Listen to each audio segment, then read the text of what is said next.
these off, eh? Go time? Yeah, right.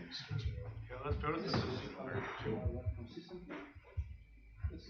Right. I think we're ready to get started. I think people are still going to be kind of filtering in over the next half hour to an hour. So welcome to Xamarin Saturday. We've been planning this event for, I don't know, Daniel, when did we first come up with this? Beginning of this year, I think. Yeah, I think we started harassing David back in late winter, March. Yeah, somewhere in that neighborhood. And yeah, so thanks everybody for coming. It's been a lot of work getting this going, and I'm really happy to see so many people here and a lot of new faces, which is great. So our whole point with Xamarin Saturday is really building up a community and giving people a chance to get hands-on with the tools if you haven't been hands-on with Xamarin before. So we've got really something for everybody. We know we've got an existing community who already has Xamarin experience and want to kind of build on top of that. So we've got something for you in the main presentations, and we've got a workshop for those who want to get hands-on with the tool if you haven't been hands-on with it before. So yeah, welcome. We hope to see you at future sessions, because of course this is all brought to you by the Toronto Mobile.net Developers Group. So we're a regular group that meets once a month, and we'd be really happy to see you come out for future sessions as well. And of course, we stream online. So if you want to, if you can't make it up to a session because you live far, or you have to work late or whatever, you can always bring us up on YouTube and stream our content, stream our sessions. So for today, there's just a couple things I want to go through. First off, if you want to collaborate with other people at the conference in real time, we set up a Slack specifically for that purpose. So if you join into the Slack, you can share notes, we can put links in there. Just makes it a little easier to communicate while the sessions are taking place. If you're taking pictures or getting good things out of the material, we'd love it for you to tag some tweets with these two hashtags, whichever you like, or both. And if you need any more information, like if you want to bring up the schedule, we've got our website, xamarinsaturday.com, so you can just throw over there. This is a very quick thing. We're going to do a prize draw at the end. We're going to use the app that we built specifically for prize draws for user groups. So we're going to use Rate the Meet. You can get it on Google Play, the Google Play Store, and the Apple App Store. And yeah, we'll send out a survey at the end of today's session. It'll give you a notification. You can complete the quick questionnaire and then be entered for a prize draw. We've got some nice Xamarin Saturday shirts to give away. So looking forward to that. And then last, before I turn things over to Mr. David Ortno, I just want to thank everybody for all the hard work that's gone into this. I know the presenters have put a lot of time and effort into preparing their presentations. We've got people who have traveled long distances. We've got a presenter from who's actually coming by way of Paris from Thailand. We've got a couple of people from the States. So David flew in from St. Louis, Andrew drove from Rochester yesterday. We've got Andre Pineda came in from Montreal last night. So we've got some local people who are continuing to support, and like Alan, of course, people have seen Alan present before, and Mark Artega, who have presented at past meetups. It's great to see them getting involved again. So thank you very much. And a special thanks to the organizing team. So I know Emily and Andrew, who you probably met coming in, have put a ton of work into everything from putting graphics together to doing marketing to all kinds of running of crazy errands. Last minute, we got the t-shirts made and got the t-shirts shipped in like yesterday at 5 p.m. So lots of work has gone into this. Please show your gratitude to everyone who's helped organize this. Just drop a quick thank you. It goes a long way. So without further ado, I'm going to hand things over to David, and he's going to start talking about some fun UI pieces. Yeah. Thanks, everybody.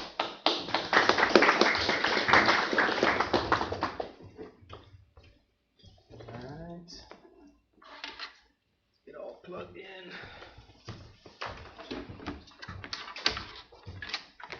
How's everybody doing?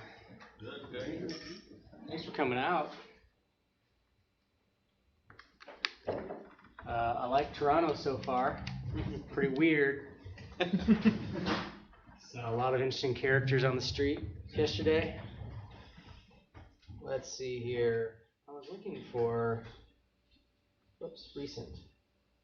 I was looking for, oh, here we go.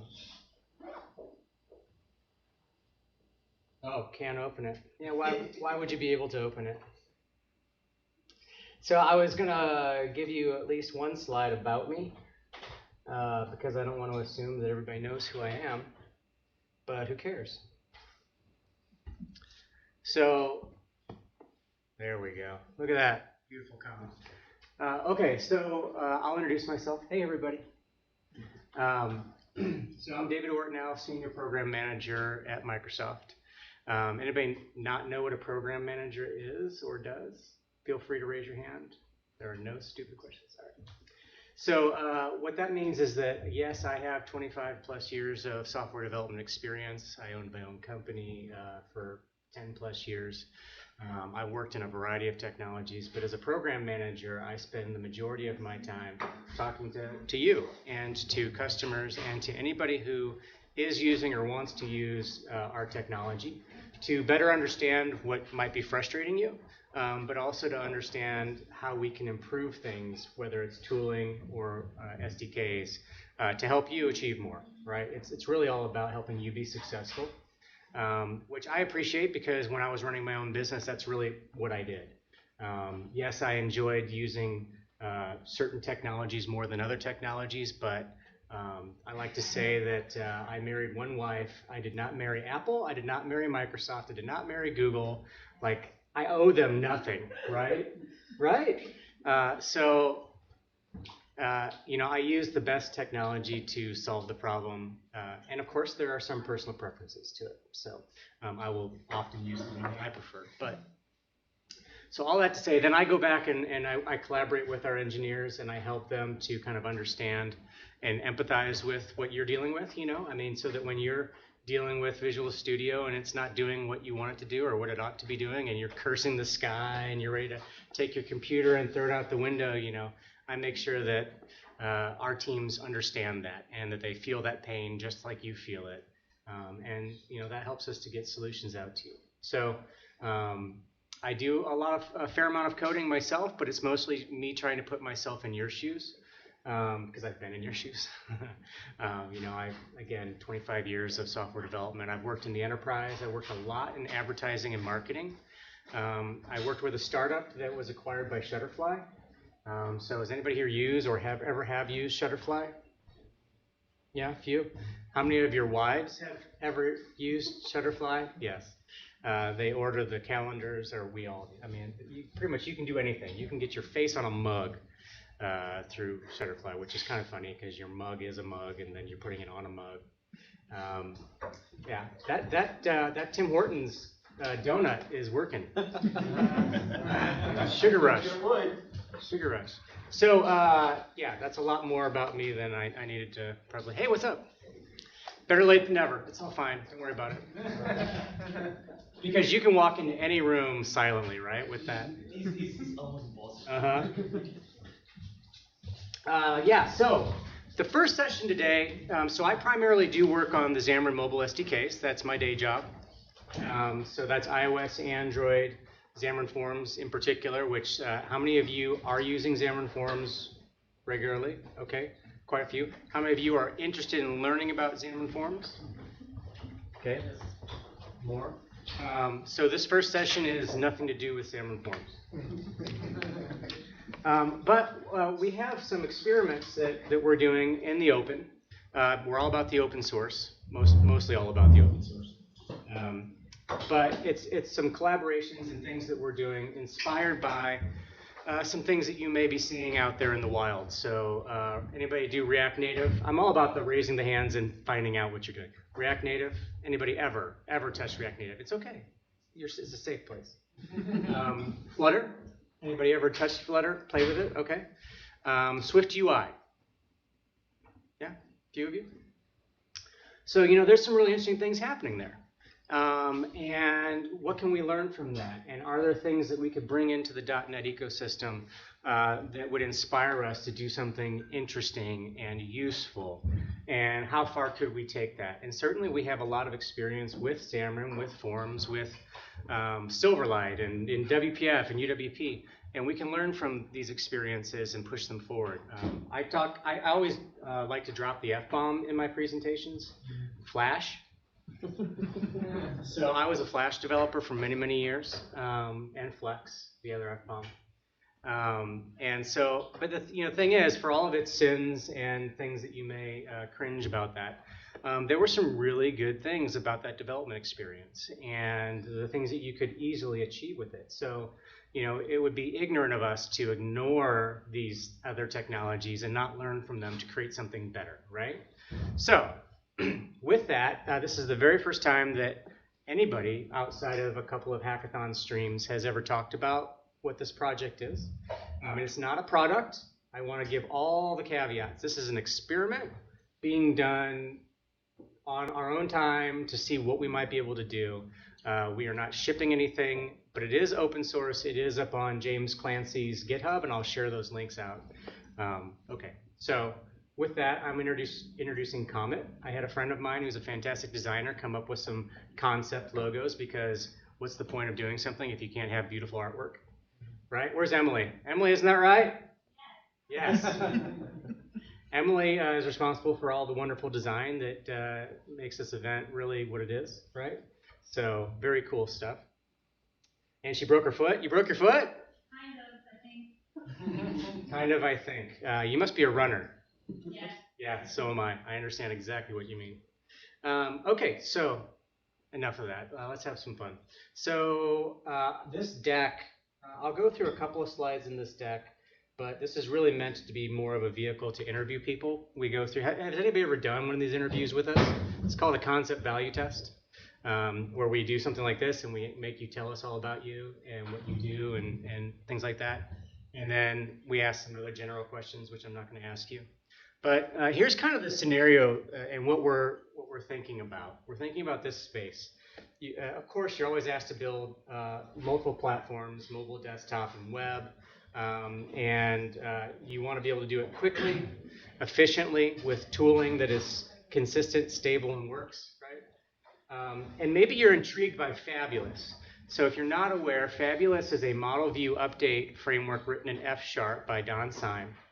And it's based on Elmish and Fable. And so that's why the name became Fabulous. But essentially, it's all code. And then it's got a hot reload component to it, so you're just updating it. But it is F#, and so the typical thing that we have heard from people when they are interested in Fabulous is, yeah, but I'm a C# developer. I don't really want to do F#. And that's understandable. So what is the concept behind Comet? Comet is a platform-agnostic control toolkit. So it's all about those controls. If you've used Swift UI, then you kind of see this at work there, where you have this DSL essentially, where you can describe your controls in your UI tree. And then it's very easy to diff that, to see the differences between the change you make while you're coding and what's actually running in the app, and then you can more effectively hot reload it. And you can do some other nice things by having that, I wouldn't necessarily call it abstraction, but you have essentially a shadow DOM, which is a very common thing if you have any web development experience. And then you can share it universally across multiple platforms. So what platforms are we talking about? Of course, we have to go to the universe. So this is the universe as it exists primarily for Xamarin Forms, but as an example, here are all the different platforms that you might be able to travel to on a Comet, because you're going to ride the Comet. We're going to get to, that's my first demo, is ride the Comet. And so yeah, if one or more or any of these are in your things that you want to be able to hit, then Comet would be a toolkit that would allow you to do that and provide a development experience that is much more similar to all the aforementioned technologies. So things that are in the toolkit today, a bunch of this stuff. What are the tools that we're using?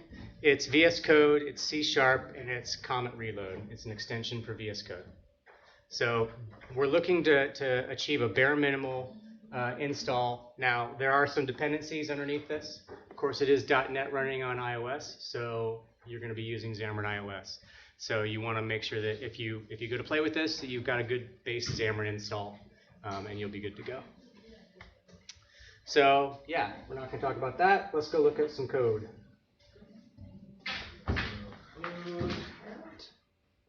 Where's my cursor? I've noticed this with Catalina. My cursor goes missing, and then I have to like do the zoom out, zoom in thing. Anybody else running Catalina? No other brave souls. It's actually been pretty good. All right, so let's minimize this. So let's look at the bare bones experience. So I've got my terminal. Wow, you can't see that at all. Can you see that? All right. So let's make sure I clean up. So of course it's terminal, and so we're doing a VS Code first experience. So .NET New. Anybody familiar with .NET New? Yeah. So I can do .NET New, and it's going to tell me all the templates that I can now use. And if I scroll up to the top, because it's obviously the first and most important, is Comet app. So now I can create templates right here from terminal. And so let's do a .NET New. We're doing a Comet app. And let's give it a name of Ride the Comet. Here we go. So now we've got that. Let's open it in VS Code. Make the code bigger. All right. So we have two projects here on the left-hand side. Woohoo! So I've got my library project with just the main page in it, and we'll get to that in just a second. And then I've got the iOS head project with all the iOS things that you're used to seeing, app delegate, et cetera, right? No big surprises there. Now, a couple of things that we've done for the VS Code extension. Go away, Doc. It recognizes that I have a CS proj that is using Comet. So it automatically selects that as my startup project, which is awesome.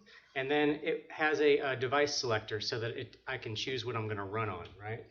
So in this case, I can do this at runtime too. I can just start debugging. But I'm going to go ahead and select the simulator that I have, which is there. So of course, one of the first things that needs to happen here is I need to restore my NuGets. And it did pop up, but it's gone now. So let's go ahead and restore our NuGets. There's probably an easier command in here. Isn't there an easier command? Let's see. Restore all projects. See, it says restore all projects, but then it only does it on the library. So there's still some learning to be done with how VS Code does things. If you came expecting me to know everything this morning, you'll be sadly mistaken. I like to be transparent, okay? We're all learning. And so that's why I say there's, of course, your teachers all said this in grade school, right? There's no stupid questions. Maybe they didn't use the word stupid, but, we're all adults here. So, yeah, so we'll stumble through this together, cool? So that one restored, but then this one didn't restore, so there's probably something wrong there. And that's like not us. That's, I think that, what is it, OmniSharp? I think it's part of OmniSharp. But we all know how to use MS Build, right? Yeah? Well, MS Build masters. So we can go into the Ride the Comet iOS project, and then we can call MS Build /t:/restore. Now restored. Woohoo! All right, and then Command Enter because we're all VS Mac users, and that's how we start our apps. Yeah. Yes. How many are Mac users in the room? Your primary machine's a Mac. Okay. So that means everybody else is using Linux. Is there something else? Hey, look at that. We have an app running. That didn't take me too long, right? So of course, in order to have a valid working thing, we always have to have a clicker and a counter, right? So let's look at the code real quick. right quick. So again, it's the main page. And there's not much happening here. It's a view, okay? So that view is going to represent any view, anything.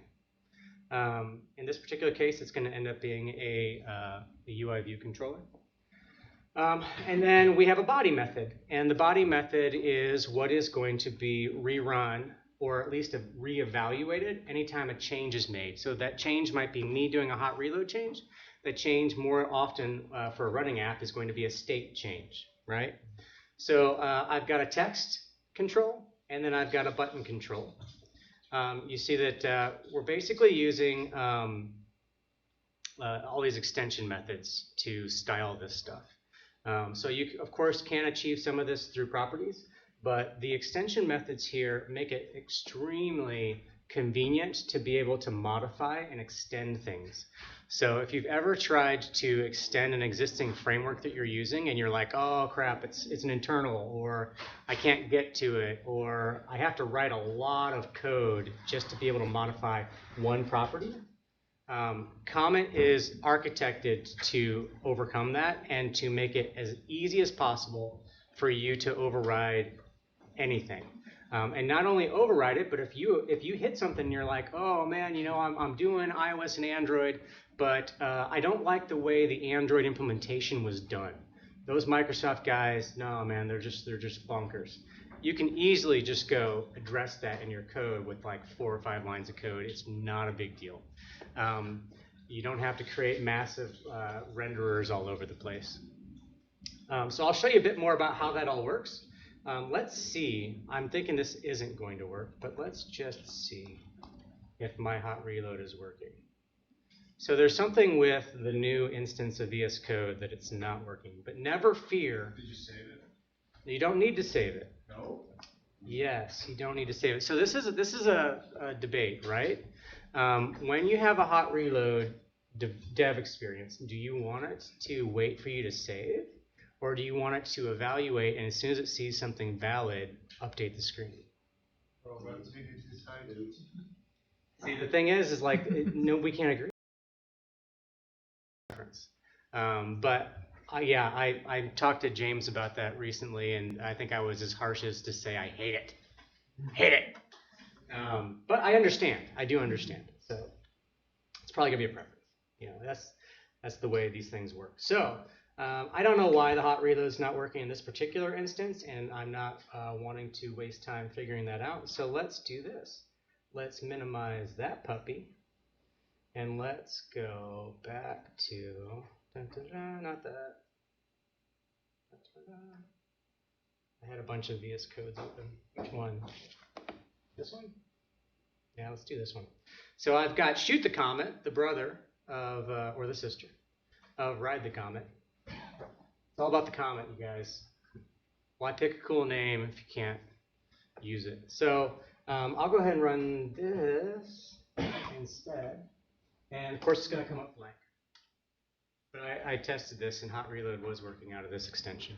So these are very, you know, again, it's open source. We started working on it like a month and a half ago, maybe. And so it's all hot bits, super early, right? I mean, we've done like 2 or 3 versions of the VS extension. VS Code wasn't even a thing before like Wednesday, okay? That's where this is at. But I wanted to show this to you mostly to get your interest and to see if this kind of dev experience is something that you like, and if you like the architecture and the way things are going with this. And if you don't, just kind of keep your mouth shut and don't talk to me. No, I'm kidding. I want to know if you're like, hey, why would you even bother investing in this? I mean, we would want to know that too.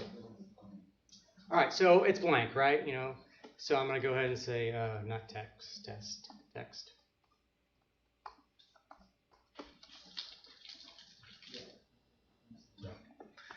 We've got that, and of course that's too small. So we're going to go adjust that font size. You can see I've got IntelliSense for all this stuff. Now you can read that, right? Pretty cool. So let's go back to, did I save that here? Yeah, of course that's going to bark at me because it doesn't have the count. So we need to add a state value. So let's talk a little bit about state. Oh wow. This is you learn this when you start live streaming and live coding. Your fingers don't know what they're doing. So count something like that. There we go. And now I've got my counter back. So here's what's happening with state. So this is model view update. So what model view update does, let me ask this a question. How many of you are using Love MVVM? You don't have to actually love it, but are you using it? Okay. How many of you are using React? Like reactive UI, React patterns, right? Okay. So in model view update, rather than having a binding syntax and managing your one-way, two-way, three-way, I don't know how many ways can you bind, and all that jazz, you can still have view models in a model view update, but typically you don't. So the way it works, it's one directional, okay? So your UI makes an update to your state, and that state it knows that it's a state object. It's not just a variable, and so it inherently knows to notify all the things that need to happen. It is not so it's going to use a one-way direct path to updating your UI. And so, as I mentioned, the body method is what gets reevaluated anytime state changes, and Comet is responsible for doing a diff on what changed and optimizing how it updates the UI. So it's because it's one directional and there's less to go wrong. And this is something that I've heard from people that use MVU and so MVU model view update. I'm going to use that. It's a new thing.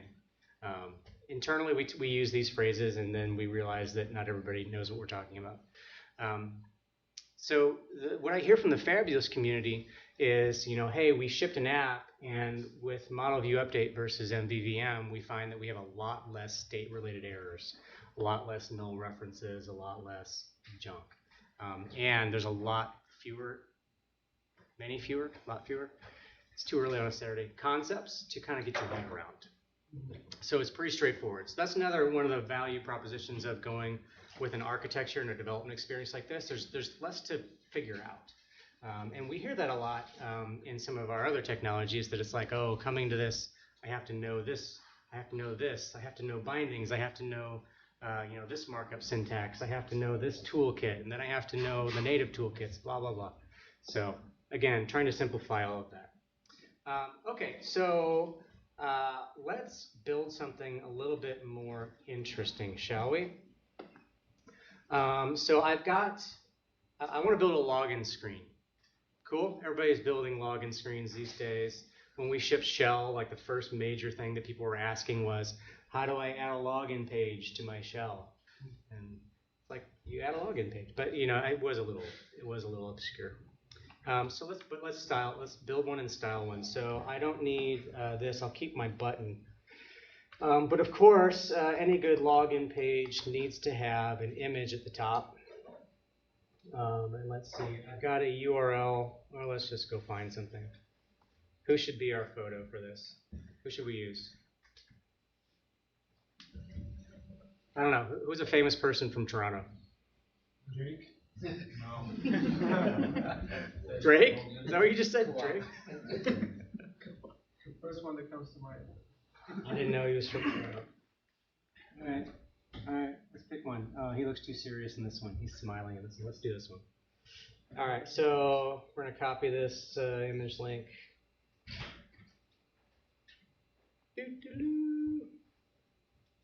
All right, so we'll see if that eventually decides to load or not. Oh, it's HTTP. No, we need something that's HTTPS. I don't want to go screwing around with security. Anybody? If I can't, there we go, HTTPS, good. I was going to say, if I can't find somebody, or one that we're going to have to choose, or maybe it's just not going to load. It's too big. Let's keep going. There we go. So, internet. Of course, that's really cool and everything, but I'd rather it was a circle, because don't we all need more circles in our lives? So now we've got a circle, and that's cool, but we need more shadows in our lives, right? Yeah, you like? But you know, we could make this a little bit bigger. I guess I can tweak that. It's just, you know, it's just loading. It's thinking about it. I don't know. Why? Yeah, there we go. It's just the internet. Ooh, so we can add borders. I actually haven't done this yet. So should I do this? I can do this. Why type code? I don't know what it's going to do. Yeah, so I can, of course, mess around with my shadows and do things like that. And then if I want to change the color of my shadow.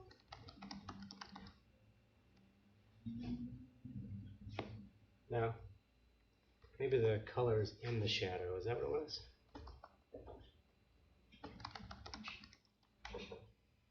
There we go. Yeah. Although it wouldn't be red. What is Drake? He's more of a purple guy. I don't know Drake. Drake and I haven't hung out. Cool. All right, so we got that. Of course, we need some text fields. No, I just started typing markup. It's not right. So we've got text fields. Let's see, what do we need here? Oh, well, I don't really have a binding object yet. So let's do enter username. Come on, type. And then yeah, that's all I need. All right, so got that. It's ugly as all get out. And then we also have secure fields. So, I mean, is everybody okay with this? Like, should I have to stop and recompile, or are we good? I mean, I'll stop and recompile if it'll make you feel better.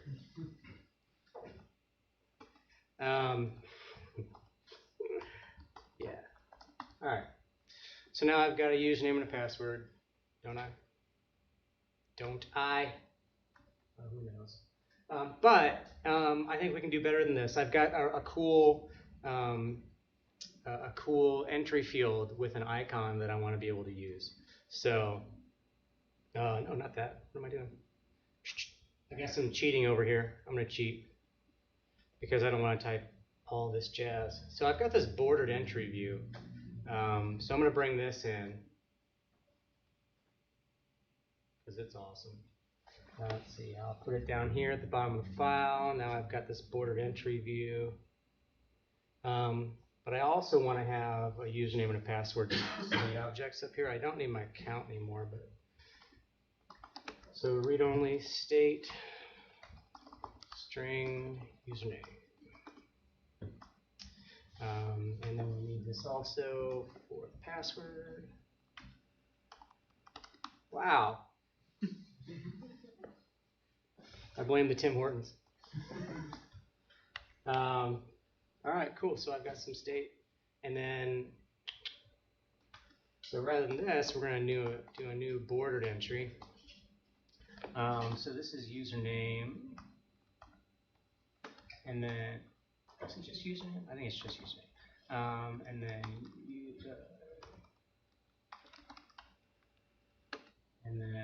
what was the last thing? Oh, the icon. Yeah, so I can't remember which icons I had here. No, not those. Oh, here. So I was going to show you this. So, so I've got Font Awesome in here, and I included Font Awesome in the templates because I think it's just super helpful to have icons at the ready, right? Especially when you're iterating early on. Yeah, so I included that in here. Now I've got a website that I like to use. We're done with that, Drake. Where's my other browser? It's called Glyph Search. If you guys haven't seen this, it's super easy and useful. So the lights just went out, right? That's by design. All right. And make sure I'm not having a moment. All right, so like, whoops, person, just like a person. Oh yeah, the astronaut, that's what I like. So I can copy that, and that's going to give me the little hex value. You can see this over here. I can choose what to give me. And I'm focused in on Font Awesome, but they have a bunch of other icon libraries also. So I don't know who did this website, but they're a freaking genius that saves me a ton of time, and I don't have to remember these things. There is another way to make it easier to bring all these values into your project. If you just upload a font file, it'll generate a C# static class for you, but we're not gonna mess with that. All right. So there is my bordered entry. Maybe I just totally broke hot reload. Maybe it's the secure field. Maybe it's me. Maybe it's you. Who knows? All right. Maybe we are. I teased it about not rebuilding, and now it's pissed at me. All right, you know what? I should probably look at my output. See if it's actually telling me anything useful. You never know. It could be barking at me. So we do have some output somewhere that will typically tell us what's going wrong, but whatever. Let's just go ahead and restart because we're not scared. Of course, it's all iOS here. So as I showed before, there are a bunch of backends to this thing. iOS is the one that we're kind of prototyping on, and it's faster. So, you know. There we go. There's my username. Come on, Drake. You can do it, Drake. Bring it. He's busy yelling at the referees. Is that what he's doing? Yeah. Oh, is he a basketball player? He's a basketball observer. Observer. He's a musician, right? Yeah. And a professional basketball fan. Professional basketball fan. Cool. So if I want to set the size of this bordered entry, there he is. He just shows up late to the game. So he's got to make a big entrance, right? Fashionably late. Yeah, so I can size my stuff. I don't like that, so I want a height. Everybody knows that for fingers, 44 device pixel and whatever, you know, is kind of your good minimum. So don't be making those small buttons and fields. Everybody's hands are small like mine. No, they're not. Okay, so got a username. And we'll do this, but bless you. Let's see, we need like a lock, some kind of secret thing. Let's do this lock. Is that cool? What's that? All right, you guys are getting the picture, right? This is pretty cool. This is pretty useful. You love it. You hate it. Yeah. More yeehaws and woos. You guys are actually giving me perfect practice for when I go to the Netherlands because Dutch folks they just sit in silence. Sit in silence. They'll come talk to you afterwards, but during the presentation, like if you even they crack a smile, you're like, yeah. Awesome. All right, so so there's that. Now let's go see what else I had over here. Oh, so I think it would be important to show some of the cool clipping stuff we can do. Where did I lost my, there we go. So I'm gonna add a clipping path, okay? So I've got a new puzzle piece. So rather than clipping to the circle, I'm gonna give it a new path. And I'm gonna pass in the puzzle piece. Where's my simulator? There we go. All right, now Drake's a puzzle. It's puzzling. It's puzzling. He is. Yeah, right. So let's see. There's a nope, not that. This. Yeah, scaling.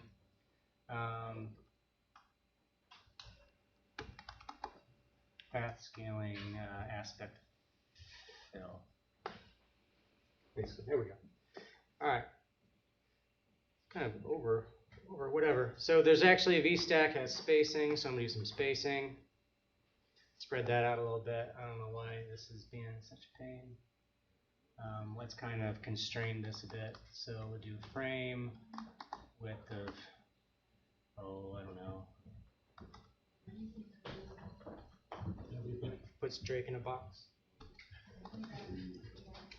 Do you have extension methods for margin and padding for each one of those views? Oh, look at Drake, you just got tall. So, sorry, what? Do you have extension methods for margin and padding to granularly control it for each view item there? So you see that I've got a little extra spacing here. That's because there's padding here, which I'm going to get rid of because I don't like it. So there's work that needs to happen on that layout because padding currently, in my opinion, behaves like a margin. Okay. However, it's some of these things are inspired by, like when we didn't know exactly what we wanted to do with it, we kind of defaulted to what we saw SwiftUI doing.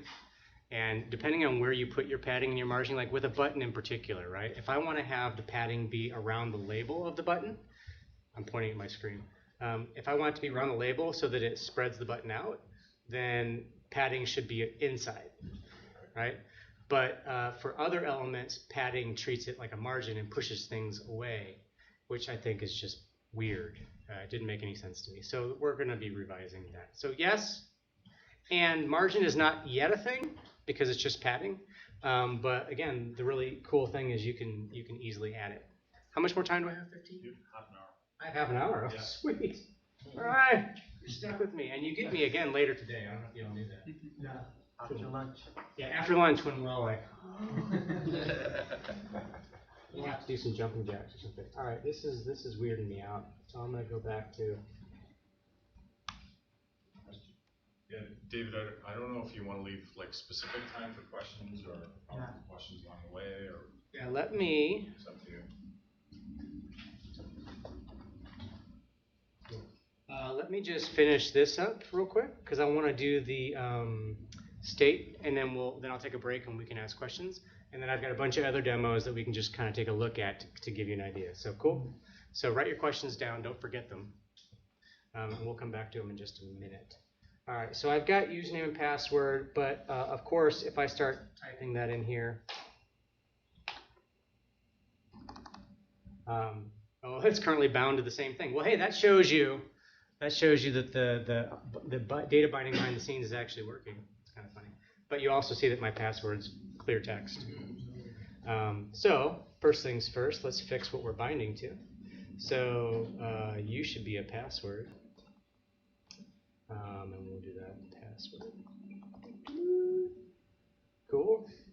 Now we have distinct, but it's not being masked. So what I need is a bordered secure entry, right? Of course. So I'll take my bordered entry. My formatting is off. As with everything, having good formatting helps it all make sense. Oh, I see. Oh, it's way off. All right, whatever. All right, so bordered secure entry. So really the only difference here is that we need this to be a secure text field.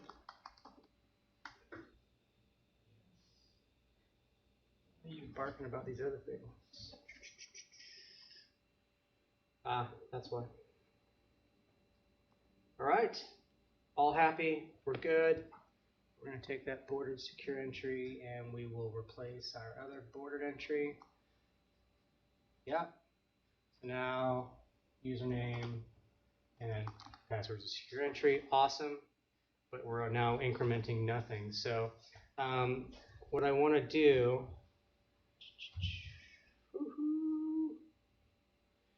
Let's see here. Yes. So let's replace the login. I'm just saving myself some time there because, I mean, come on. You can only watch so much of my typing. So I need an output string, no problem. So I just add a little debugging here so that you can kind of see what's up. And this, there is actually a bug that I'm about to show you. All right. So now you can see that I've got a click handler, and I'm outputting to another variable, which is a text that I just threw at the bottom of the stack. So here's my click handler, right? So you can see that I can treat my state values in line. I can update them like that. Of course, you saw the click increment previously and how that works. So it's all very straightforward. Of course, I did all this in one file. You wouldn't do this for a larger application. All these things would be broken out, and you'd separate them as you normally would. And it's more of an atomic design pattern. So again, if you're familiar with Flutter, React, all those different patterns, you're typically building smaller pieces and then bringing them together. And the nice thing about having a platform agnostic toolkit like this is that you can do that without worrying about creating a bunch of nesting and craziness in the native UI. Again, this is all still native. However, wouldn't it be cool if we could go beyond native? Let's go with, this is our sample gallery. That's a really exciting sample right there, wherein we drew a circle. It's very exciting. So wouldn't it be cool, though, if we had SKIA controls so that we can make sure that we have drawn UI that is consistent across all the platforms that you're targeting? Mm-hmm. So you can mix and match native controls and SKIA controls. Yeah. I mean, if you're into that sort of thing. Of course, you can draw your shapes and things like that. So real quick, I'll show you. Oh, what happened to that? Oh, what did I do? There we go. That one's better. So this is a more complex example. This is based on a sample that Rendy and Charlin did for a Xamarin Forms project. And I thought it was such a cool looking thing that we should totally borrow it and use it as a sample here. So yeah, I mean, you can see these are all native controls. And we've got some data binding happening, and we've got more complex layout, right? And so I can show you that layout real quick, and then I'll pause and we can have some discussion. So, not that one. Debit card, debit card, debit card. Yeah, so you can see that there's quite a bit more going on here. This is a bunch of V stacks and H stacks. We also have grids that we can use to lay things out. And we have Z stacks, V stacks, H stacks, Z stacks, grids, and I think there might be a flex. But again, you know, it's all just starting to come together. And you can see in this particular case, my state object is a complex object. So we come over here and look at my binding object and all my getter setters. And I was working on the logo late last night and I didn't finish it, so I'm not going to show it to you. Yeah. So there's that, and then one more thing, and then I'll stop. So I wanted to kind of give you a little bit of an indication of what it looks like to extend and to customize. And there's a whole bunch of styling stuff. I'm not going into a lot of stuff. But we've got all these environmental variables that you can use to set your base styling, and then you can set your styling on particular controls. But let's say that I have this this one right here, and I want to be able to control my line breaks. So I added this method for line break mode. And what that looks like is I need to expose it as an environment variable. Pretty easy, right? And then I have an extension that I create. And so this is going to manage, this enables me to use it in code in a nice fluent way. That's really all this class does. It's creating the extension method, right? So that I can turn on and off that. And then the actual work for this is a property mapper. So I've created the property mapper for that environment variable to this. And then this is all the code that makes the line break mode happen for iOS. And I can easily do this for Android. And you can see that I've made some decisions in here as to how and when I want that line break mode to happen. It's not just a pass through of a property. I've done something that I'm always going to do everywhere on my labels on iOS. You may disagree with that. And the great thing is all you need to then do is come in and override that method. Mm-hmm. You can do it in your app delegate. You can do it wherever you want. Or you could completely replace that property by inserting your own environment mapping. So, you know, we'll have more samples on how to do that because I'm sure that this still looks like a lot of code. You've only seen it for the first time, but it really is that straightforward and that simple. my hope is that because it's this lightweight in this layer and in this toolkit, that it's much easier and less frustrating to contribute to it because it is an open source project, right? So it's, when you're only needing to contribute an extension method and a property that's mapped, it's like, wow, that's pretty straightforward. That's pretty easy. So with that, I'll take a break. I mean, I could show you more and we can go deeper, but what kinds of questions are you thinking of? Yes. I have two questions actually. I can tell the first one you won't like, or at least will be asked a lot. When I look at it, it reminds me a lot of Flutter, and I love the idea of Flutter, alternative to Flutter with C#, but in place of Dart. But what main differences you would say is between Flutter and Comet? So there are several main differences. The first and foremost is that it's native toolkit, right? So it's all native control. So you have access to all, not only the native APIs for your device stuff, but here's something that Flutter, I don't know, maybe you can tell me, maybe they can do this now, but last I checked, they could not. They couldn't do that. Actually, I was trying to do it, planning to try to do it, but yeah. Last I checked, I mean, maybe they can now, right? Because it's all a Skia canvas, and so I'm sure that they're working on it if they haven't done it already. So there is that, and I don't say that to bash Flutter. Flutter's really cool. Again, I did Flash work, so I totally understand Flutter. It's drawing. It's I wish that they had basically a drawing tool that I could use because then I could do basically Flash. But I think that I appreciate this for the reason that it is native, but it still affords me the ability to do Skia if I want to do Skia. The other thing is that this is, again, I think, you still need to prove this, but I think this is a whole lot more lightweight and easier to contribute to. And that's really my hope. When I first saw this from James Clancy, and I'll bring that up real quick so that I don't forget. This is where it lives. GitHub Clancy Comet. And James is gonna start. He's another program manager with us. A lot of the coolest stuff you ever see coming through Xamarin starts on his machine. We love James. So you can come up here and check this out, play with it. But when he first showed this stuff to me, there is a video here too. Maybe I'll just play this while we're.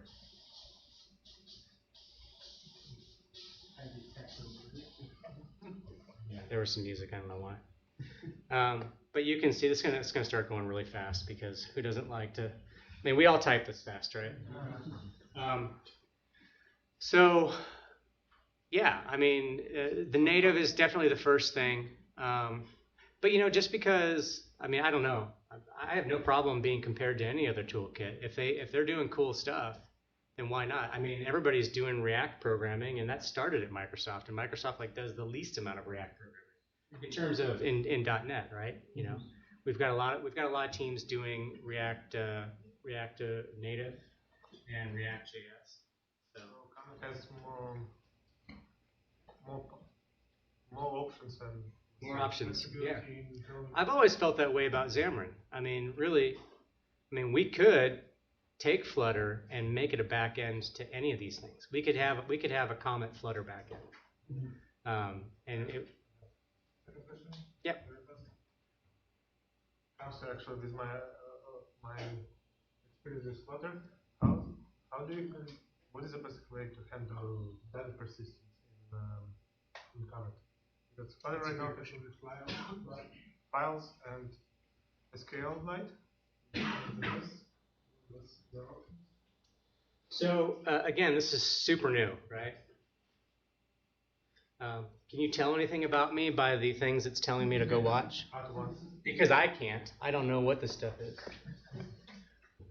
John MacArthur, rebukes Joel Osteen. That's awesome. The Pope, poor, rich and poor. I don't know what this stuff is. That tells you nothing about me. So this is super early, right? So I mean, the easy answer is because it's .NET and it's running on Xamarin iOS, anything that you use in any other Xamarin thing for data persistence, that plugin works here. I've got Xamarin Essentials in this app. So anything that Essentials provides to me, I can use, right? Because Essentials is cross-platform .NET. So anything that's already out there for Xamarin developers could be used in Comet. As a matter of fact, I should probably show you this. So one of the really nice things about this toolkit that makes it extremely portable, if we look at the iOS, or maybe I should show it in the simpler example over here. If we look at the app delegate, it's very basic. So of course I've got my reload in it. But this is my main page. It's just main page to view controller. Every view can go directly to whatever the native platform is. So you could have a really customized button and just say to whatever the native thing. And it'll give you that native control. So there's a lot of portability, mixing and matching. So you can use Comet as just your common DSL to go anywhere. I mean, that's kind of what SwiftUI is trying to do for the iOS ecosystem, for the Apple ecosystem. So if you want to have one code base to get you to iOS, iPad, which is still just iOS, Mac OS, I guess maybe at some point Watch, but you can use SwiftUI to do that with a common language. So where Comet expands upon that again is the power of this is pretty amazing. We have that in some of our other technologies for embedding. The UWP, WPF crowd finally did it with XAML Islands. I say finally, I mean, I don't know the trajectory of that thing. But I just know that Forms had it earlier. Yeah. VS Code is how prototype-ish right now? Well, it's coming together. So like Wednesday was like the first build that I could use without compiling things myself. So we just started packaging, but the other thing is it's all up on not all the extension work is up there, but as we're revving on the extensions, they're up here on the releases. So if you a lot more reliable in terms of like errors and stuff like that. In terms of what? Like errors, warning errors. So, when it comes to warnings and errors, we probably still need to do a better job of messaging those things. I did not show this, but debugging is working. I can set breakpoints. Did I show that previously? Let's see here. I can just start this up and set a breakpoint. VS Code, I don't know. It's still yet to be determined just how reliable it is for this kind of development because nobody's doing it yet. Right? This is brand spanking new. Maybe I didn't get my breakpoint. Maybe I chose the wrong one. Oh, maybe it's still coming. Anyway, you get the point. Other questions, other thoughts? Yeah. Has this completely removed the need for any kind of like XAML UI or anything like that? Or is that still available in this for? So this is code only. So this is biased towards that developer experience. Right. Yep. I mean, XAML could be parsed if you wanted to. Yeah. The interesting thing about this is, so if you look at the different frameworks that we currently have in the project, yeah, right here. So these are all the platforms. No, they're not all the platforms. Oh, here it is. Well, there's Forms, WPF, UWP, Mac, iOS, Android. I'm showing iOS as it's the easiest and it's also the most mature at this point, which saying it's mature is like, my baby rolled over for the first time, So, yeah. So I see all the platforms that you have over there. Is there any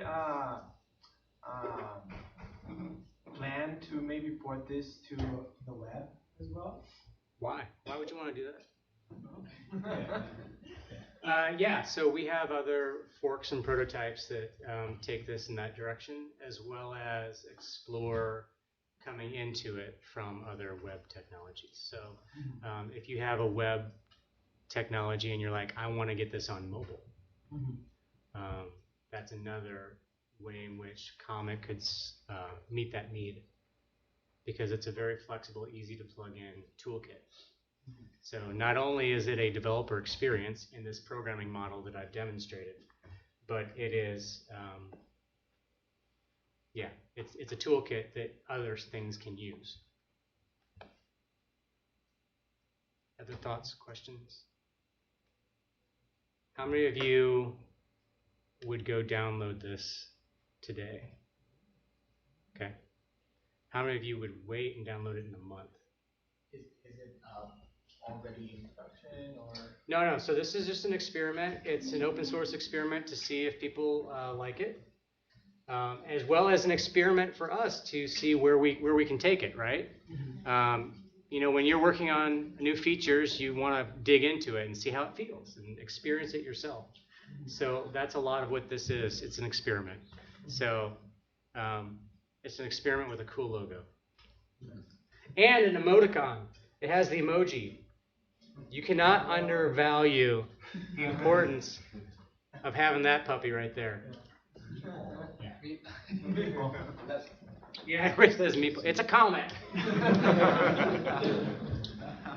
Yeah. Yeah, we know that this is kind of different to Xamarin Shell, but if this ever comes to life and to production, I mean, would it be renamed to Xamarin Comet, something like that, or will keep separate as another solution for Mac, Microsoft base, to do cross-platform applications? So this is an experiment from .NET. This is not a Xamarin experiment. So it's not, of course it's using Xamarin in the same way that Blazor uses Mono and Uno uses Xamarin and Mono, and you know what I'm saying? So this is, and that's one of the reasons I know I'm wearing the Xamarin, but I'm wearing my .NET t-shirt to represent the .NET. So the audience for this, quite frankly, are the people that are interested, again, in Fabulous, in Swift UI, in Flutter, in React Native. That crowd, those who would not consider going necessarily XAML, they would probably choose a JS solution or a TypeScript solution. But this is .NET, so it would appeal more, we think, to that audience. And it's a developer experience that I quite like. I mean, I know that I also enjoy XAML, but I'm one of those weird ones that I don't. Again, I married one wife. I didn't marry XAML. I didn't marry JavaScript. I didn't marry C#.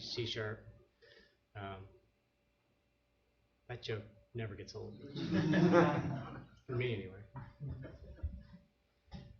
Does that help answer that? Yeah. So we're positioning this as an experiment in the .NET space. And again, it's the first time I've ever talked about it. And of course, this is a Xamarin Saturday, so makes sense that we would have Xamarin-related questions. Other thoughts, questions?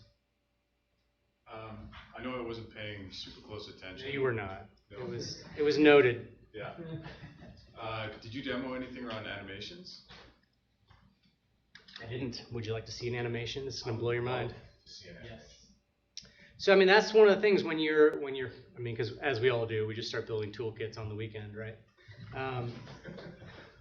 But you're like, okay, you know, what does a toolkit need to be able to do? It needs to be able to show a map. We've got a map. It needs to be able to make phone calls. We're making phone calls. And of course, it needs to have some level of animation. So, oh my gosh, have to press this. That's some PowerPoint level animation. That's good stuff. Behind and above. I don't know. Is anybody asking questions online? Do we have the YouTube? Yeah, we are monitoring it. I don't want to ignore the fabulous people that may or may not be watching on. Yeah. So there is some prototyping happening here as well, and you know, so the questions are like, what should that look like? What should the syntax be? And what we pretty much know what an animation framework needs to be able to handle, especially having done Flash and Silverlight. Right?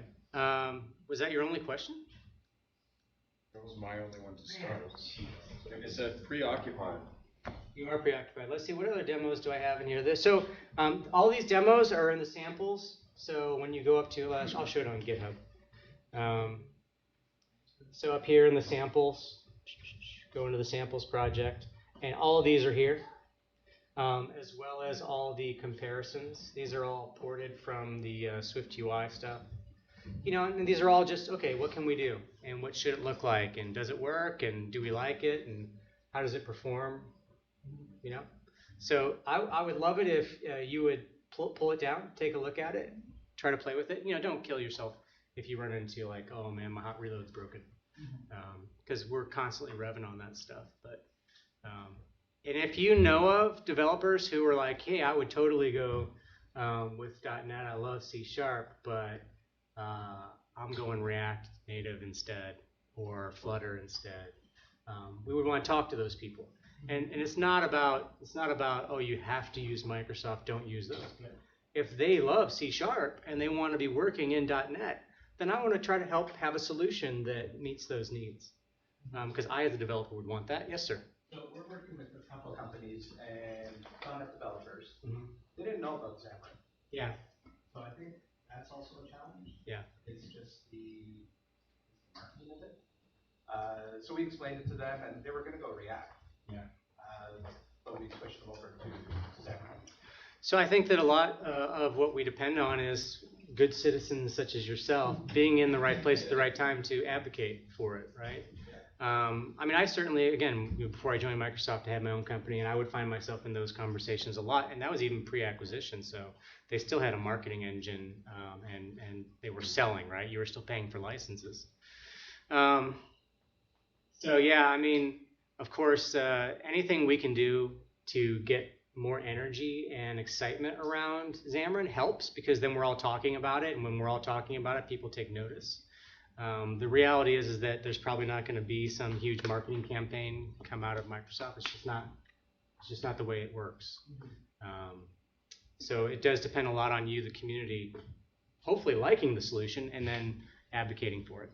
So what's the business driver for a company to, say, for example, take existing React Native projects or Flutter projects and turn around Xamarin? What would convince them? Yeah, that's a great question. I mean, I would start by asking, well, what are your pain points in those? I mean, everything is going to have pain, right? I mean, it's just like we were talking last night. You know, you or maybe it wasn't you, maybe it was you. I don't know. We were talking, but it was like every solution is going to have things that go really, really well and things that are going to be struggles, and some of those struggles are common across all the solutions that work in the same space. It's like, which one do you want to own, right? So. You know, I would have to ask questions about, well, why isn't it working for you? I mean, there's probably shops, I know there are shops that are doing really, really well with React.js and all, you know. So if they're happy with it and they're doing well with it, I wouldn't try to take them and move them to .NET for the only reason of getting them on Xamarin. But if they have .NET experience or they want to be in the .NET ecosystem, they want to have a smoother on-ramp or share knowledge of their .NET experience between their web and their Azure and, you know, and all the other things you can do with .NET, then that would be a good value proposition and a reason to migrate them in that direction. Is there a migration strategy of some sort that is known? You know, pretty much when it comes to going from React Native to Xamarin, it's a rewrite. Unless they have a bunch of native components they've written in Objective-C and Java, in which case those are more easily bound or ported. I mean, it's really up to you to decide whether to do a binding or to port them. Like I was having a conversation with somebody the other day about Twilio, and apparently you have to write a bunch of UI code to make that stuff work. And I was thinking about it, I'm like, that's not really a Xamarin unique problem. That's if their library expects you to write UI code to use the library, then you're going to have to do that no matter what language you've chosen. So, other questions? I will be around all day. If you want to ask me what the heck are you thinking or what's going on. I will be preparing my next presentation. So, I will. So in preparation for my next presentation, I'm going to transition real quick. How many of you have never used Xamarin Forms ever? Okay, so we've got some very new folks. Are you wanting to see Xamarin Forms? Okay. How many of you have shipped at least a couple of apps with Xamarin Forms? The same code base? From the same what? Different code bases, man. Okay, so we've got a mixture of people that know Xamarin Forms fairly well, and then some people who are being introduced to it. So I'll kind of adjust what I'll talk about to kind of be more middle of the road, and hopefully not leave everybody behind. My initial proposal was going to go pretty deep, pretty fast, because I don't want to waste your time with that. Cool. I think we're good. Thank you very much.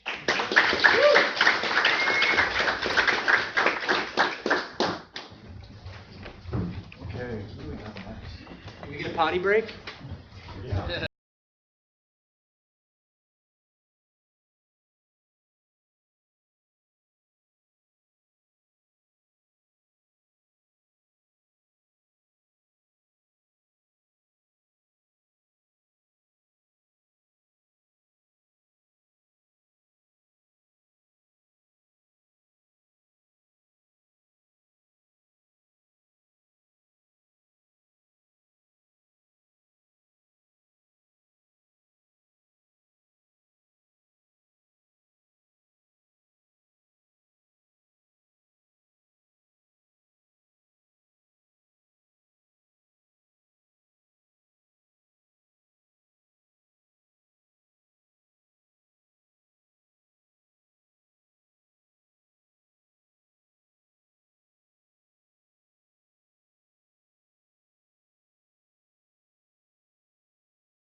Or I can stand here.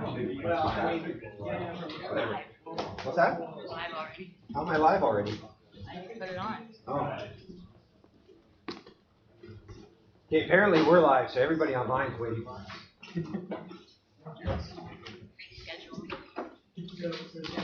I forgot my presenting thing. You guys have one? I don't think so. What is that? I don't know. It doesn't have any. No. I think, oh, that's for. Oh, so like for. All right.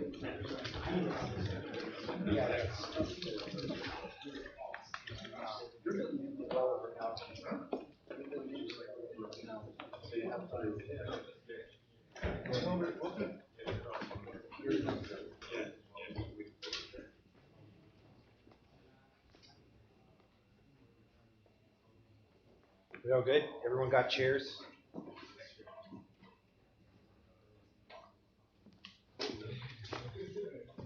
We'll give people getting a drink a second. And we'll get going.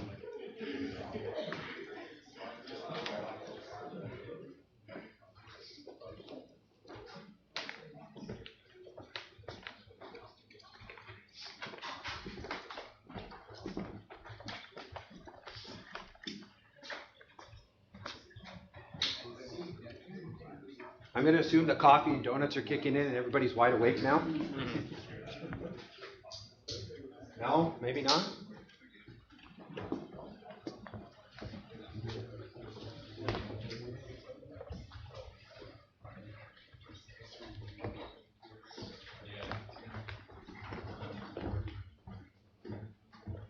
Almost there. Let's wait for everybody to sit down.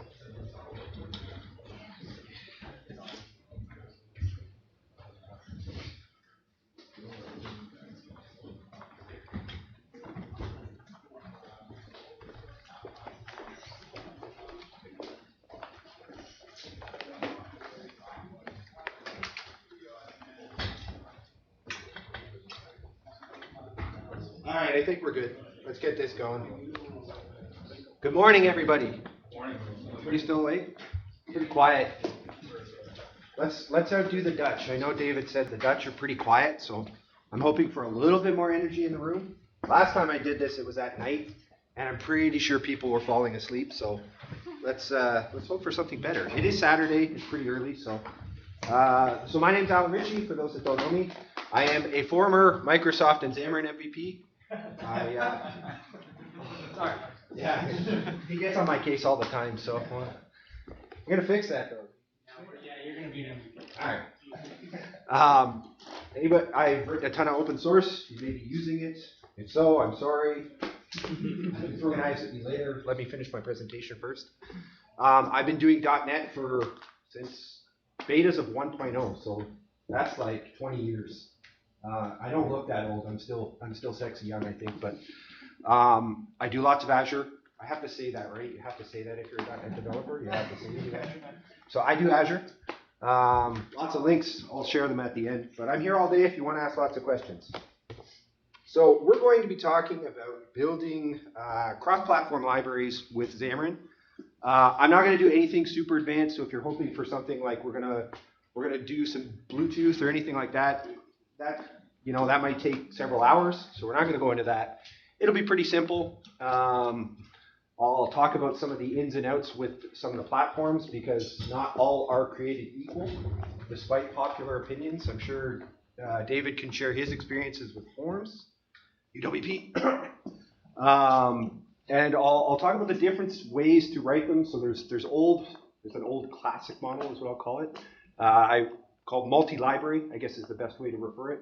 And then we'll go into kind of the newer model, which is called multi-targeting. And I'll share the ins and outs with both of those. So you kind of get a sense of what's going on by the end of this, hopefully. So the first thing is we're gonna pick our platform. We're gonna decide on our platforms and what to watch out for. We're gonna do some code, and at the end I'll do all the Q&A with some links. So how to get started? First thing is obviously pick your platforms. For the most part, you'll see iOS and Android pretty much in every plugin. Anybody using plugins out there? Anybody? Yeah. Good, bad, ugly? Very good.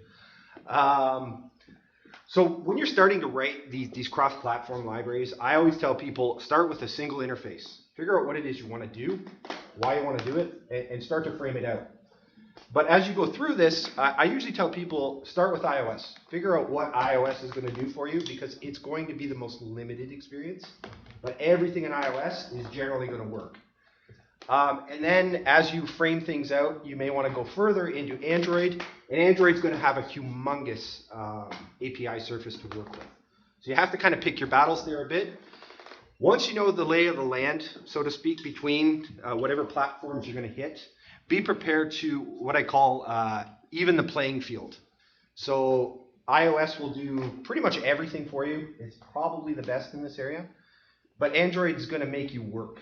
And it always makes you work. Anybody like pro Android? Android rules the world. Okay, I won't be asking you questions.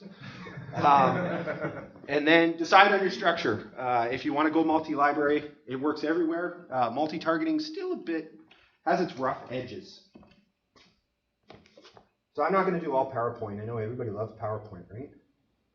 Let's end this. And I'm going to work here. Is that big enough for everybody? Everybody can see that? Okay. So the first structure I'm going to show is kind of the classic look. Now I know this guy's a little small, but this is the classic project. Is anybody familiar with plugins in the structure? Or is this all brand new? All right. So the way it starts is there's always an abstraction. So this is where your interface lives and breathes. So we'll start with that guy. Let's get him going. And we'll call this, I don't know, what's it called? iEnvironment. That sounds good. So we're going to turn this into an interface.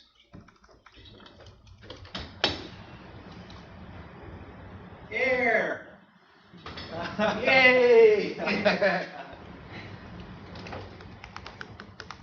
So here's where we're going to start. This is going to be our opening interface. This is where we're going to start to aim for the stars, so to speak. We're going to define here what we want this bloody thing to do. So did you start with a brand new Xamarin Forms project? Like, or we'll get to that. There's no forms yet. Right now we're we're just start. Like, what is this template that you use? So there's no template here. This is right now what we're looking at. This first abstractions library. So I'm in this guy right here. Okay. This is nothing more than a .NET Standard project. So here we're defining what we want this thing to do. Nothing special to it. So we're just going to call, let's make it, what do you think, string operating system. That seems pretty easy. And we'll just do nothing but a getter. Because again, we're not going to do anything super complex today. We're just going to kind of roll with the motions of how Xamarin picks these things up. So now we've got our cool interface. It's going to solve world peace and stuff for us. But let's start to figure out how we do this. So here is a Xamarin Forms app. This is just the default template. Sorry for those who can't see this. It's running in parallel, so it's a little bit small. But here's just a standard template, nothing special to it. Now, normally this would come in a NuGet package. It would be all packaged up for you nicely. You install a NuGet package, and magically this thing shows up. But we're going to show how we go from the start. So anybody familiar with some of the plugins? We always start with cross plugin.current. Has anybody seen that pattern? Anybody had not seen that pattern? Probably a better question.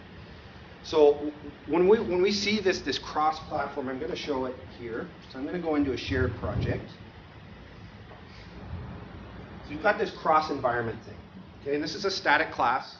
This is generally what I refer to as the bootloader, the bootstrap, whatever it's going to. This is going to get everything spinning, so you can use it in your shared project or your shared code with Xamarin Forms. So we're just going to define our interface. And we're going to call this current. Okay, and we're going to make this a getter. So you're not using .NET Standard, you're using shared class library. So I'm using a shared class library here, and I'll explain that in a second. So this is a shared class or shared class library. Again, this is the classic form. You'll notice that there's quite a few projects here to define what this plugin is. I wanted to do it the hard way before I show you the easy way. Okay. So we're going to have an instance. Now this isn't going to work just yet.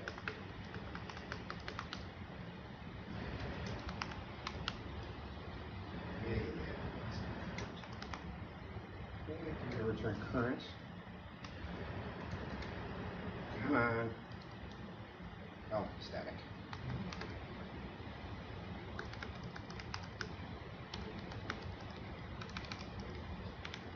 All right. So right now this doesn't look like much. What we're basically doing is we're going to have some magic class called environment implementation come into effect in a minute. And what we're going to do here is we're going to start with one of our platforms. So let's start with iOS. Okay, so we've got this nice little class here. We're going to call this environment implementation. Okay, and take care of that. Now one thing is, notice my namespaces are beginning to line up. So everything is starting with my plugin. It's not myplugin.ios, it's just my plugin. That's the first, there's a bit of witchcraft involved in this. So this is the first one to pay attention to. So we're going to call this the environment implementation. And we're going to go ahead and implement our interface. And obviously we're going to be on iOS.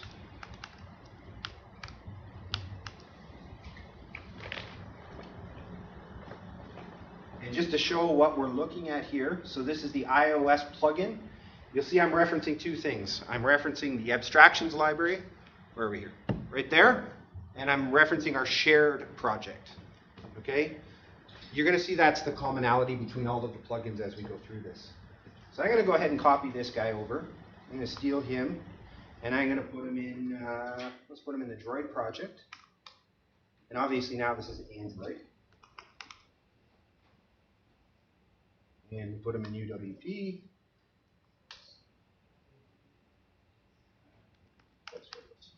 I have to ask the question, how many people are actually doing UWP in here? I take this as a poll. Really? Okay, one. Anybody else? Anybody else brave enough to put up their hand? No one? Good for you, man. Okay, so that's great. I asked because people often come out of nowhere saying, when are you going to support UWP? And I was like, who does it? Who's doing it anymore? I don't know. Actually, like IBM was looking for UWP developers. Yeah. Recently, like a month or two ago.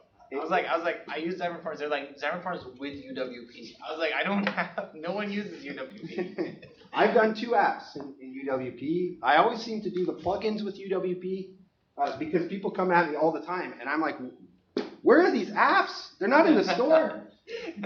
Or they are, and I just can't find them. I don't know. All right, so now we've got our three environment variables. Now, one thing to note is, okay, I'm referencing this guy.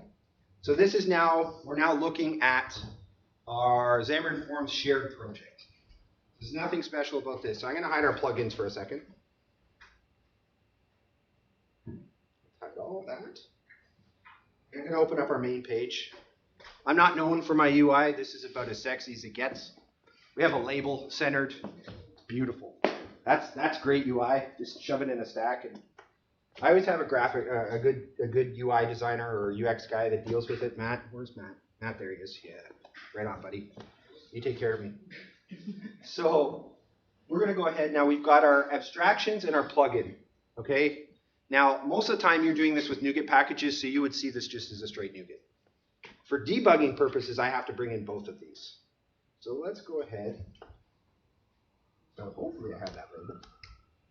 What do I call it? My label? My label. My label.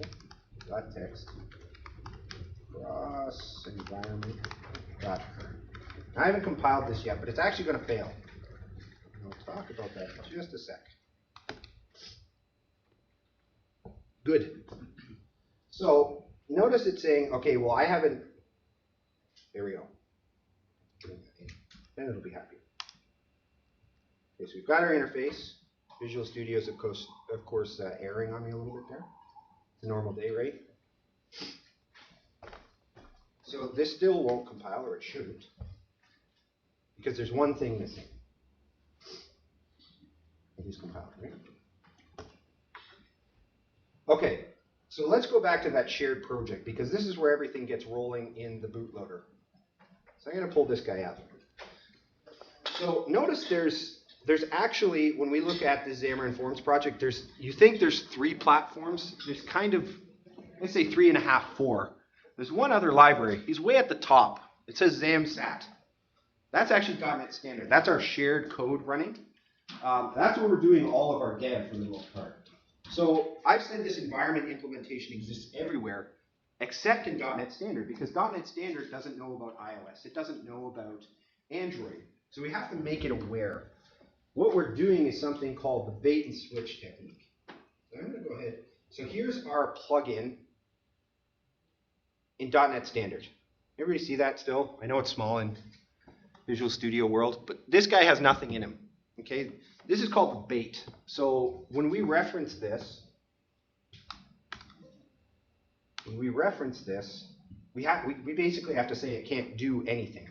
Let's go ahead and create him as an environment implementation.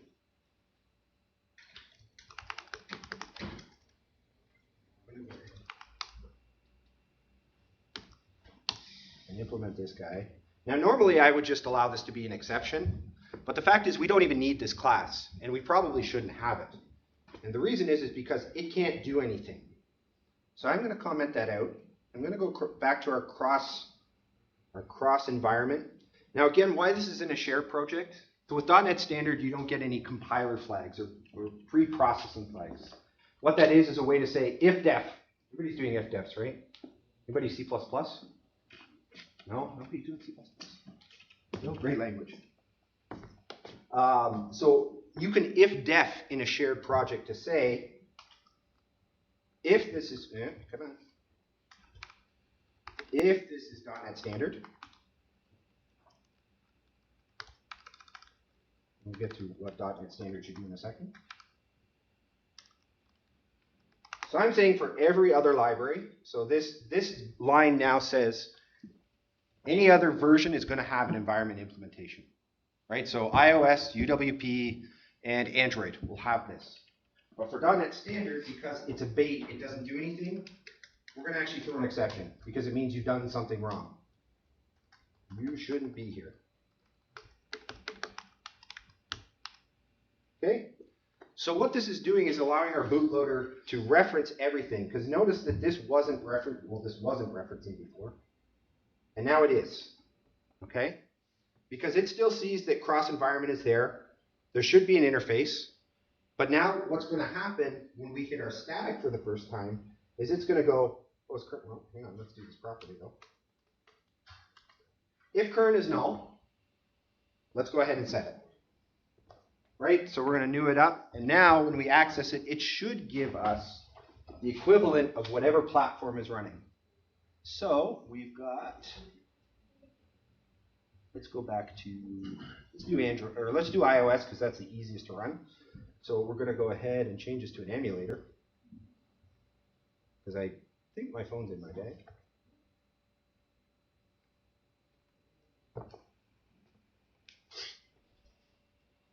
We'll give that a second. It's its first compile of the day. So we should see on this big, beautiful screen, nothing but iOS come up. Right dead center of the screen. And if it doesn't, and it crashes, well, we'll figure that out. Come on. Beautiful. So it magically somehow figured out that it needed to get the iOS version of this implementation. So what the term bait and switch means is it's always looking at our .NET Standard because we're in a .NET Standard library. This guy right here, our main Xamarin Forms project. So it doesn't know how to get to iOS. So what the compiler does is it says, okay, I see you referenced my plugin or our .NET Standard version. What it's going to do is the compiler is going to see, also notice I've referenced the my plugin iOS. But that's not enough because it still needs to figure out, well, how do I get that proper library there? So this is where the witchcraft comes in. One of the things that it does, the compiler does, is the head project or the iOS project in this case is going to say, give me the last reference that I have of the same DLL name. So when we go through this project, so this guy's obviously named my plugin. Okay, nothing special to it. But if we look at the actual iOS project name, you'll notice the assembly name is also my plugin. Okay, the namespace is my plugin. So this is where the bit of witchcraft comes in.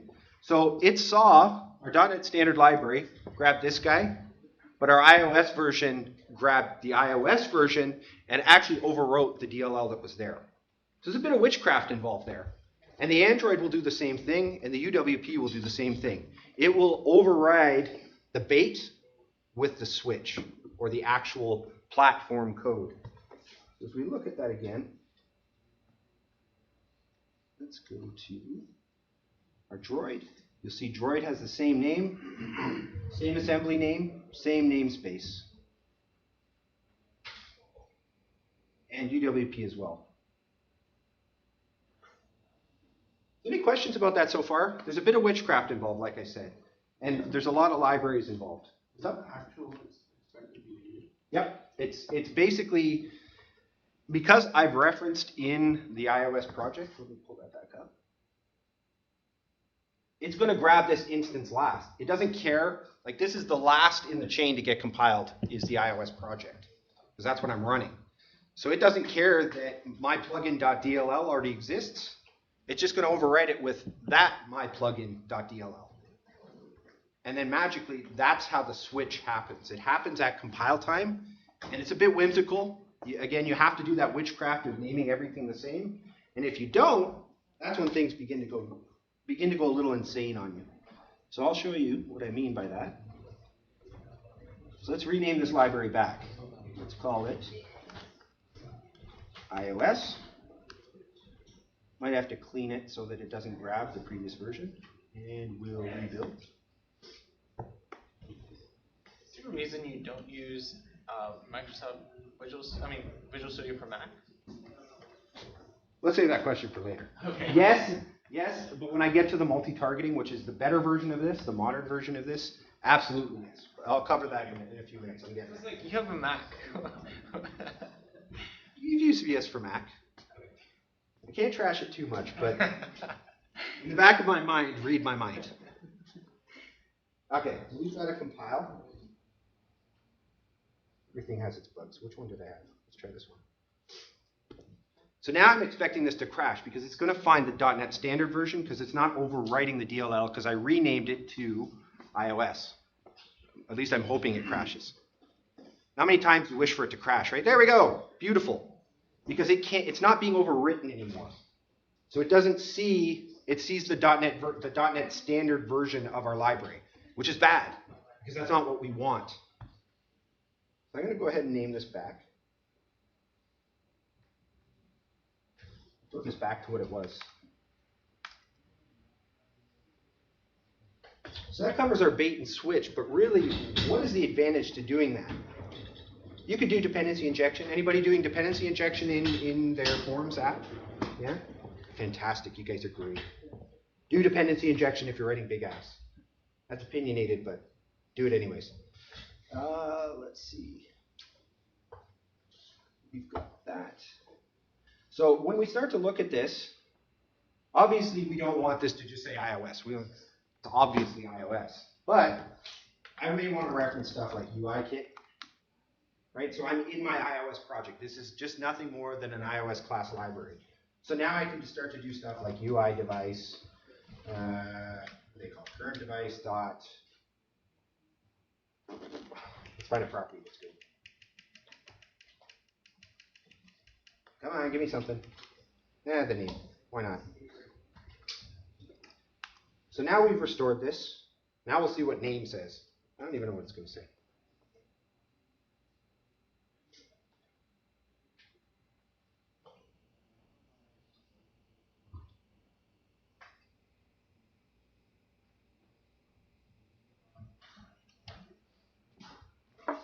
Okay, there we go.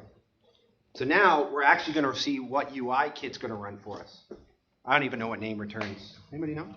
This we'll know in a second. Is it going to return iPhone? iPhone XR. Beautiful. That's not the operating system, but now you get the sense of what's going on. Because it's actually, we're able to write pure iOS code now in this library. And as we build out our interface, we're able to do stuff like, let's see, where's my interface here? We could do stuff like, what is that, string device name. and pull that out, whatever the equivalent is in Android and UWP, iOS, we can now start to pull all those variables out with very minimal effort. Now, while I've shown this classic model, this model kind of sucks. And the reason it kind of sucks is because, one, there's a whole lot of libraries, and there's quite a bit of witchcraft going on. If you didn't know to rename your libraries, you'd be pulling your hair out, trying to figure out why it's not running your platform code. So when Microsoft did .NET Standard 2, they released this wonderful, wonderful kind of tech called multi-targeting.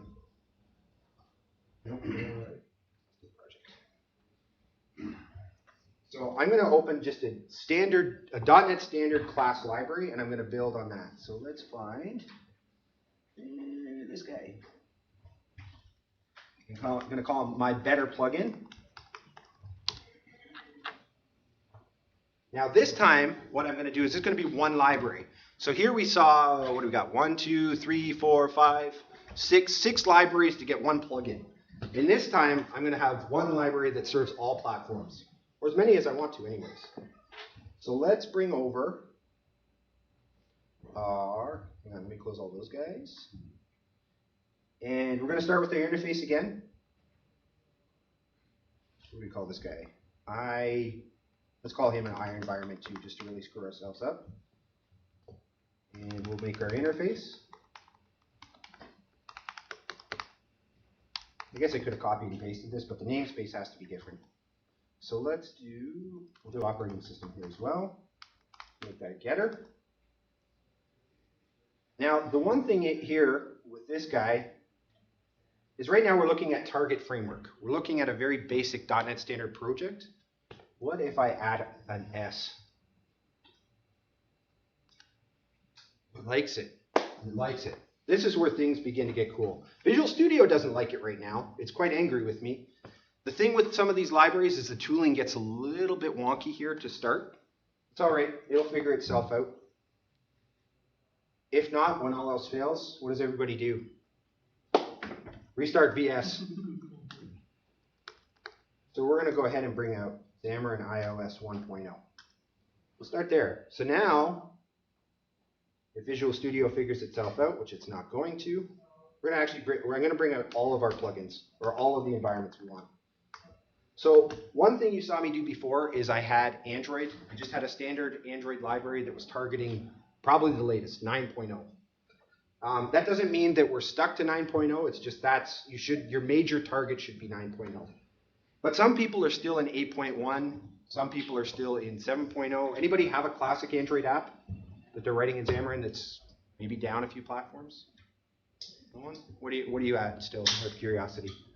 What version of, what's your major target if you're down a few notches on Android? 7? I believe it's like 8 lately. Okay. Get down to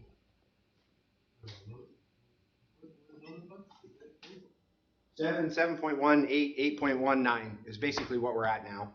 So with the classic technique, you can really only target one with ease. So this is set at 9.0.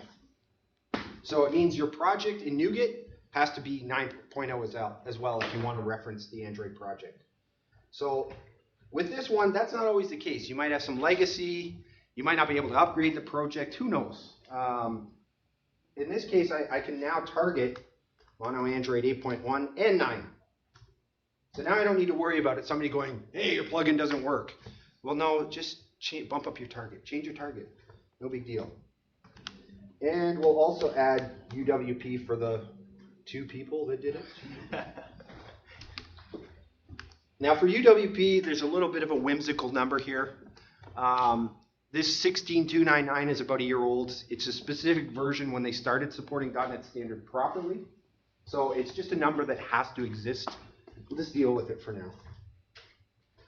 Okay, so we've got our targets. I'm going to restart Visual Studio. UAP or is it UWP? UAP. Okay. At some point, they decided that it was going to be called Universal Application Platform. I feel as though that goal may not have made it. So we're going to go ahead and load this up. I'm going to give Visual Studio a little bit of help. Hopefully this time it doesn't give me the yellow stickies of Doom.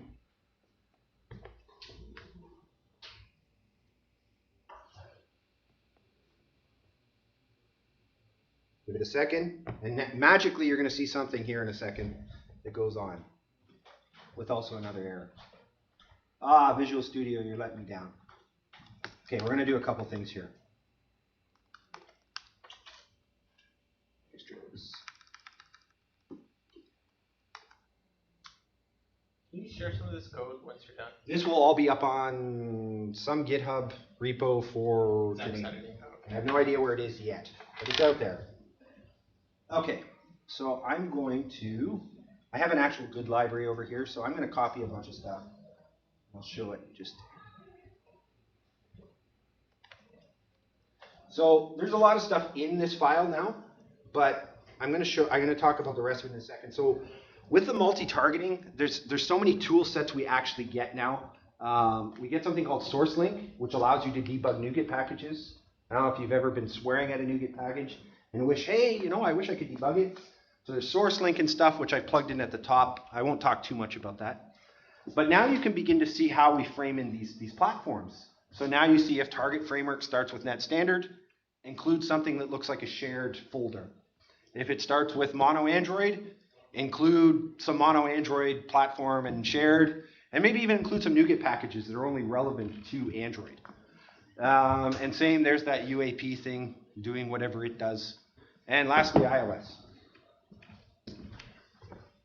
So I'm going to bring these guys over. Or I could just show this one. You know what? We don't need to copy it all. So the one thing I did change is because .NET, this whole multi-targeting is rather new, is there's a NuGet package out there that kind of helps frame in all the missing pieces. So it's just at the top there.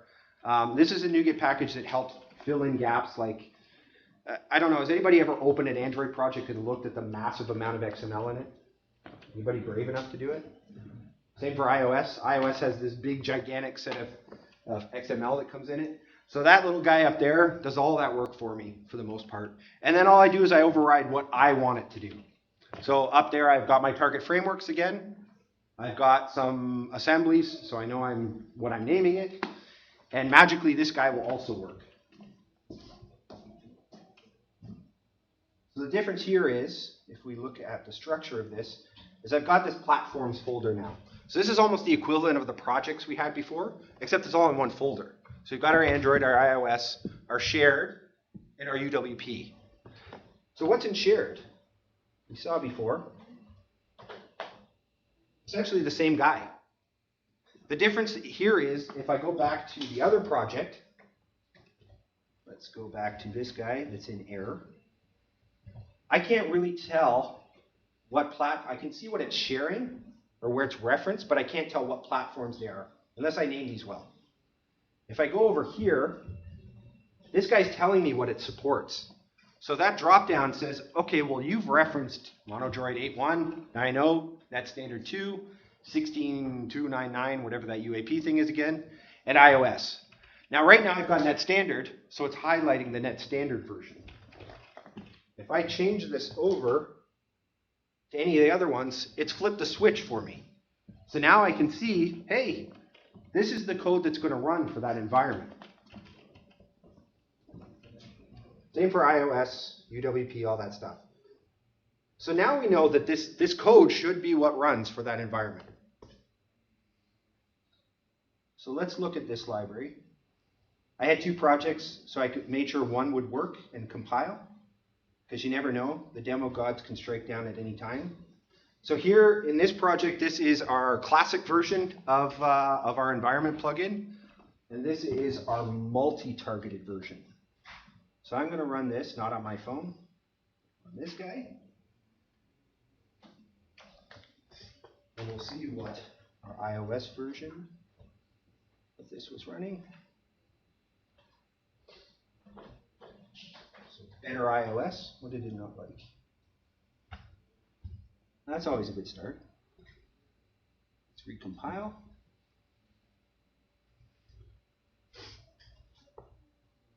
So we should see iOS and better iOS.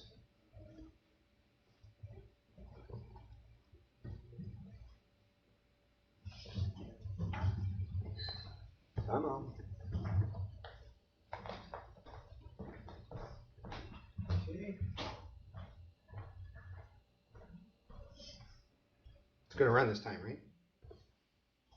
Don't curse me today. There we go. There we have it.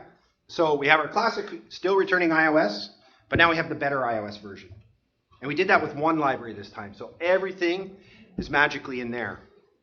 Now one of the things is sometimes people like to add platforms as they go. So you may want to add watchOS. Anybody doing watchOS? I have to ask the question too, because nobody's going to put tvOS, macOS. Come on, there's got to be Mac people.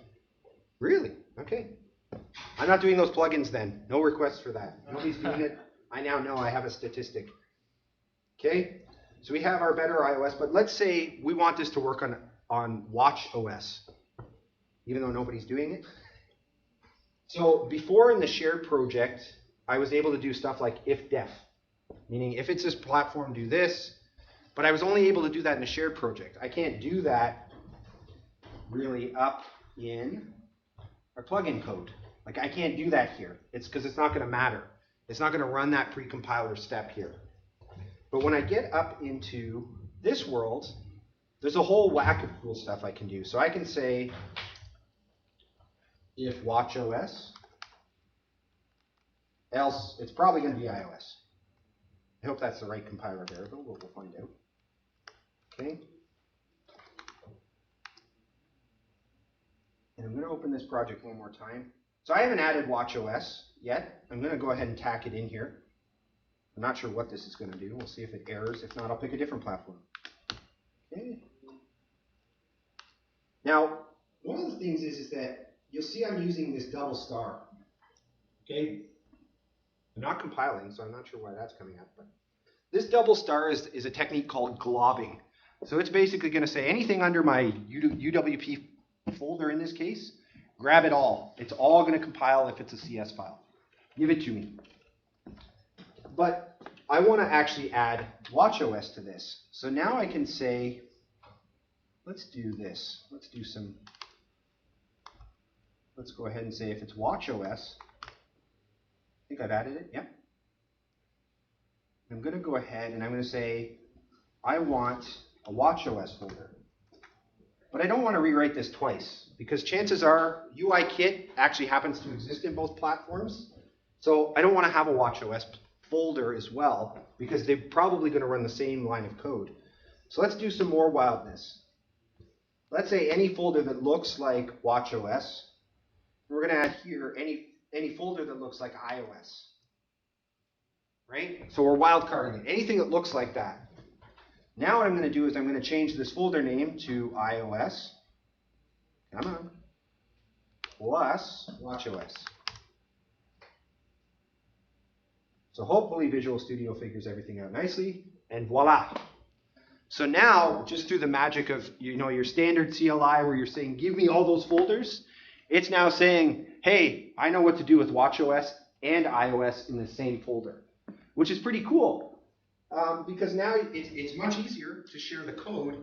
I'm able to do stuff. So if I wanted to say return, hang on, let me get this right. And we'll do watchOS. Right? And if I change this, hopefully I got the right variable. I did not. Ah, there we go. So now it's flipping the switch for me because it knows that this folder's got both watchOS and iOS. And what's really cool here is because I happen to, well, I hope I'm right, UIKit does indeed exist in both. So now I'm going to get rid of this flag. And I'm going to go back to UI device.current. Let's just do model again. Nobody minds, right? Okay, so it doesn't like something here. Now this is even better because it's saying, well, first of all, I'm wrong. So watchOS does not exist. It's not available. UIKit does not exist in watchOS, right? So it's telling me that right out of the gate. It says I'm good if I do this in iOS.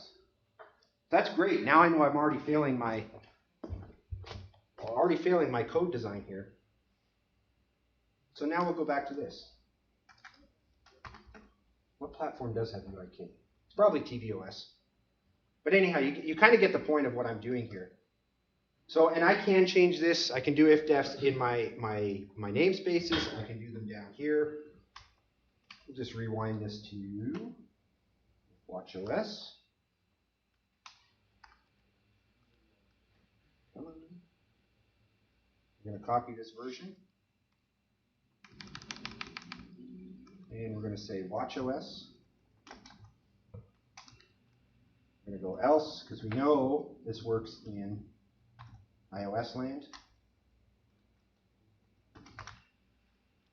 And if we're going to reference it, this still won't compile because this namespace doesn't exist in watchOS. So I'm just going to bring it down here.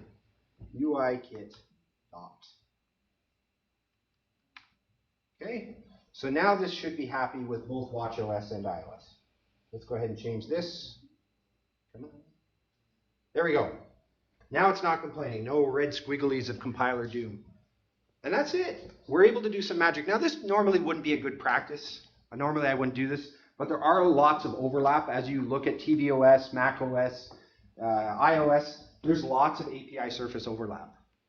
It's kind of a bit of a maze or a large Excel spreadsheet to figure out where those intersection points are, but this helps you get there. You can actually do your Excel spreadsheet right here and figure out what your API surface is and what the overlap is. Question? Yeah, so in the second line of code there, you're using the fully qualified namespace for it. Would you recommend doing it that way or putting your compiler statements up in the using statements if you had several using statements for iOS versus watchOS? If you're going to probably use that namespace over and over again, I would probably put it up here, which you can still do. You can do it up here if you want. So if iOS will say bring out UIKit, and now it's telling me, look, I can get rid of it down here. Right, so it's just a nice clean way of doing it. So if I still need to do ifdefs, I can do them all. I am going to be I would probably be referencing UI device several times. So I probably would put the namespace like I did here. It's just hard to say. Pick your poison, so to speak. Is there like a tipping point where you would recommend putting them at? I know it's a style preference, but because I've done a couple of classes like this where we've had a couple of different statements of if else on the different platforms, and you get a little verbose and confusing quickly.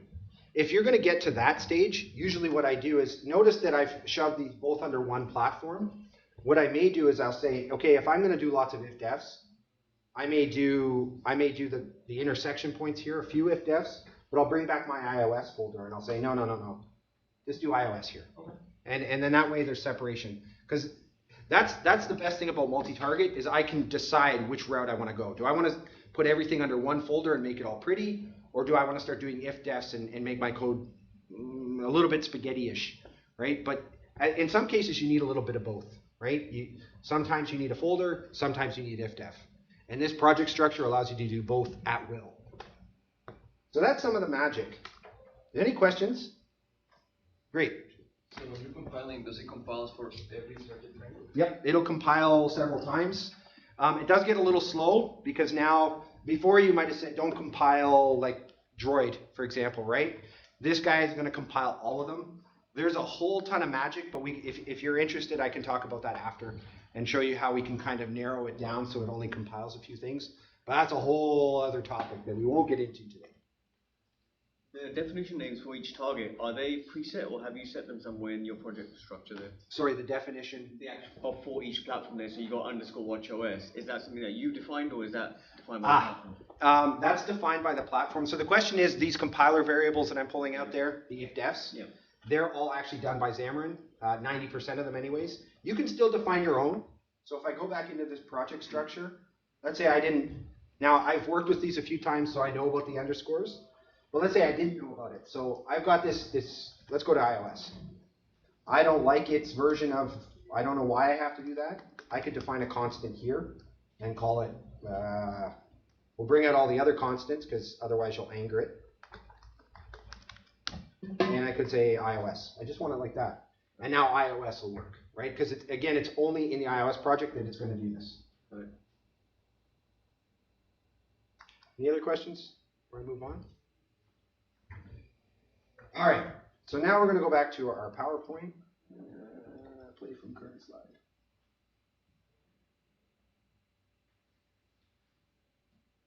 So some of the challenges with this, I'm going to go over the challenges by the platform. and challenges by picking your target. So multi-library is going to compile everywhere for you. You're not going to have any issues with it. It's just projects keep growing. Additional tooling such as SourceLink, like I said, that's the debugging, and NuGet packaging, they're quite a bit more manual. It's more of a manual process and you have to go through it. And obviously we saw a little bit of witchcraft. Again, this code will be up so you can see it. But when we switch to multi-targeting, the only downfall really from it is that right now it does not compile well in VS for Mac. Ooh. There's a Microsoft guy here somewhere that you can really ride about that. It's really frustrating. It's coming. It's almost there. So eventually this will compile everything except for UAP, obviously. And I can show some ways in how we say, okay, well, if we're on Mac, it'll compile UAP. But again, we could talk about that after, offline. And there's not a lot of witchcraft involved. Like it's all in one file. You can see what it's doing. There's not really any, I don't want to say there's not really any real complexities that you have to go hunting for. It's all in that CS proj. So if you're asking me today what the better choice is, just do multi-targeting. And help us fight the fight to get it into VS for Mac. So does Shiny use multi-target? We'll get to that. Okay. Yes, I do, quite a bit.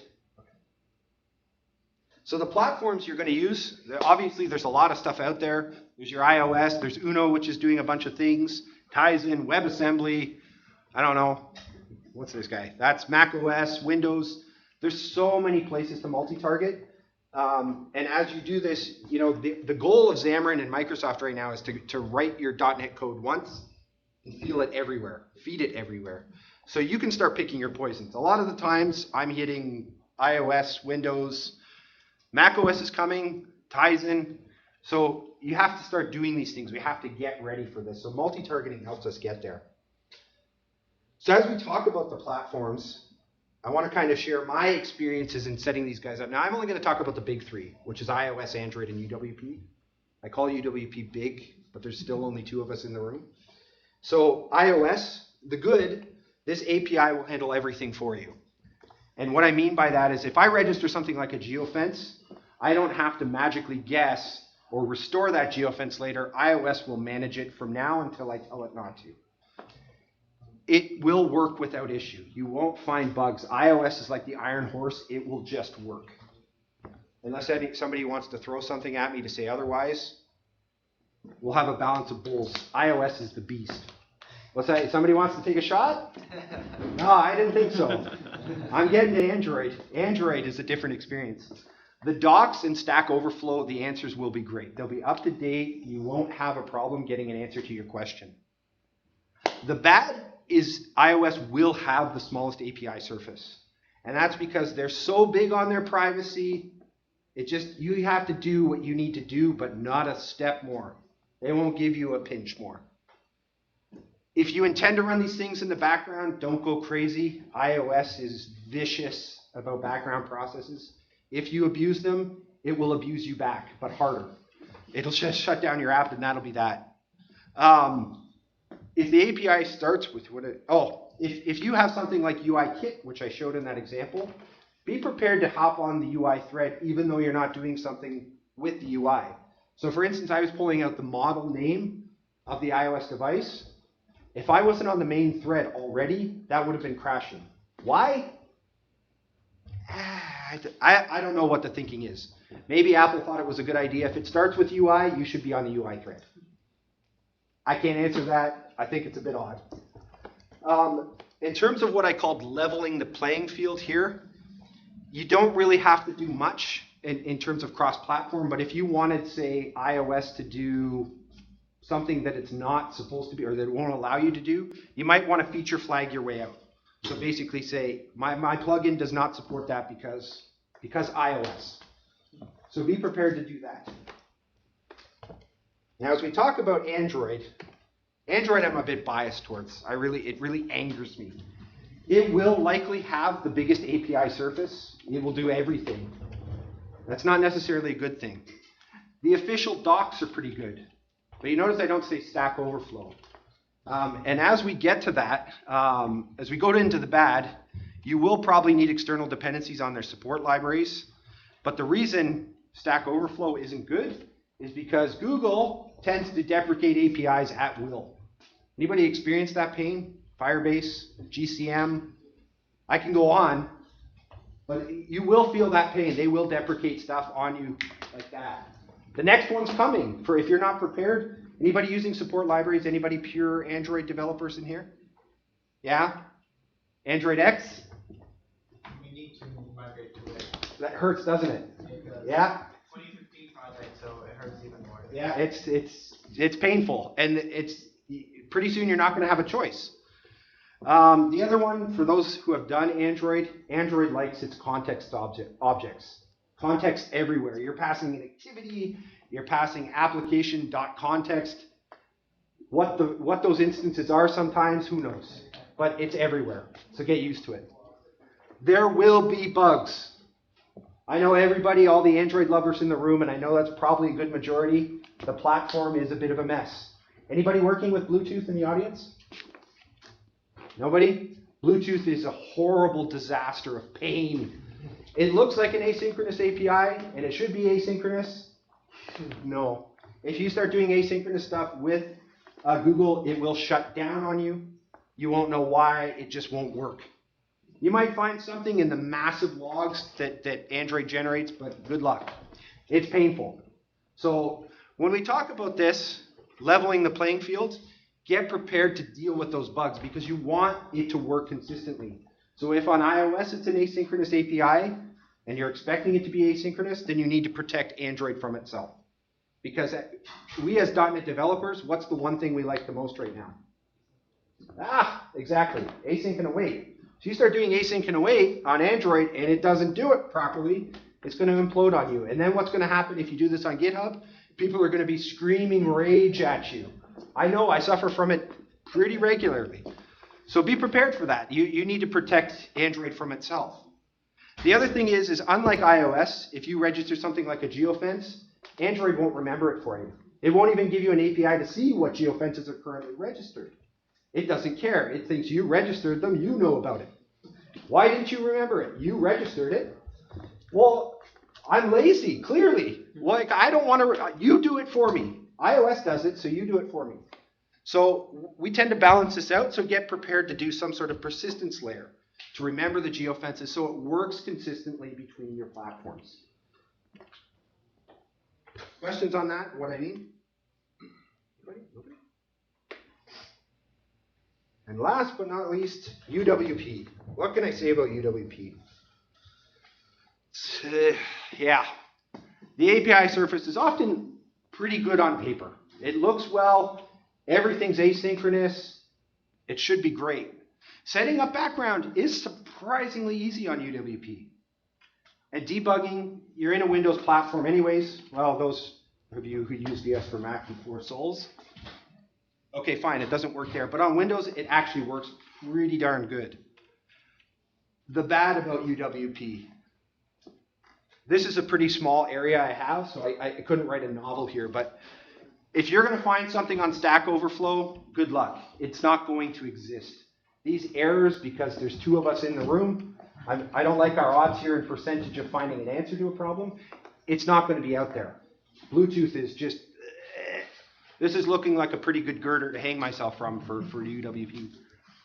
And surprisingly, I don't know why they thought this was a good idea if they were rewriting it. You will see COM errors. What are we in the 1990s still? You will see COM errors come out of UWP. Who knew? I thought it was the new universal platform. It still uses COM underneath the hood. It's not going away. They just won't let that damn tech die, will they? And everything is async on UWP. Why? I don't know. Even stuff that shouldn't be async, such as getting the device model name, I didn't know that was an async process, but guess what? It is on UWP. No idea why. So with UWP, the only thing is often it will do a lot of this lifting, but when you're leveling the playing field on UWP, just be prepared. It often has the same relative limitations as Android, but it really depends. It really depends on the version of UWP you're using. Is there any questions? It's question time. I think I'm doing good on time too, right? This is 11:15? Yeah, it's 11:15. Wow, wicked. Questions? So there's a bunch of links up here. Like I said, I do a lot of open source.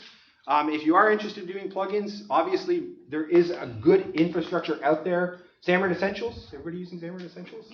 Everybody's using Essentials. Anybody heard of Shiny? Anybody using Shiny? Anybody want to throw knives at me? It's not done yet. It's in a beta. Give me a break. So it's up there too. And I will be doing some Shiny code kind of in this back. So I've got a free day to do code. I don't need to listen to what everybody's talking about because they've already shared their speech. So I'm actually going to be at the back of a room somewhere. So if you want to come see me writing some Shiny code, come take a look. But if there's no questions, yeah, there we go. So I've wanted to create a plugin like quite a few times, just never have gotten to it. So and I only have a Mac. I don't have a Windows. Do you suggest I buy a Windows? Do you care about UWP? No. All right, then no, I don't. Do you plan on doing open source with it? Yes. Okay, these people come out of the woodworks with UWP. I didn't even know they existed. So it's something as simple as like Zendesk has this like new chat feature, Zendesk Chat. Yeah. Which was formerly called Zopin, and it's pretty popular. You know, people just do it on like mobile web because there's no NuGet package for Xamarin. Okay. And so it seems pretty straightforward and simple to actually implement a NuGet package for it. Okay. You don't need it there, absolutely. One thing to keep in mind is I covered the big three, and I know UWP, there's two of us in the audience. One thing to keep in mind is .NET Core 3 is coming. I think it's next month. I think they announced it's coming next month. .NET Core 3 is really going to revitalize the community. There is a lot of code out there that exists in Windows Forms. There's a lot of code that exists out there in WPF. Anybody doing Windows Forms that's brave enough to raise their hand? Wow, we got to. Yes. How about WPF? I suspect I'm going to have better luck with that. Okay, WPF 2. I actually do know there was one other UWP developer in here. You forgot to put up your hand, sir. I just remembered that. Still counts. Still counts. So WPF and Windows Forms are going to see a bit of a revitalization, not because we still want to write code in Windows Forms, but because we need to start getting out of Windows Forms, and we need to start getting out of WPF. Cross-platform plugins are a great way to get there, right? Because they're going to be looking, they're going to be like, hey, I've got this old cruddy Windows Forms app. I want to do Bluetooth with it. I don't know why, but now we can get there, right? We have a bridge to UWP, which does Bluetooth, right? So we're able to bring these old dinosaurs and kind of retrofit them with like bionic parts and say, hey, Windows Form app, that was when did Windows Forms come out? 2001? Now we're able to retrofit you to get to the next level, whether it's WebAssembly, do something exciting like Uno. Anybody heard of Uno? Yeah? All right. So now we've given them an avenue to modernize. So just because you don't do Windows and UWP doesn't mean this stuff isn't coming at us, and it's an exciting time to be a Xamarin / cross-platform developer in .NET, because this stuff is all still existing, and .NET 5 is going to be even cooler when that comes out. Any other questions? Anybody want to hit me with anything? We're good on time? All right. Thanks, everybody. Hope you enjoyed the talk.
Alright,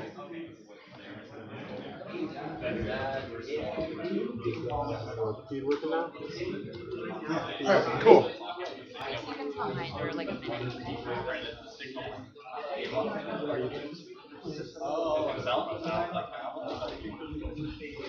Alright, you guys ready to learn about shell customization? Yeah? I saw a hand flash in the back. Alright. Those who don't know me, I'm Andrew Heffling from the other side of the pond in New York. Is anyone here from out of town, outside of Toronto, besides me? Alright. Couple people. Anyone else from the States? No? Yes? Okay, cool. Cool. So, my name is Andrew Heffling. I live in New York. I work for a company in Seattle called File on Q. I build mobile apps for police departments and first responders using .NET technologies and Xamarin. We were having fun in the last talk about some old technologies. I integrate Xamarin with stuff like WCF and Visual Basic Code. It's a lot of fun trying to get the two technologies to play together. And I mean that, honestly, it is a lot of fun being able to do some of that stuff. I've been around the block in the .NET ecosystem quite a bit. Last night with the speakers, I was talking about people how I contribute to .NET New. That's a blast from the past. I still do web forms development. I've done a lot of Azure stuff. I've done WPF, WinForms, ASP.NET Core, and it's been fun seeing the different things that you can do in the technologies and trying to bring them to the other platforms. I do a lot of open source development. This year I got invited to join Planet Xamarin's community author. So I got a development blog. If you see it, I talk a lot about Xamarin and other .NET stuff.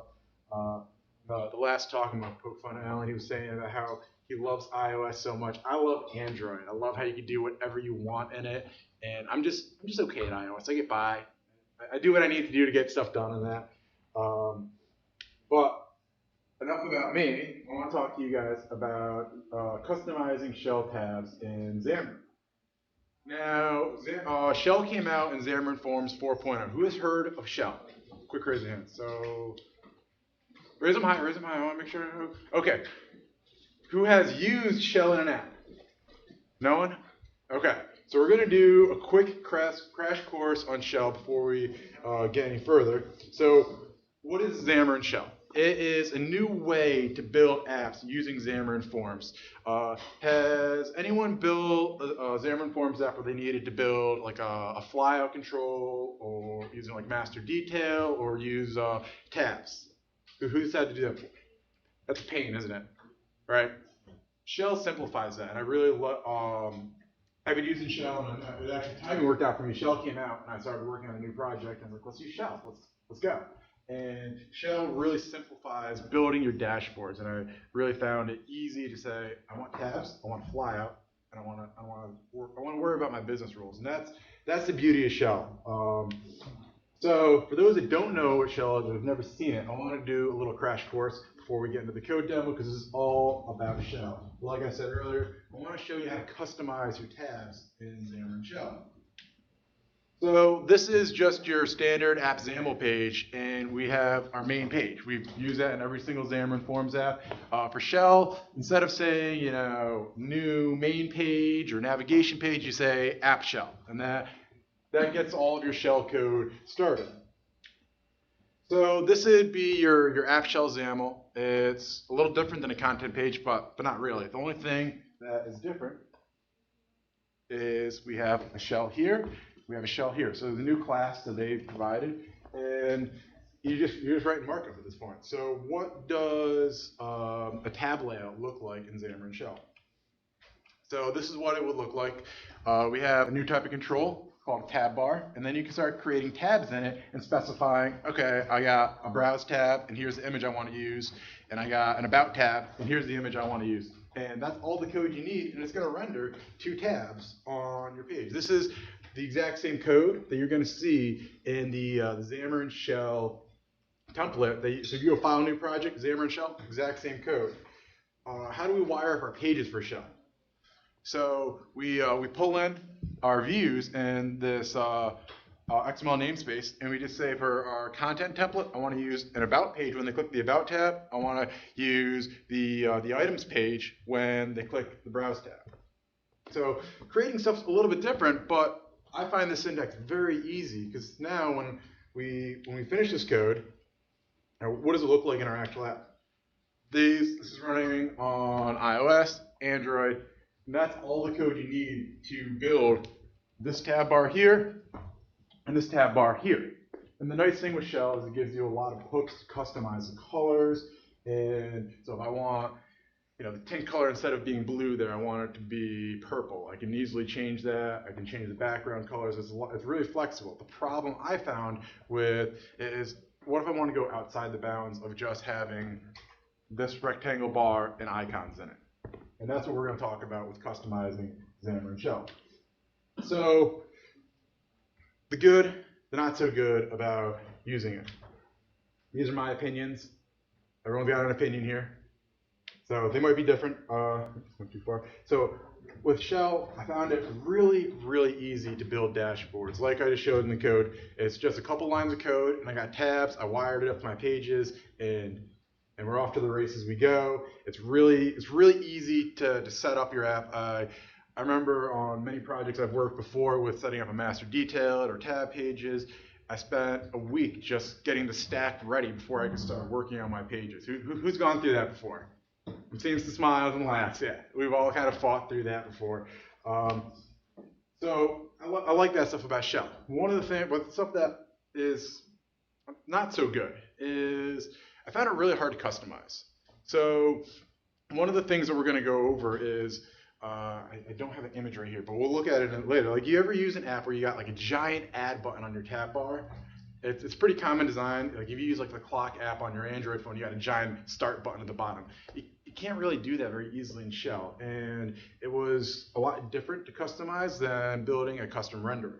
And the other problem I ran into is, if you've spent so much time learning how Xamarin iOS and Xamarin Android, sorry for the two UWP people in the room, but if you spent all this time, Shell doesn't work for that yet. There's a pull request out there. Hopefully they'll get merged later this year. But for Android and iOS, I spent a lot of time learning how those platforms work, and now I got to learn all this new code of how Shell works and how I can hook into and customize it. And that's what we're going to learn today, is how we can customize that stuff. But before we get there, I want to talk a little bit more about custom renderers. So that's how. So when we customize Shell, it's just building another custom renderer.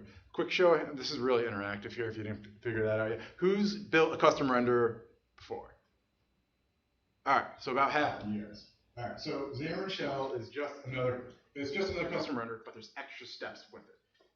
So let's look at a traditional custom render. So when you build a custom render, and I'm just going to use the Xamarin label control that we all use in every single app. So we have our shared code. There's going to be a label control. It might have text, color, background color, whatever properties you want to do with that. There's going to be a label render in the Android code base, and there's going to be a label render in the iOS code base. And then what's actually happening, if you look at the implementations, is on Android, it's going to use a text view, and on iOS, it's going to use a UI label. But our shared code, all the way over here, all we do is this. And then when the Android code runs, it knows, oh, we're a label render. Okay, we got to go use our text view, and it renders it onto the screen. So how does this work with Shell? I said earlier, there's more steps, right? We got a diagram we're going to go over in a minute. So these are all of the Shell renderers for Android. There's a lot there.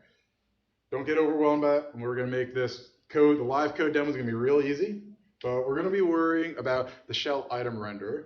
And for iOS, there's different renderers, and they have different names. Some of them are similar, but they are different. So we got to know where we're going. And for this one, we're going to be using that the safe Shell nav bar appearance tracker. That's a mouthful, but it's really not that scary. So this was the renderer workflow we were just looking at for labels, right? So how does this work for Shell? So we have our shared Shell control. So when we looked at what the app Shell was just a few minutes ago, that's that Shell control right there. It breaks down into a Shell renderer and a Shell renderer for iOS and Android. So not too different than a custom renderer. This is where it starts to get a little scary. We'll walk through it all in a minute. So on Android, there might be a Shell item renderer, and there might be a Shell flyout, And you saw that big list of renderers I showed you a second ago. All of those are orchestrated by the shell renderer for Android. So they have all these different renderers that are controlled by the shell renderer. So the way you build it is you build your own shell renderer, and then you orchestrate which individual renderers you want to use for the different parts of shell that you want to extend.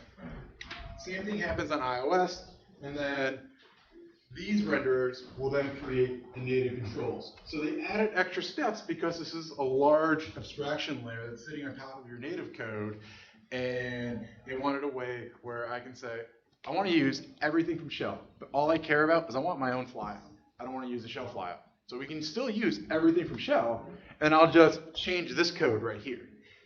And that's why they've added these extra steps. So how would you actually implement this? And I'll show you some code snippets first, and then we'll get into a code demo, and we'll build an app together. So in the shell renderer code, there's going to be a method in there called create shell item renderer. So I was mentioning earlier for Android, we're going to be focused on the shell item renderer. So all you do to create your custom renderer to change how those tab items are generated on the screen is I just create my own shell item renderer, and I override the method and I say, use mine, don't use theirs. So what's important about this is, if you've built a custom render, there's that really crazy syntax you put above the class that says export renderer, and you say, like type of label render. You don't do that for the particular shell items. You do that for the parent level shell render. So these guys here, you would export your render, but these ones here, you do not. You just new it up. So this is an example of what our shell renderer code would look like. So this is actually code I pulled from an app I've been working on. I had to customize how the flyout worked, and I had to customize how the shell item worked, which is that tab bar and stuff that we're going to be doing today. And all I did here was I overrode the methods and said, I want to use my version. I don't want to use the Xamarin method. But we still use the base class of shell render provided by Xamarin, and that gets us access to all of the other renderers there. So I've said, I want to use my version. All right, so let's do a code demo that I'm going to stumble through, and it'll be fun. All right, so let's make this a little bigger. Can everyone see that on the screen okay, or do I need to make that font a little bit bigger? I heard it looks good from the back, so that's good for me. All right. No, that looks really funky blown up. We'll see how that works. Let's see. Of course, it's zoomed in there.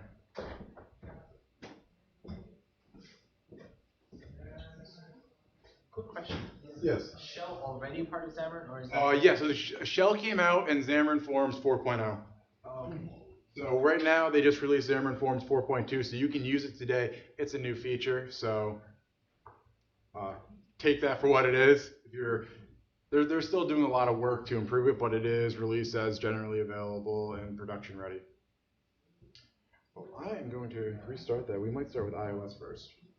We'll just try it. Also, I develop on a Windows machine. I'm using a Mac for this demo, so you guys can see iOS. I'm just out for a good time here. All right, let's make that bigger. Perfect. Okay. Slide this over. Okay. So I took the standard template that we get with Xamarin Shell, and I made a couple small changes to it. I added a new tab down here called Add Button. I want this to be like that big. Nice and big. I want it to overlap over the tab bar because that looks cool. It's a good design. And so that's what we're going to do today. And you can't do that out of the box. So right now, if we look at our code here, I'm going to stop the debugger. We could ignore this because we don't care about the styles. So this is what our code looks like, right? So we have 3 tabs. We have our browse. I added the new item, and we got an about there. Okay. So with anything that you do for a custom renderer, you start creating your new shared controls first. So that's how I do it. That's what I recommend. So what we're gonna do is, and I know that's really tiny over there, but we're just gonna create a new folder in here, and I'm just gonna call it controls. And inside here, I'll just create a new class. We'll call it my tab bar. Perfect. I don't need a constructor. And I'm just going to have this inherit from the existing tab bar that comes from shell. And we'll include a namespace there. Perfect. So now I can go back to our app shell. And I can just update the tab bar here to use my tab bar. So we'll say XML namespace, say C, and I'll just plug in my namespace. That's not what I wanted. See, on Windows, that just works for me. And now everyone that uses the Mac is just saying, you're doing it wrong. Okay. You see, why did it do that? Okay. Watch me struggle with Mac. All right, so I'll just come over here and I'll say C. This is going to be the demo. I'm just going to be struggling typing. All right, so we updated it to my tab bar. So yeah, C colon my tab bar, perfect. It inherits from tab bar, so this shouldn't be a surprise to anyone. I should be able to run this. It'll work. Fingers crossed. All right, it's building. Perfect. I didn't break anything, I don't think.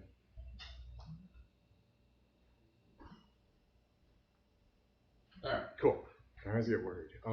So that's really not doing anything cool. So we need to add another control. So I said that we want this to be large. So why don't we create a control called a large tab? So I'm going to do just that. And I'll create a new control. And we'll call it a large tab. And this is going to extend tab.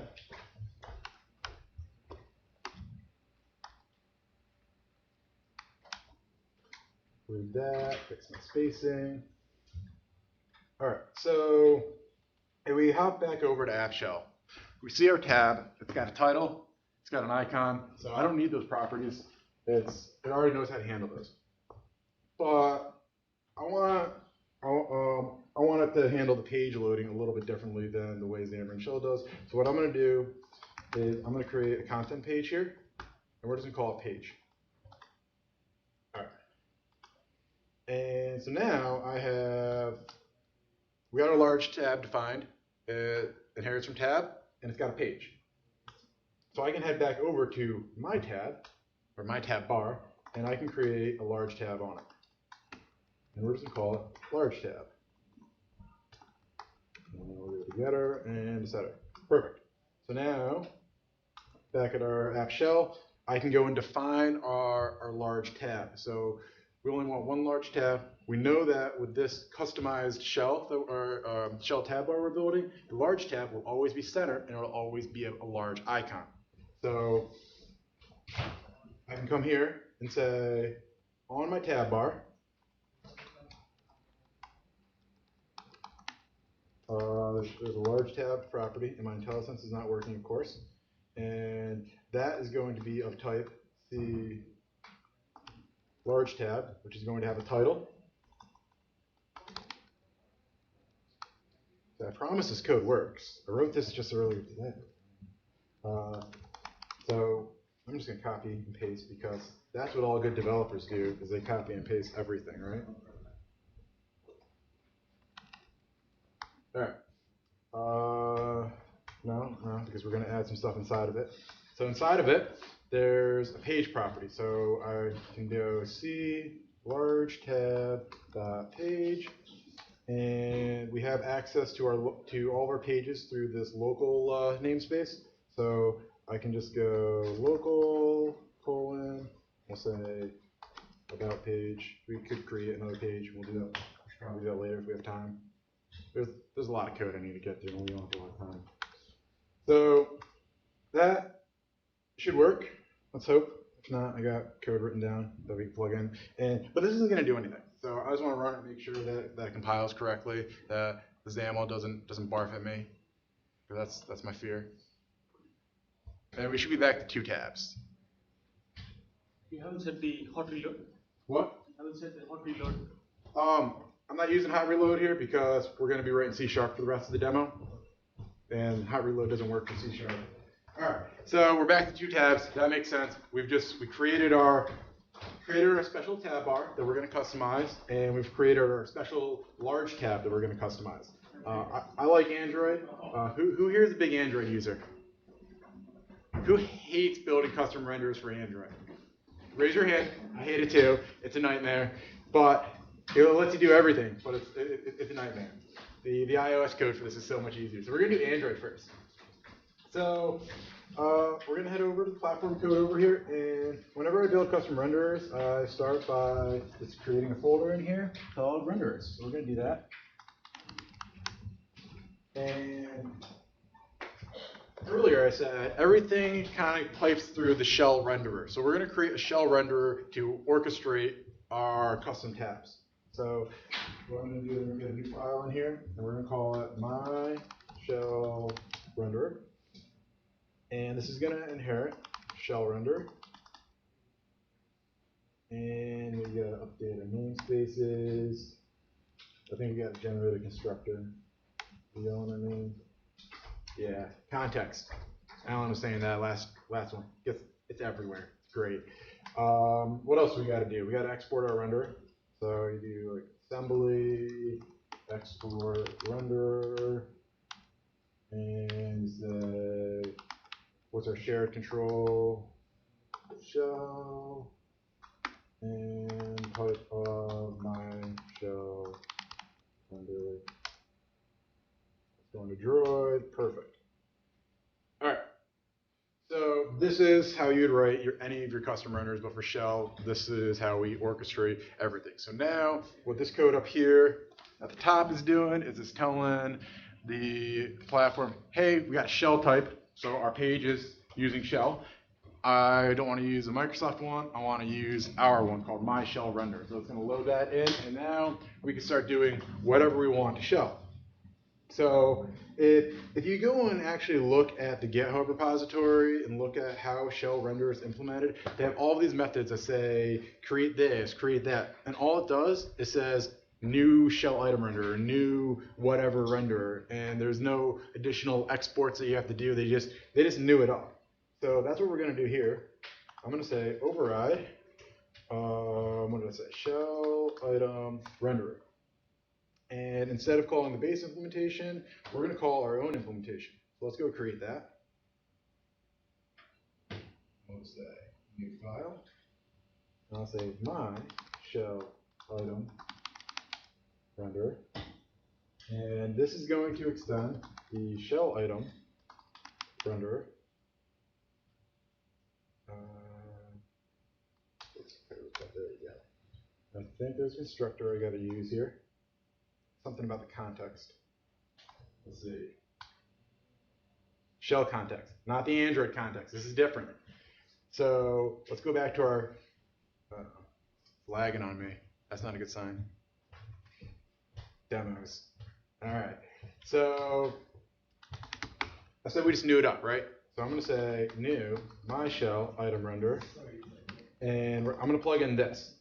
So the shell renderer.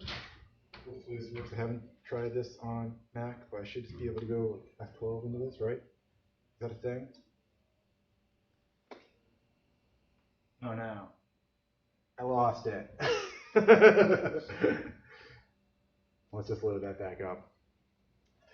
I'm not going to do that again, but so if you look at the implementation of shell render, it implements iShell context. So it provides some methods for you that you can use in your individual references. And I know David earlier was talking about Flash and an action script and all that cool stuff. It reminds me of when I was working on that stuff, and you would just pass your parent class everywhere, and it was great. So we're going to use the original file here. And so that's what's happening with that iShell context. So we just got to start over here and say shell item render. Got to remember to save often. And constructor. Okay, so shell context, right? So we said on our shell item render, load through save, perfect. Okay, so we're gonna pass in our current instance of the shell render. That's gonna give us a context. When we head over to our actual item render, that's gonna get passed in, and we're gonna have our base code. So we've just written a lot of code. Any questions so far? No? No? Okay, cool, we'll keep going. So who here has written an Android XML layout before? Some hand flashes. All right. They're annoying, aren't they? I don't like writing them, but they're a necessary evil. You do a lot of cool stuff with them. So in the platform code, to render out the entire layout that you see, there, especially for the tab bar, there's something called the bottom tab bar. I forgot I got it written down for the demo, but there's this XML layout that you use for that. And what you can do is you can write your own and call it the exact same thing, and it will load your version instead of the platform version. So I guess it'd be considered similar to like a bait and switch. I guess I want to use mine, and as long as the IDs are the same, it's going to overwrite what the Xamarin platform provides. So that's exactly what we're going to do. And lucky for us, I already wrote the code for it. So I'm just going to pull it up real quick. And it's the bottom tab bar layout. So we'll just go add that in. So where do we add that in? There's this great, not renderers, resources folder. And inside there's layouts, right? So oh, look at that. I already added it in. I forgot to delete that for the demo. So I don't need to copy it over. Perfect. So let's look at this real quick. Okay, so this is slightly modified from what you get in Xamarin Form Shell. So the part that is in Xamarin Form Shell is this part right here. The part I added was this one right here. And so what I did was I wrapped everything in a frame layout, and then I took the existing layout, which was a linear layout, and I just put that as the first element, and then I said I want my own frame layout. So I can do whatever I want to it. I can move it around on the screen. I can put anything in it. I can put buttons. I can put animations. Doesn't matter. I got a place to put stuff in, and that was the whole point of overriding this layout control. So now that we have that in place, I can start doing everything I need to do. So let's head back to our shell item renderer. So there is a class here called create view, I believe. I don't want caps lock. So look for create view. Okay, so this is going to generate our entire layout structure. I don't really want any of the platform code to change, so I still want that method to run first. So I'm going to say var layout equals that. So that's going to run. It's going to do everything it needs to do. It's going to generate the layout that we just saw, and now I can go and use that to look up other stuff. And I will not remember that code, and this is not a memorization quiz for me, so I'm just going to pull the code out.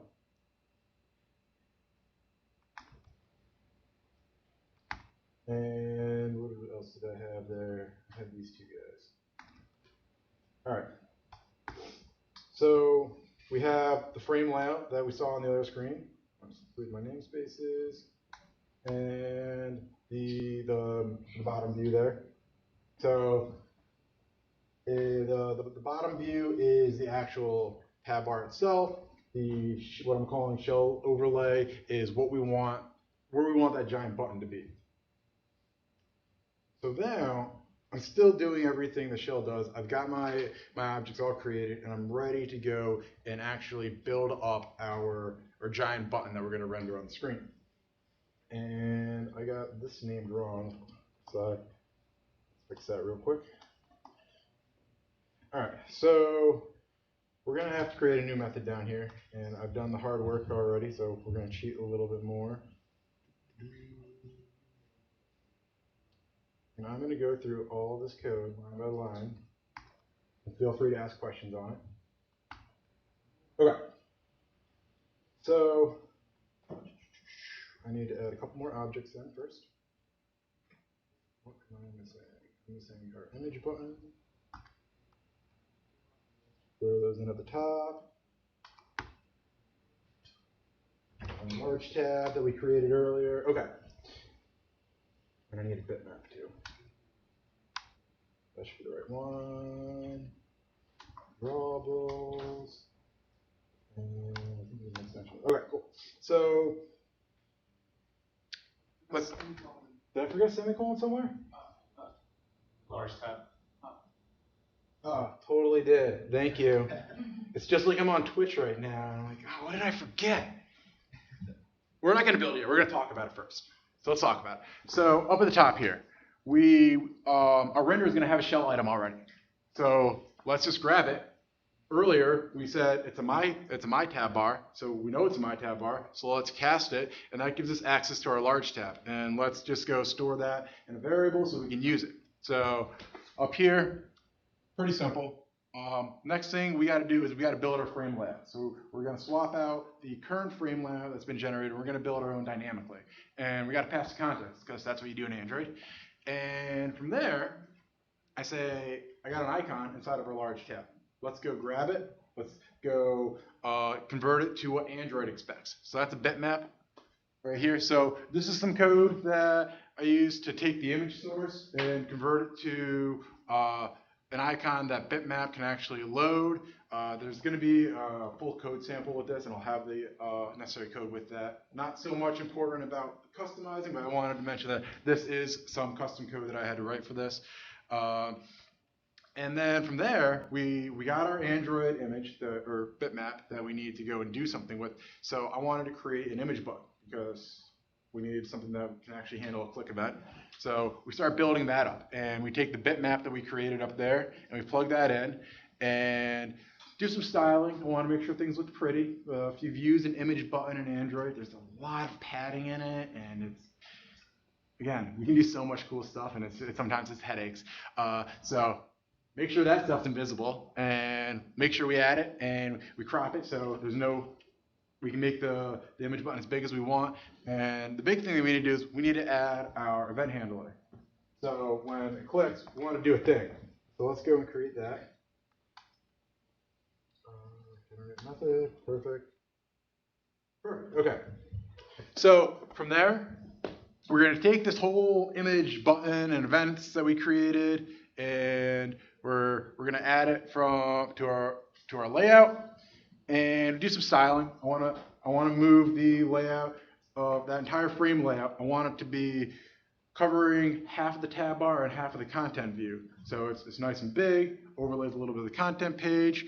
And to do that, to get the measurements for that, you have to, because our view is not rendered yet, so you're not. So if you went and said, give me the height of our bottom view. So the bottom view that we said earlier, let's go back up.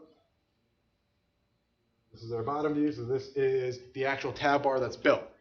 The height of that, it's going to be 0. It's not measured yet because it's not rendered. So we use this measure function here to say, I know it's not rendered, but give me something to work with here. And so it's making some assumptions based on the unspecified parameters I pass in. So you take that for what it is. Your numbers might be wrong from what it actually gets drawn, but it's good enough for us to actually manipulate it.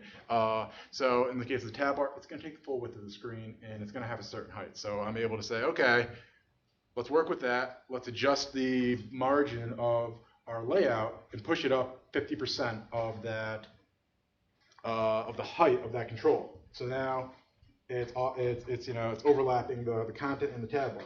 And all we do is we apply that, and we just clean up our shell overlay in case there's anything there, and we add it. And everything's going to be for Android, everything's going to be rendered. So that was a lot of code to go through. Question? You know the XML view that you did, you mentioned that you had the original shell code there as well. Yeah, so is that necessary to have that linear layout there? Yes. So this linear layout is absolutely necessary. So it's not like class inheritance where I get to say, I want to override this one piece. I need to pretty much carbon copy it. So thank you for asking this question. I'm just going to repeat it one more time for anyone that didn't hear it. So do you need to have this part of our layout inside of our XML layout that we've kind of overrode what Xamarin platform's doing? And yes, because we're gonna, what's actually happening inside of your app package is it's taking this layout file and pasting it over, completely overwriting that file. So there is no class level inheritance or anything to say, I just want to add this little thing. So what's the downside of this? If this code changes on the platform, you got to go and grab it and put it back in. So there is some downsides to this technique, but this, I had a conversation with the guys that worked on Shell, and they said this was the extension point that they built into the platform so we can create our own customization on how Shell is laid out. So in this example, is any of the linear layer actually getting rendered at all? Yes. It is? Okay, Yes, right. yes. So the bottom navigation view right here, that's your tab bar. Right, okay, gotcha. And then the frame layout there, that's your content area. So what I did here was,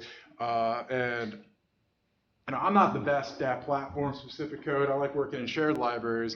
But what I found was it was very difficult inside of a linear layout to grab a control. Because originally I was like, okay, we got a linear layout. Let me add another item to it. Perfect. It's underneath the tab bar. Let's see what I can do to move it around and change the other things. And it just wasn't working. So frame layout was a lot easier to accomplish that. So that's why I wrapped everything inside the frame layout. And then I just bolted on another frame layout at the bottom that I could do whatever I wanted to do with it. I'm sure there's, with programming, there's 100 ways to solve any one problem, so I'm sure there's another way to do it. But this is the way I did it, and again, this overwrites everything that is in that XML file, that layout file. So if they change it for whatever reason, you're gonna have to change it if you want those new features. All right, any other questions before I continue? All right, cool. So now we're just looking at our on-image click function, right? So up there, we got our image button. We say, hey, when the user clicks on it, I want to do a thing. So let's go do the thing. And what we're going to do is I should have a shell item. And we're going to cheat here because I couldn't find an easier way to do this. We're just going to grab our navigation, and I'm just going to push our page on. So we had our large tab, and our large tab has a page. And the caveat to this is I couldn't figure out an easy way to use the content template the same way our app shell was working. So if we take a look back, little disclaimer here, I really don't know everything. I'm just making this up as I go. But we have content templates, right? And I wanted to try leveraging this technique, but I couldn't really figure it out. If someone figures that out, please submit a pull request to the repo that you guys are going to get linked to so we can all do it that way. So I just created a page, and easy enough. I got access to our navigation control, and I could add it on. So that's why we had to write this code the way we did down here. And what's going to happen now when we run the app, we click the button, it's going to push the page on. So it looks like everything is good here. All right, so let's try running it. And what happened there? Are you sure you went over it? Oh, yes.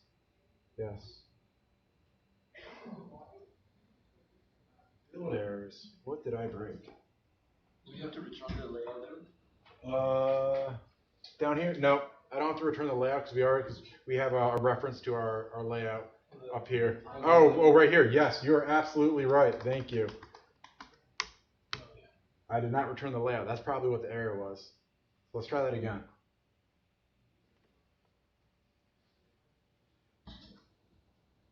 We run through these 100 times and I still go off script. All right, there's another error. Let's figure out what went wrong here. My shell item render is public, should be declared. Oh, that's Java code. You don't see that very often. Visual Studio is angry at me. Let's restart Visual Studio. That usually fixes that problem. I mean, it crashed earlier during the demo, so that's probably why.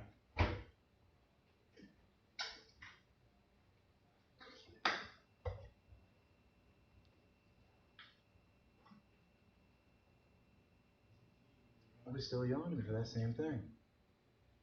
Oh no, that is not cool. I promise you this works. Let's try cleaning our Android project.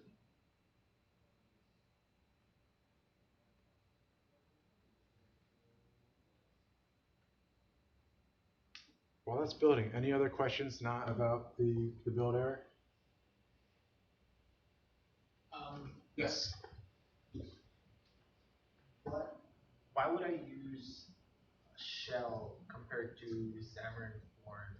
Like, what's the main motivation? I understand that it makes it easier to make a quick application for navigation, but like long term, does it look like a smart? So I like it because I don't need to fight the stack. So it's very easy to get set up. It's very organized with how the tabs are laid out, the flyouts laid out. One of the problems that I've ran into in the past, and this again, my opinion, everyone's got one. Yours might be different. Take it for what it is when you work on teams, whether it's in-house or distributed, you have a wide range of skill sets. You got somebody that's usually your lead engineer that's been doing stuff for a long time. You got your juniors and your mid-levels. You want something that is going to work, of course, but you want something that's maintainable by anyone on the team. So I look at solving these problems, not is it necessarily the absolute best, perfect, pie in the sky solution, but can I go and give this to my most junior guy on the team when I leave the company or when I'm on vacation for a couple weeks, and will they still be able to iterate on it? And that shell is very simple to use, very easy to use.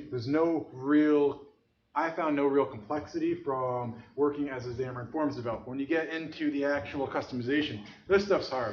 Don't let me lie to you and say this stuff is easy. This stuff is very difficult to do. We've written a lot of code so far. But at the top level of it, it's very simple, and that's why I really like Shell, is how simple it is. All right, so we got nothing here. I forgot to add it to the actual layout. We wrote all the code, but we didn't add it, so let's go do that. It builds though, so that's good. So we need to say set up large tab. Perfect. And I got a giant if block that I throw above it, so let's go grab that. It's right here.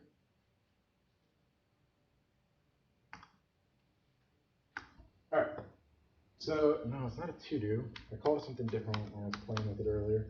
It's a my tab bar. Oops. I'll call that my tab bar and my tab bar. Perfect. Okay.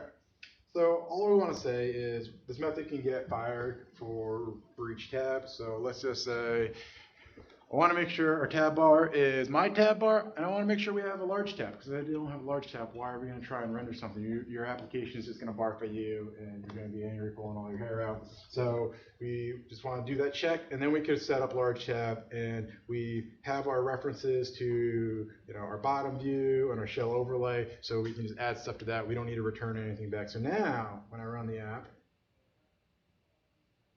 it's going to work. Got my fingers crossed here.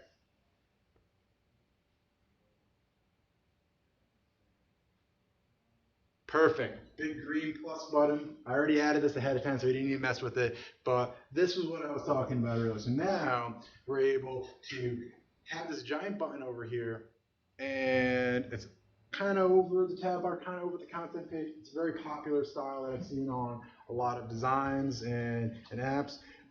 If we head over to the About page, it stays there. And if we had more items underneath, it would be on top of everything. And that's what all that code does, and that's how you customize it for Android. So before we jump into iOS, we're going to go through iOS very fast because we got like 15 minutes by my watch, but it's much simpler. It's much easier to do iOS. Any questions on anything I just did on Android? No? All right. Let's move into iOS. So for iOS, we're going to set it up pretty much the same way. There's going to be a renderers folder. Let's go and create that. Did I have the right thing there? No, I was not. I want to be over here. And we're going to create the same thing. We're going to create my shell renderer for iOS. And that to orchestrate everything that's going on. So we'll say my shell renderer, and that's going to inherit from shell renderer. And I think we don't need to have a special constructor like Android. No, we don't. All right, and then at the top of any render, we say export, right? So we're going to say assembly, export renderer, plug in our namespaces, and type of shell, and we want to have it use our shell renderer. Make sure we get all the namespaces in there. All right, so now everything's wired up. We got our shell renderer for iOS. It's going to orchestrate how iOS is going to work. So we're not going to use the shell item renderer for iOS. We're going to use a different render. So I'm going to say override. I'm not in the class. That would help. Override safe. Create nav bar appearance tracker. That's what we want, right? Let me double check my notes. iOS.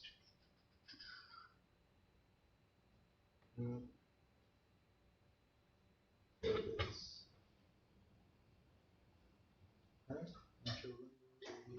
Yes. Okay. Good thing I looked over here because I need to copy over some code. So when I was going through and doing this, I really had no idea I was going to make this work up until the other week. So there might be a better way to do this. But the base class for shell renderer, I needed to, if I said, base.create navbar tracker, it was going to create the platform version of the navbar tracker. So the extension point wasn't really as good as I wanted to be. There might be a better way to extend this, but the way that I ended up doing is I took the little bit of code that was already in the base implementation, which is what we see here, but and I updated it for our purposes. And then instead of calling the base implementation, I'm going to say I want to use our version. So our version, we're going to create that right now. Let me make sure I get my names right. It is a MySafe shell item appearance tracker. That. And let me make sure I didn't. Right, okay. I thought I wrote down the wrong thing there. Okay. So this is going to inherit from there should be a safe shell tab bar appearance tracker. Let's go and inherit from that. And I don't think there's a default. Nope. Okay. So all we're going to do here is, what do we do on Android? We just newed up our renderer. So we're going to do the same thing here. So we're going to say return new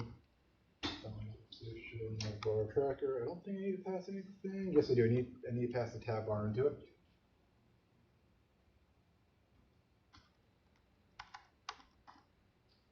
So we'll go and pass our tab bar in. And we need to create a constructor for that, so it needs to take in our tab bar. So if we come back over here, we'll say public MySafe. Didn't Dave say earlier when you do these live coding things, your fingers aren't good at typing? Okay, that's true. So I'll say my tab bar, and we'll pass that in. All right, cool. So how does all of this stuff work? I got a lot of code that I wrote for, well, not a lot, it's not really as much as we did for Android, so I'm just going to copy it over in bits and pieces, and we're going to talk about it, and I'm going to try not to run out of time. I'm still good on time, right? Okay. So we'll just paste that in over here. So the goal here is, on iOS, I want to do kind of the same thing. I want to create an image button, and I want to position that on the screen. So what we're going to do is we're going to do that with the UI button control.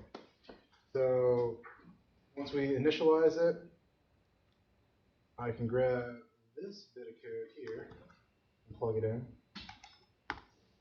And again, this is one of those parts where there wasn't really that great of an extension point, so I'm going to harass the Microsoft guy that's here to see what I can do about creating a GitHub issue for this.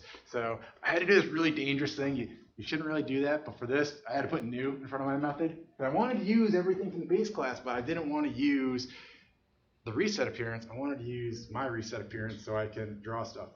I said at the beginning of this demo, I'm not an iOS guy. I get by, so this might be my version of getting by, but this is how I did it. Your way might be, your mileage might differ.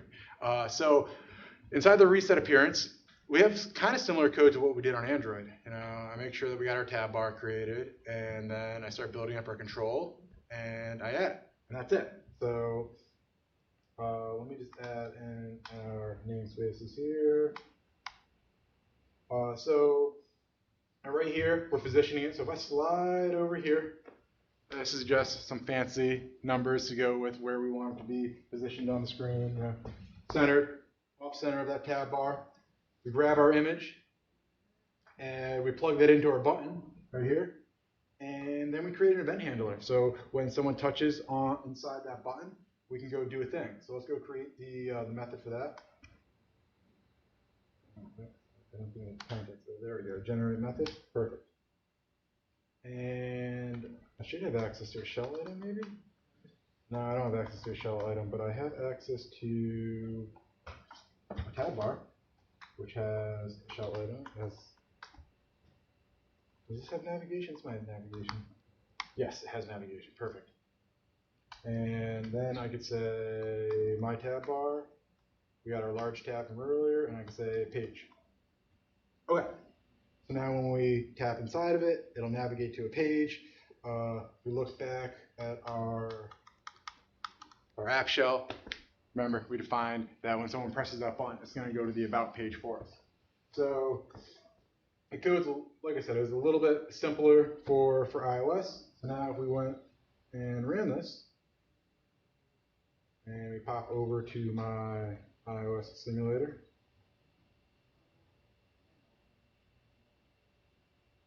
I got a build error. Why do I always have build errors when I do this in front of people? Return type must be.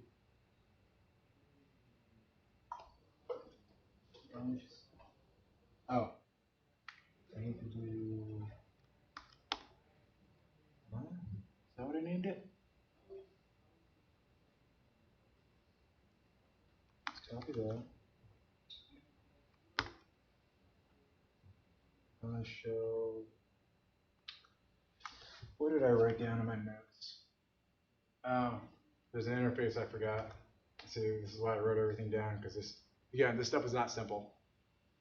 But I hope this is making it easier for you to think about doing stuff for your own projects. Now if you run it, still get errors. Return type must be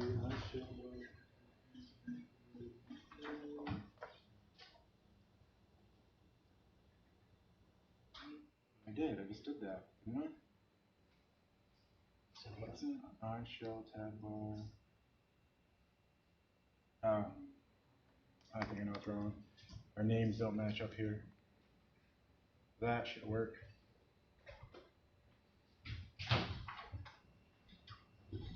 Perfect. The build succeeded. And with a little bit of luck, I have a tab bar there. Perfect. As I struggle through this. But finish up the demo here. I can come here and I can click add. And it brings up the about page just like we had.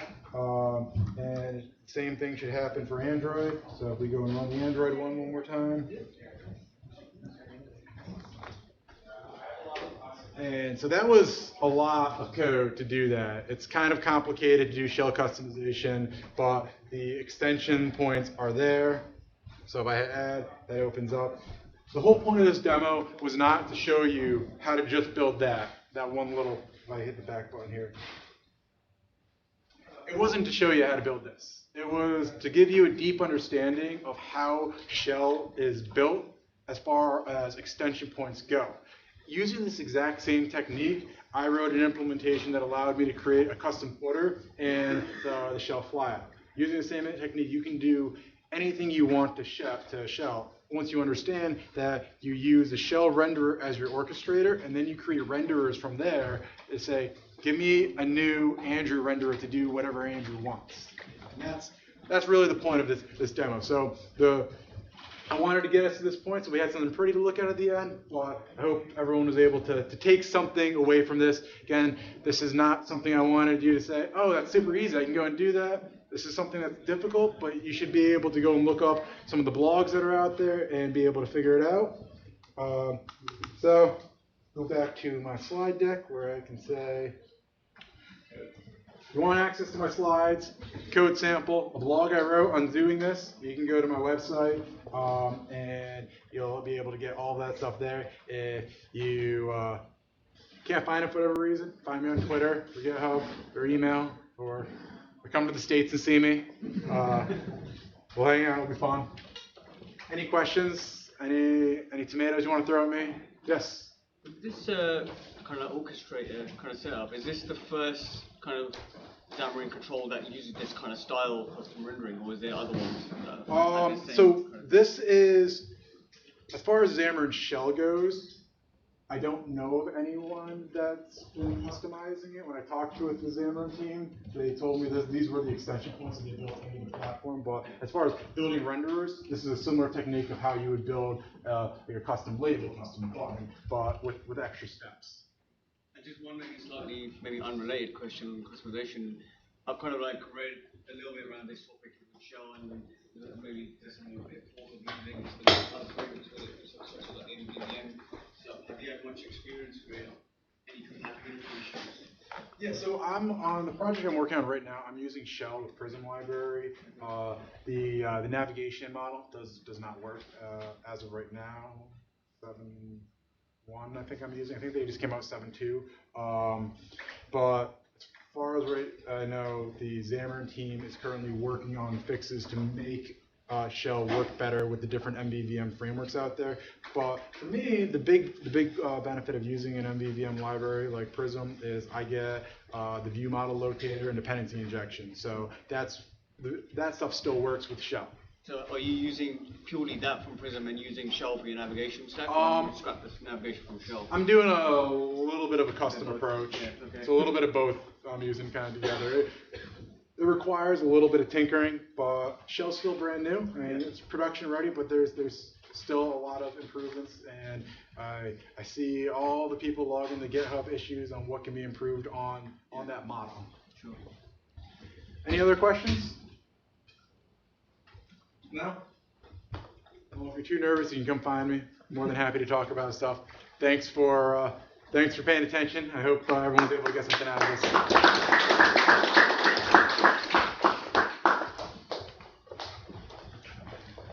Lunchtime, everybody.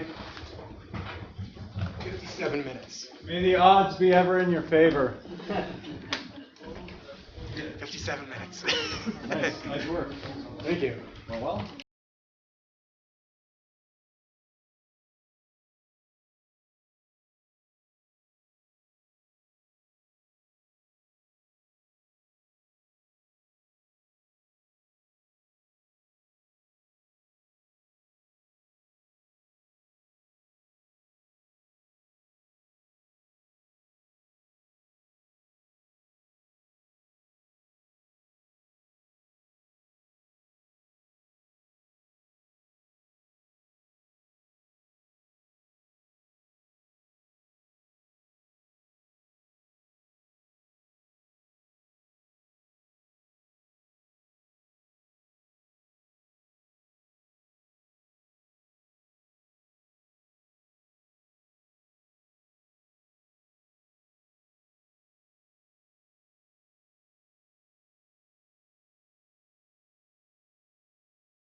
We ready?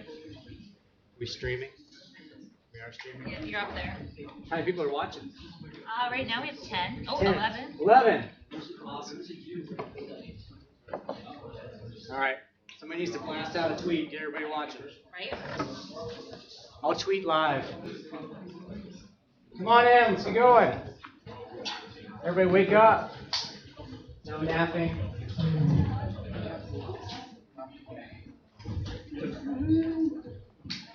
Who's going to lead some jumping jacks? You have jumping jacks in Canada?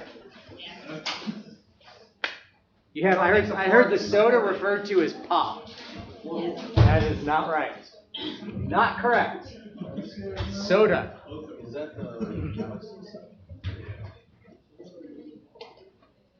All right. I'll get going. I don't know how long this is going to be. I have an hour. Yeah. So based on the polling that I did earlier, the very scientific polling, I'm going to go a bit more middle of the road. And I have some code. We can demo some code. I have some other stuff we can talk through. I have a general guide, but feel free to derail me. I can tell stories about just about anything. Most of them are true. And yeah. So here's the title of the slide. I think the presentation thing or the schedule says Xamarin Galaxy. So these are the forms features that you totally forgot about and should maybe be using. Your mileage may vary. So I often will hear from people that they like, oh, I didn't think Xamarin could do that, or I didn't know that was part of the toolkit. Or they'll say, hey, do you still support such and such? It's like, okay, maybe it would be good to remind everybody of some of the things that Xamarin does and does really well. So as before, I am still David Ortnow. I am still a senior program manager with Microsoft's mobile developer tools. Nothing has changed since this morning. I've not been fired, reprimanded. Nobody at the home office is watching. So we're good. We're good. I particularly like this slide just to point out how this dude is coding. Is that how you code? Like this, like, what's going on? This is wrong. That explains my posture. Yes. Oh, yes, right. And we're all like buying those new IoT things that just like are supposed to help us do this. I just watched you doing that a half an hour ago. Yes. Oh, absolutely. For sure. I was totally doing that. My posture is horrible. Absolutely horrible. All right. So, next slide. Oops. Yeah. So that's the rest of the slides right there. That's it. End the slideshow. End the slideshow. So that's it. That's all you get. Here we go. So first thing I wanted to show and point out, and let's go ahead and make this full screen. Look at that. Everybody read that in the back? So if you don't spend much time here, I do. I spend a lot of time up on our GitHub. I wanted to point out a few things to you that could maybe give you more insight into what's happening. So we do maintain project boards. And as you can see here, this is our current sprint that started on the 5th and will run through the 23rd. So we just finished that sprint. It's done. That's why we had a retrospective meeting on Thursday. That makes sense now.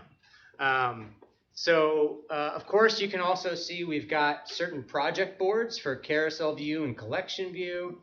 If you want to know what is currently scheduled for the vNext, you can check that out. We probably, looks like we are keeping up with quite a few of these things. So, yeah, a lot of good information in here. If you want to see what it was that we were supposed to be doing, let's see here. Yeah, there's all the done stuff. And there's a lot of stuff that was planned that never got to the doing, I guess, part of the sprint. So that's good to know. Let's also look at the wiki real quick. So we do have a feature roadmap. So 4.1.0 is out the door, and now 4.2.0 is out the door. Previews, updates to carousel view and collection view. If you have not tried these out yet, we've been using the set flags method so that within the app delegate and the main activity, you can enable functionality that is in preview status. And so if you want to explore those features, currently the only thing that's in there is collection view. Shell was in there previously. Fast renderers were in there previously.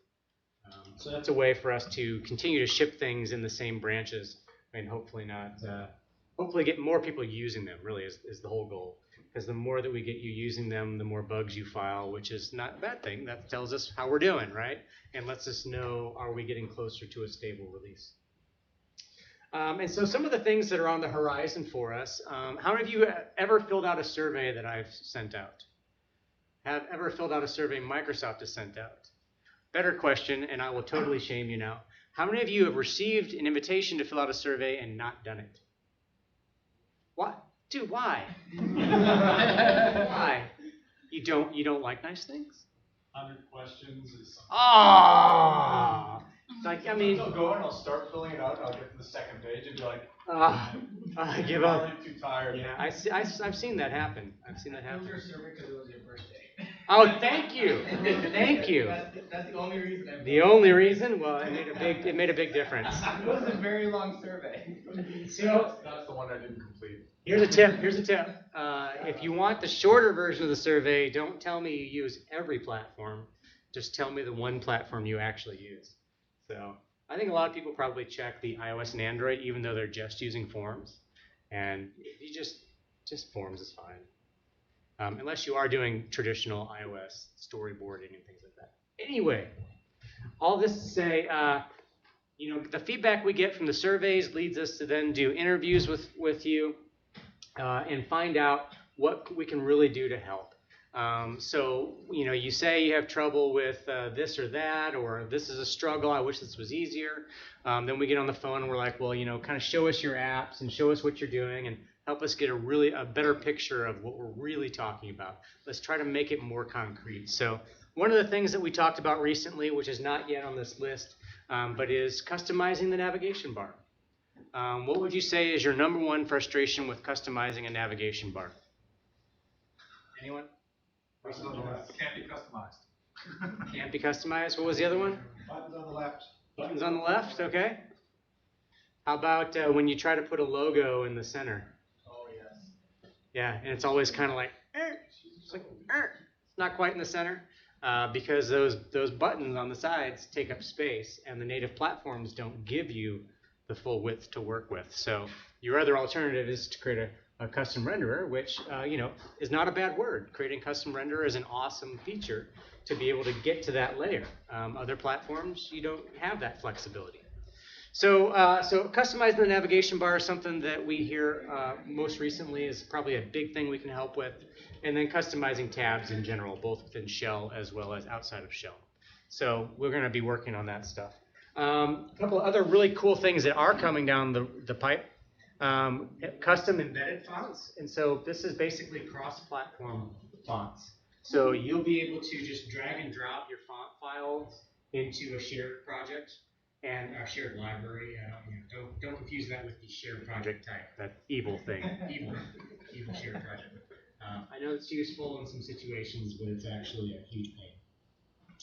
So you drop your font file in there, and it will auto-wire everything up for you, including the info plist stuff, creating the on-platform for your font so that you can use your styles everywhere, and you don't have to worry about trying to remember all that stuff.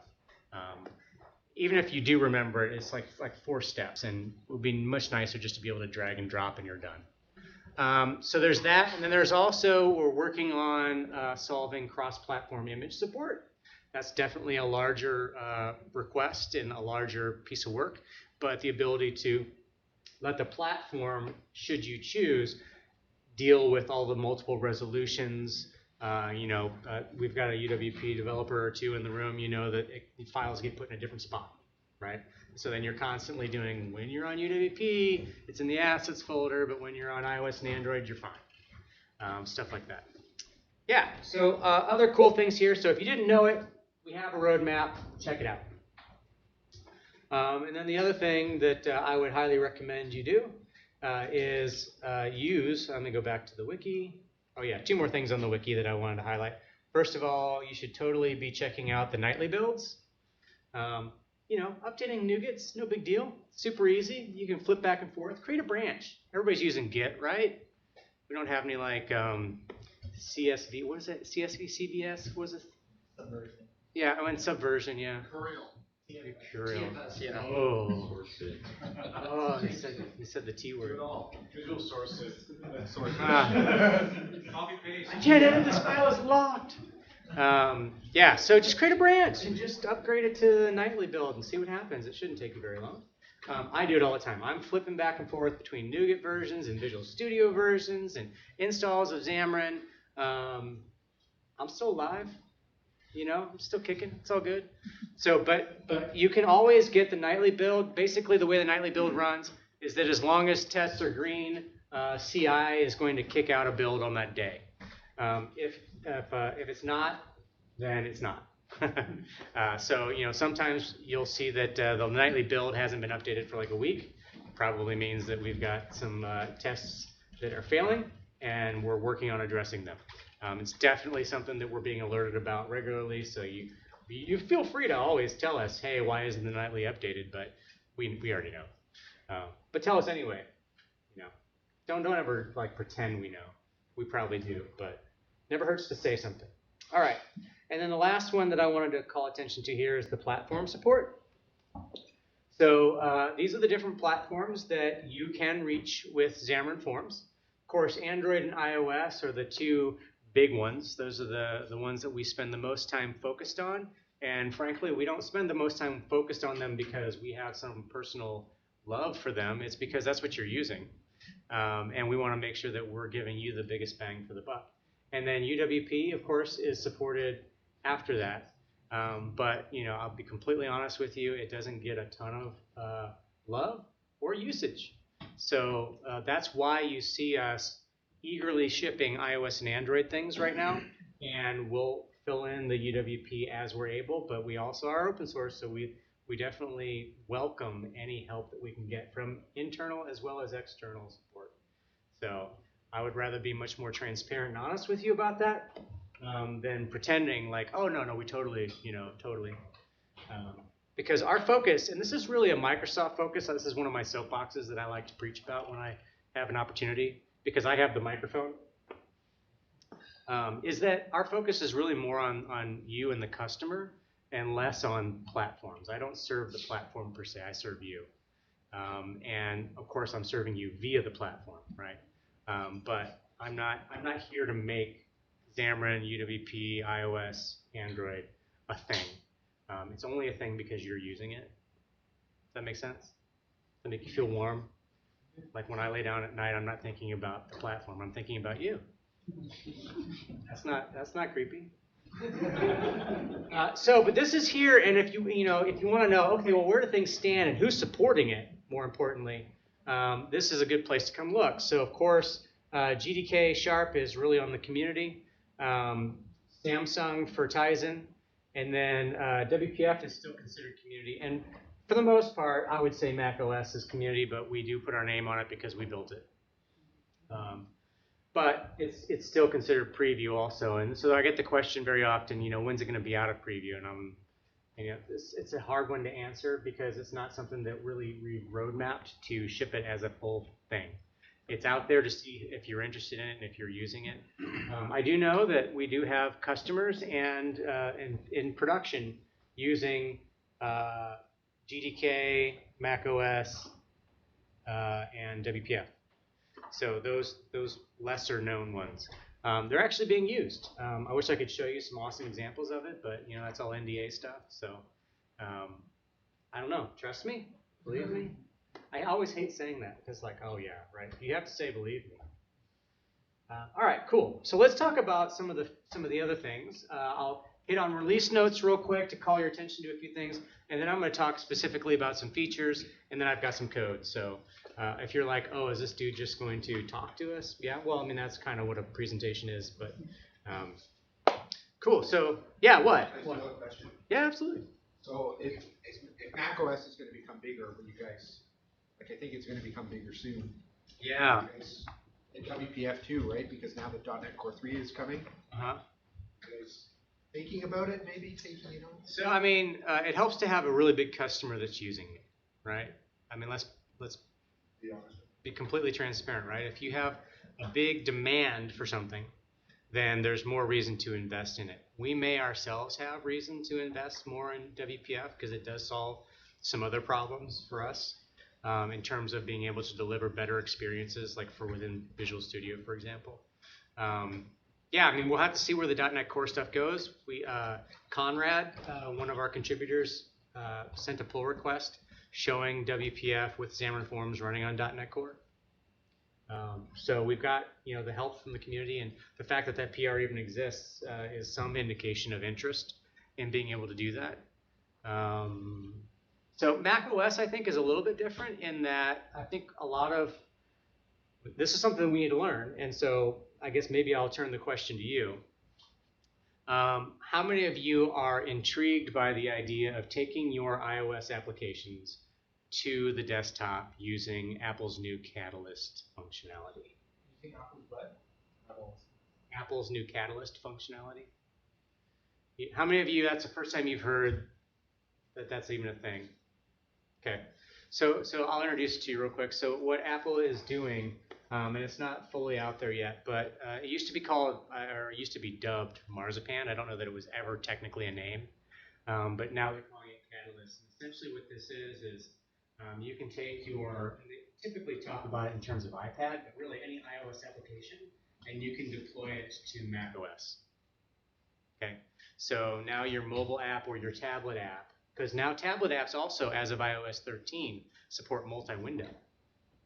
Okay, so Xamarin's there to support you on that as well. Xamarin Forms, we've done work to implement multi-window support, which also benefits, by the way, UWP. And so you'll be able to take your Xamarin Forms, Xamarin iOS apps and put them onto the Mac OS desktop.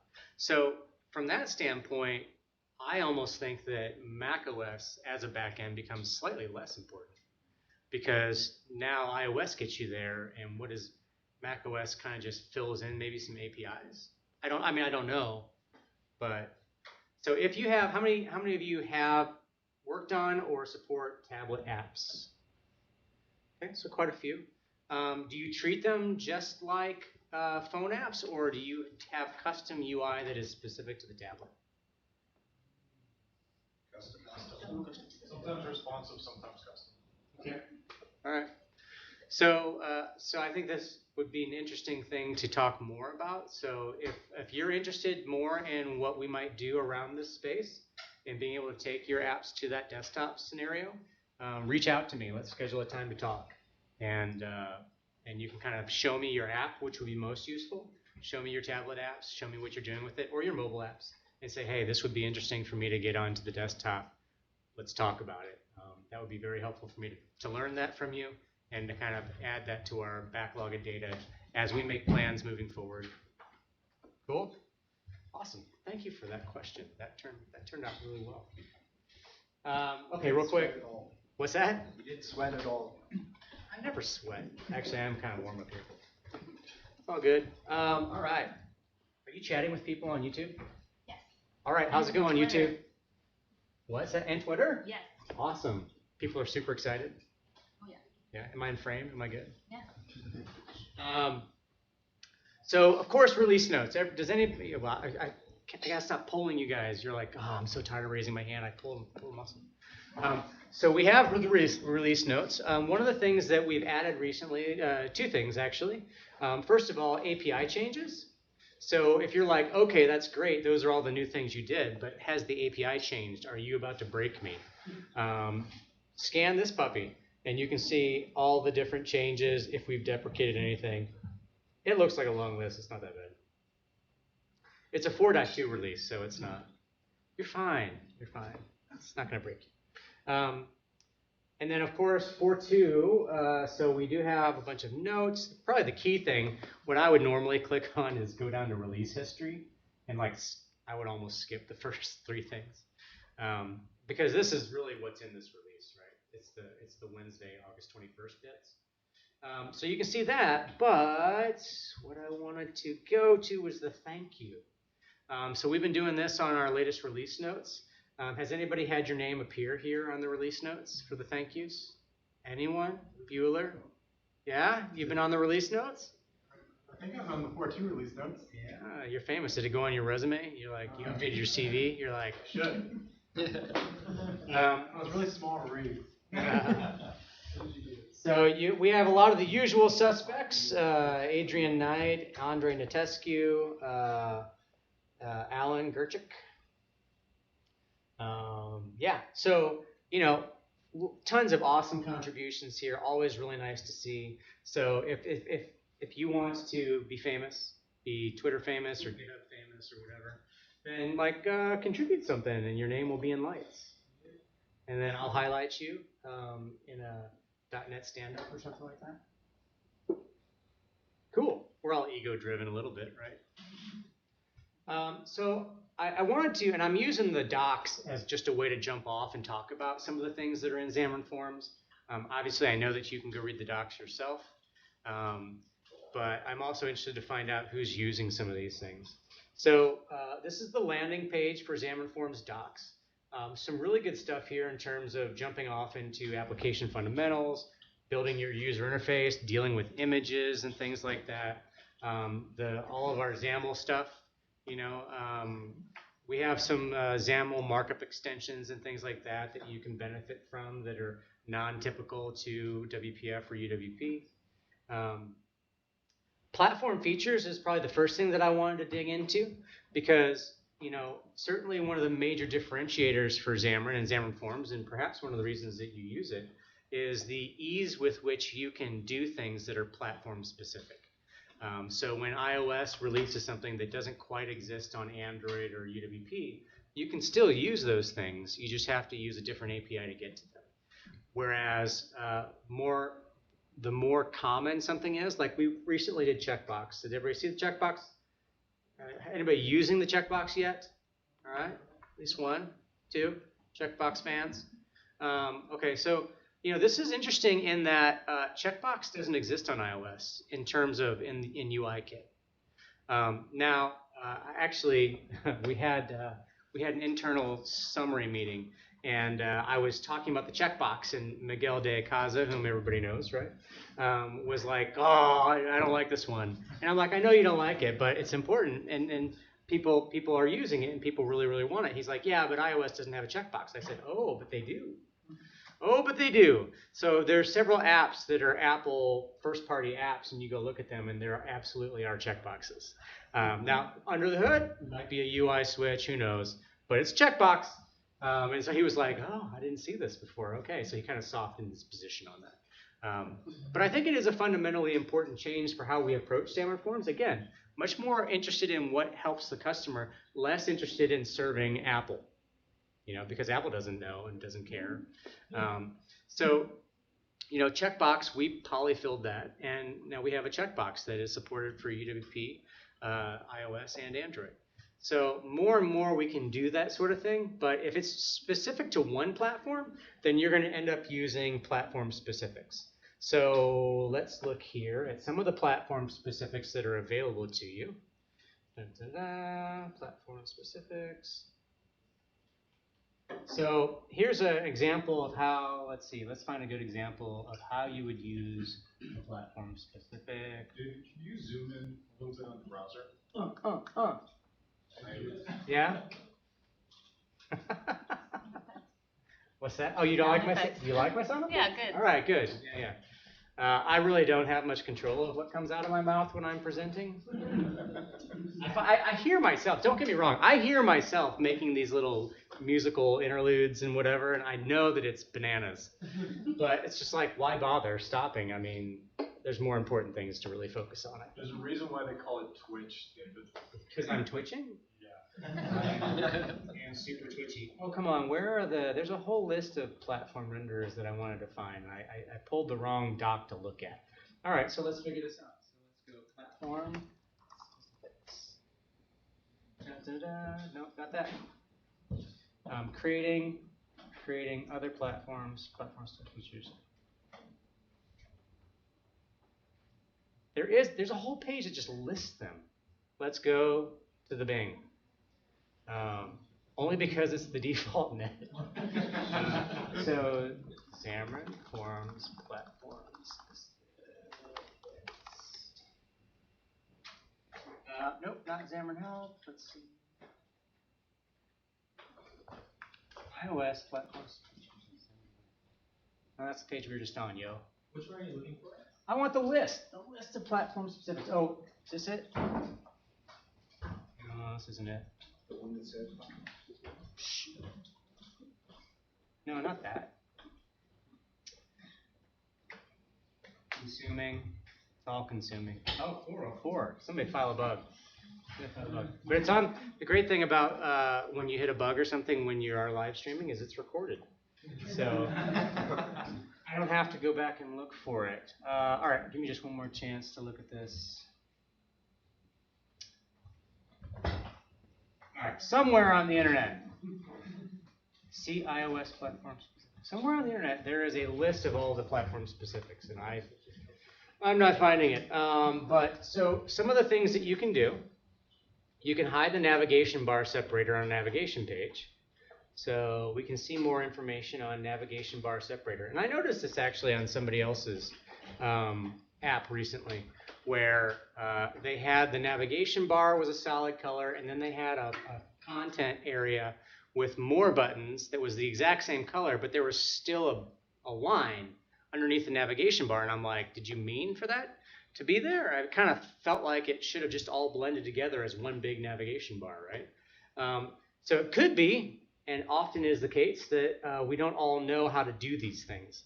So here's really what it comes down to. So you can hide the navigation bar separator with a true. So let's go look at how we might do that. I have code. Have code, we'll play. Does everybody know we have a toolbox? I don't know why it popped up. I never use it, but let's close it. I'm a keyboard. I'm not much of a mouse dragger. How many of you are mouse draggers? Okay, and how many of you really prefer your hands on the keyboard? Yeah. I would say that, so research indicates that one is actually not faster than the other in most cases. So I wish I could tell you that those of us who like the keyboard are just like smarter, more intelligent, more productive. But it turns out research doesn't back that up. It's just our own biases, right? Yeah, I know. Okay, so You guys like to do more work. Yeah, more work. I just, for me, it's more of a RSI thing, repetitive stress injury, I think. I don't like to move my hands and like rest on my whatever. Who knows? But I also feel like I need to stand like this to be able to get to the right height for my. Is this weird? Alan, is this okay? All right.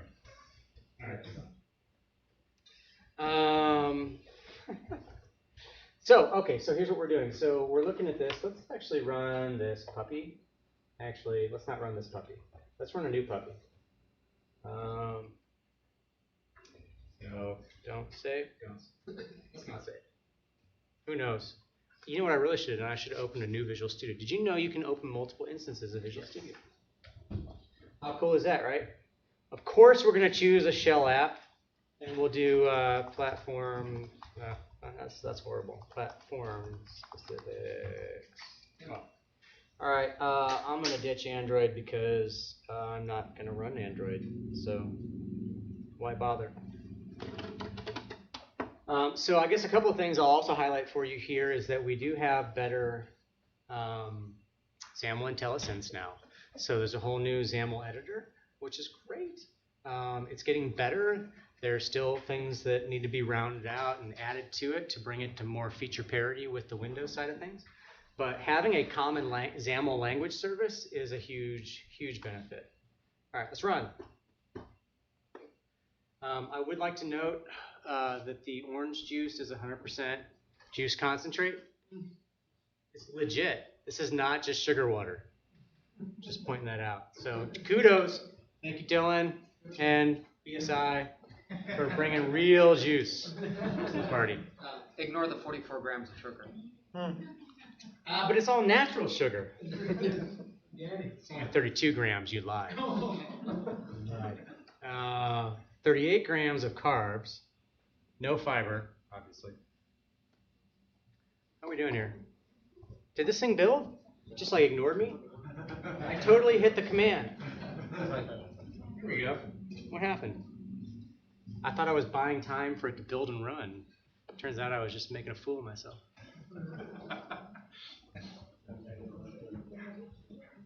So you're going to go home and your partner's going to be like, honey, what'd you do today? Well, I went and listened to this guy babble for an hour. All right, cool. So we're gonna have a bar, and I'm gonna magically poof try to hide it. It's gonna use some XAML hot reload, so we'll see what actually happens. Good things. I'm using it in the workshop, and I just tweeted at Maddie saying how great it is. Yeah, you did, huh? Trying to. Were you just kissing up, or? No, it's legit awesome. No. What happened? It's those experimental branches you're using. Hey, it may have crashed Visual Studio, but it did not crash my emulator. Simulator. My simulator. Okay, cool. Well, it said it's going to restart, but I don't really have a ton of confidence in that. So, I definitely use a lot of preview bits. So, but this may be your experience too. The good news is we're all generating lots of error logs. I actually had the VS team reach out to me a couple weeks ago and said, hey, are you by any chance running Catalina? And I'm like, yeah. They're like, are you having a lot of crashes? Yeah. I'm like, cool, because we got a bunch of logs from you. And I was just trying to figure out who it was, and maybe you could tell me what you're doing. I'm like, I might have breathed on it wrong, I guess. All right, let's see what happens this time. So, yeah, platform specifics, though, I think everybody understands now what they are. We have them for iOS, Android, and UWP, but they give you a nice, easy way to get in there, son of a biscuit. Oh, no. Fine. Is it because you're running 2 instances, David? No, I'm not. It's just, this is the one that's trying to reboot. I mean, who knows? No, it's not. Parallels. I'm not only on Catalina, but I'm on the latest Xcode beta, and I'm running Visual Studio beta. And maybe it's being shamed by the fact I have VS Code open. It's like personally offended. It's like, oh, I see this guy's running code. Are these not the thoughts we all have in our heads when something goes wrong? We imagine that it got personally offended by something else we've done. Right? Yeah. Seriously. I don't know what this thing is. Even on Windows, it says Visual Studio is taking longer time than usual. And I had to force close it. I don't know why that happens. Does it? Yeah. Yeah, what does it say? Unexpectedly crashed. I'm like, really? Was it unexpected? Pretty sure we all saw that one coming. All right. So you know what? I'm not going to run it this time. I'm just going to show you adding the code real quick. That's really the magic I wanted to get to. And then we'll move on to some other things, since I've already killed 34 minutes. So here I'm on my About page. Sorry. I'm so sorry. The thing is I don't do that just because I'm in Canada. I would have done that anywhere. Anywhere. I don't believe you. No, I would have done. No, you just watch my Twitch stream. Like I said, can't control what comes out of my mouth sometimes. If you would stop laughing, maybe you'd stop encouraging me. All right. And it's all, oh my gosh, Control-I, crying out loud. Oh, my formatting's all jacked. Okay, so here's what you can do, right? So I can do this page. No, let's do it this way. So I'll do my XML and S first so that I can get my syntax highlighting. I'm going to call it iOS, and then I'm going to go find the iOS platform specific. So what's glorious about this, if you have ever been a VS Mac user, is that's freaking brand new. You could never get that before. So you always had to go over to the docs, and hopefully you're better at searching than I am, and you would have found this a long time ago, and you would have copy and pasted this, right? Yeah? I see some people smiling. You know what I'm talking about. So now you don't have to worry about that anymore. Now you can just get it like this. Whoops, crap. What did I do? Stop. Don't be that way. Why do you hate me? Okay. So now that I've got my XMLNS, now I can go in here. That's one of the bugs that needs to get fixed.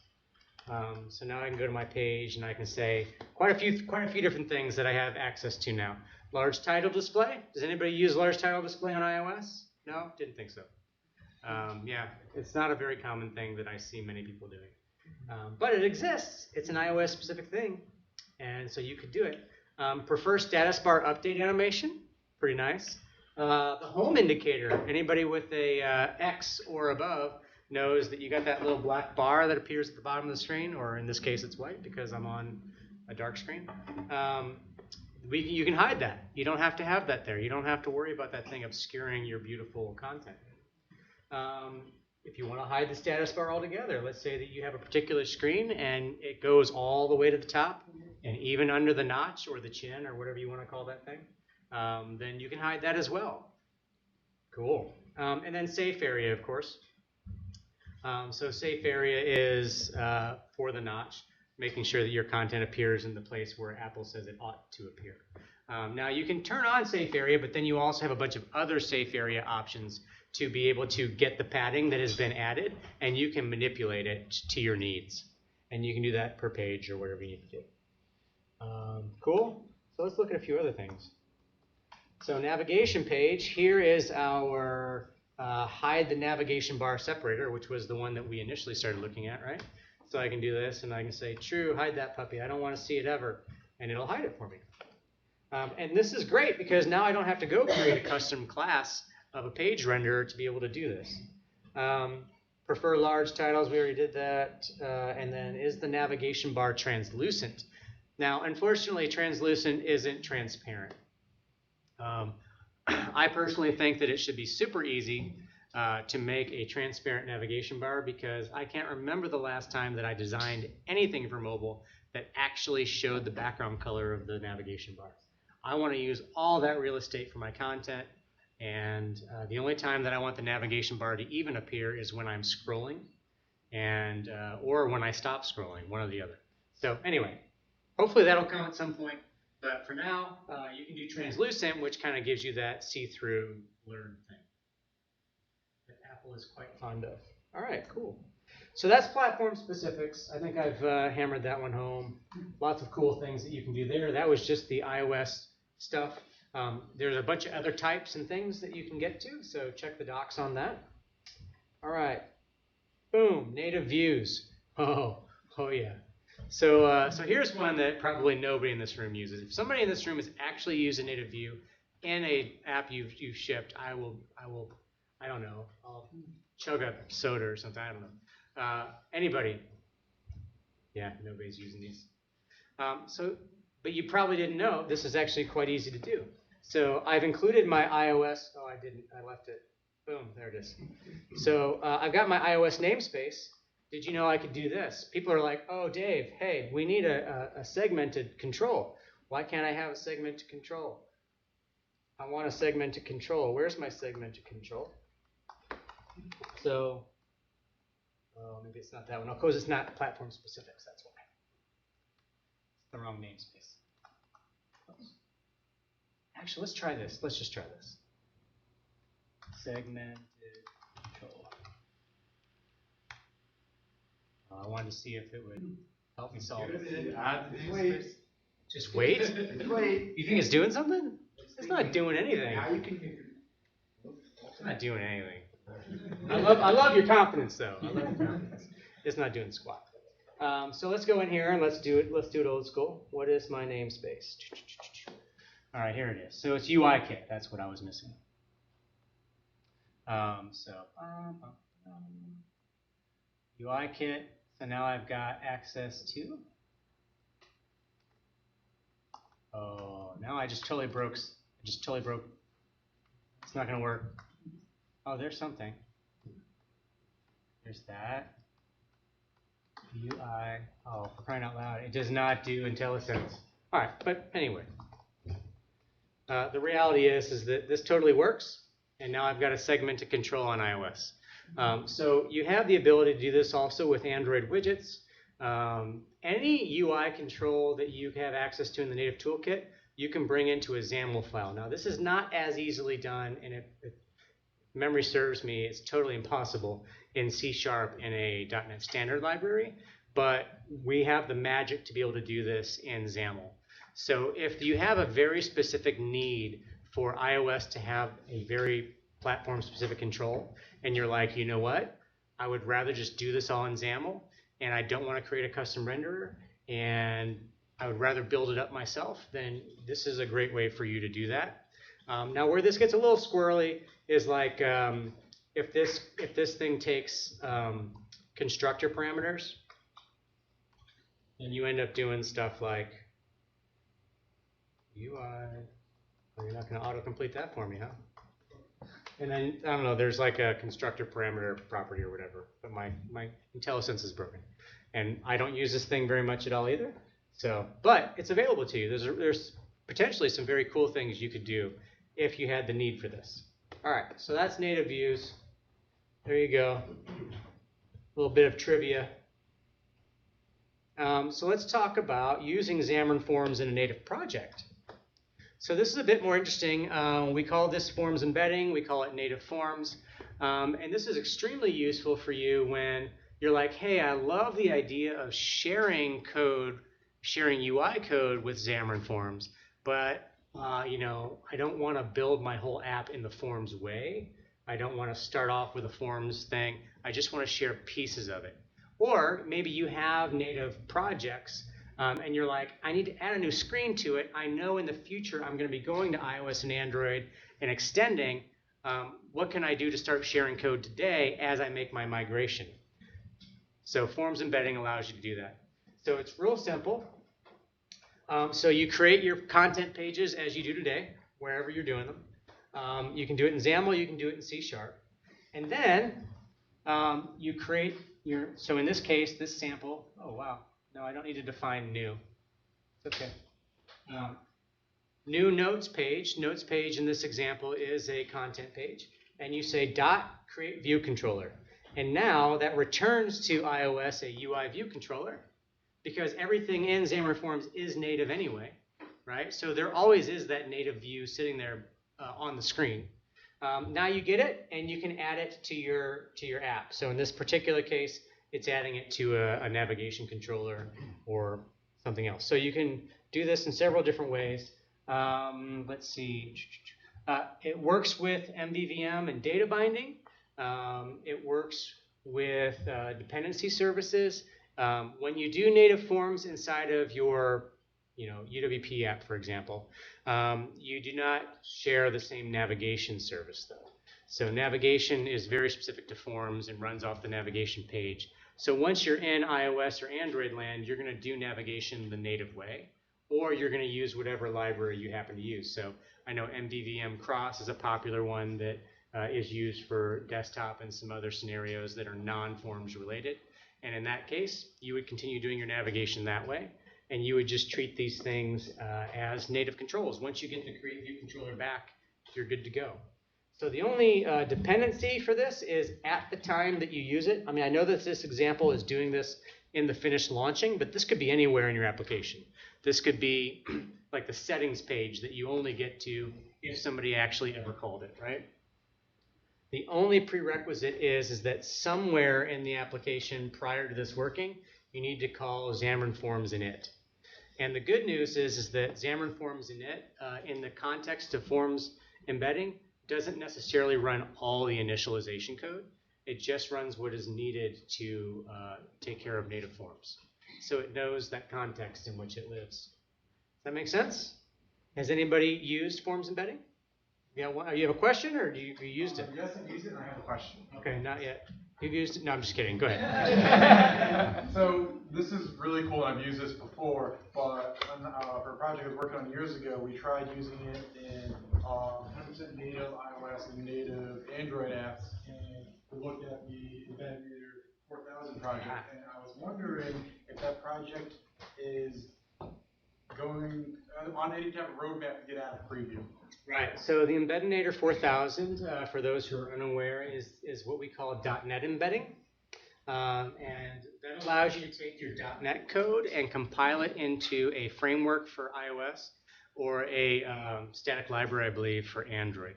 And so that means that you could then be developing either UI or services and middle layer stuff, and you could hand that over to your Objective-C, Swift, Kotlin, Java coworkers, or maybe you have an SDK you want to deliver to vendors that use other platforms. Embeddinator is the tooling that allows you to do that .NET embedding. So to more specifically answer your question, no, there's not a roadmap to get it out of preview. It's not something that we're actively working on. But I can tell you that we have some pretty invested customers that are contributing to it and pushing it forward. So that's the current status of it. I mean, really what it all comes down to is, you have to make some hard decisions sometimes as to what you're going to work on. That one has a lot of really interesting implications and can do some pretty amazing things, but it's just not a core thing that we're working on right now. Still exists. It's not being killed. It's not been put out to pasture. Maybe someday we'll get back around to investing more in it, but currently it's kind of it's being maintained in that preview status. No engineering resources are dedicated to it, but I'm currently in talks with at least 2 different groups that want to use it, 3 that are using it and or want to use it, and we're helping them be successful with it, but it's not full product lifecycle support, official, blah blah blah. That makes sense? Yeah. If they're pushing PRs, are you guys at least kind of letting those fall through so it's kind of managed? Fall through, meaning are we actually paying attention to them and merging them? Yeah. So in particular, the one that's doing the contributing now, it's on a different fork, and so it's not been merged into the repository that exists for us. So it needs to be brought all the way over. So if you went to it today, I don't think you would see their PRs. Is what I'm getting at. Other questions about that? So there is a demo that is Kickstarter plus Xamarin Forms native forms embedding and the Embeddinator .NET embedding. And it shows how we can build a UI in Xamarin Forms, use .NET embedding, and bring that into an Objective-C app, the Kickstarter app that's up on GitHub. And you can see it all running and how it works. So that all exists. I think it might be on James Montemagno's repository.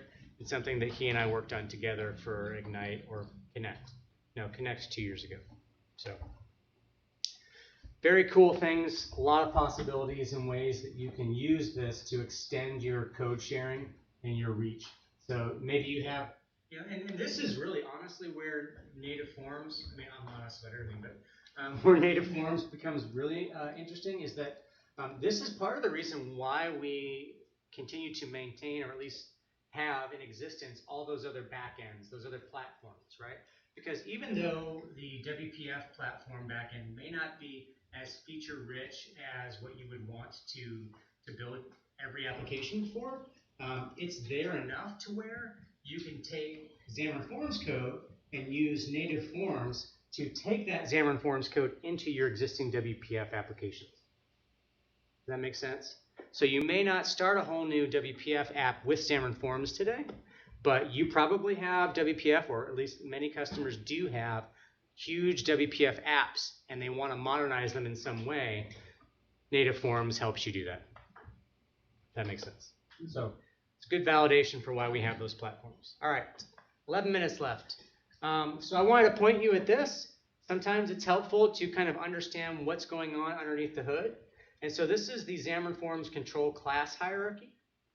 So I don't know how well this will show up. I feel like it needs to be blown up big time. Actually, why don't we save it and then open it in preview.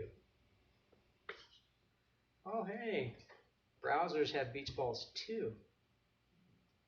All right. That is not.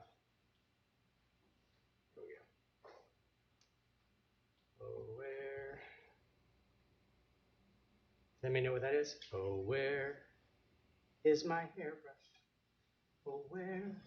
Nobody? Is my hairbrush? Nobody? Do we not have children?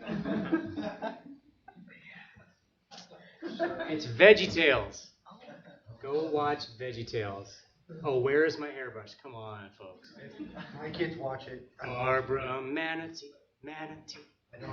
You are the one. No? Don't do that, man. He's holding his head. He's like groaning over here. Or he's asleep. I don't think he might be asleep. All right. So if you ever wanted to see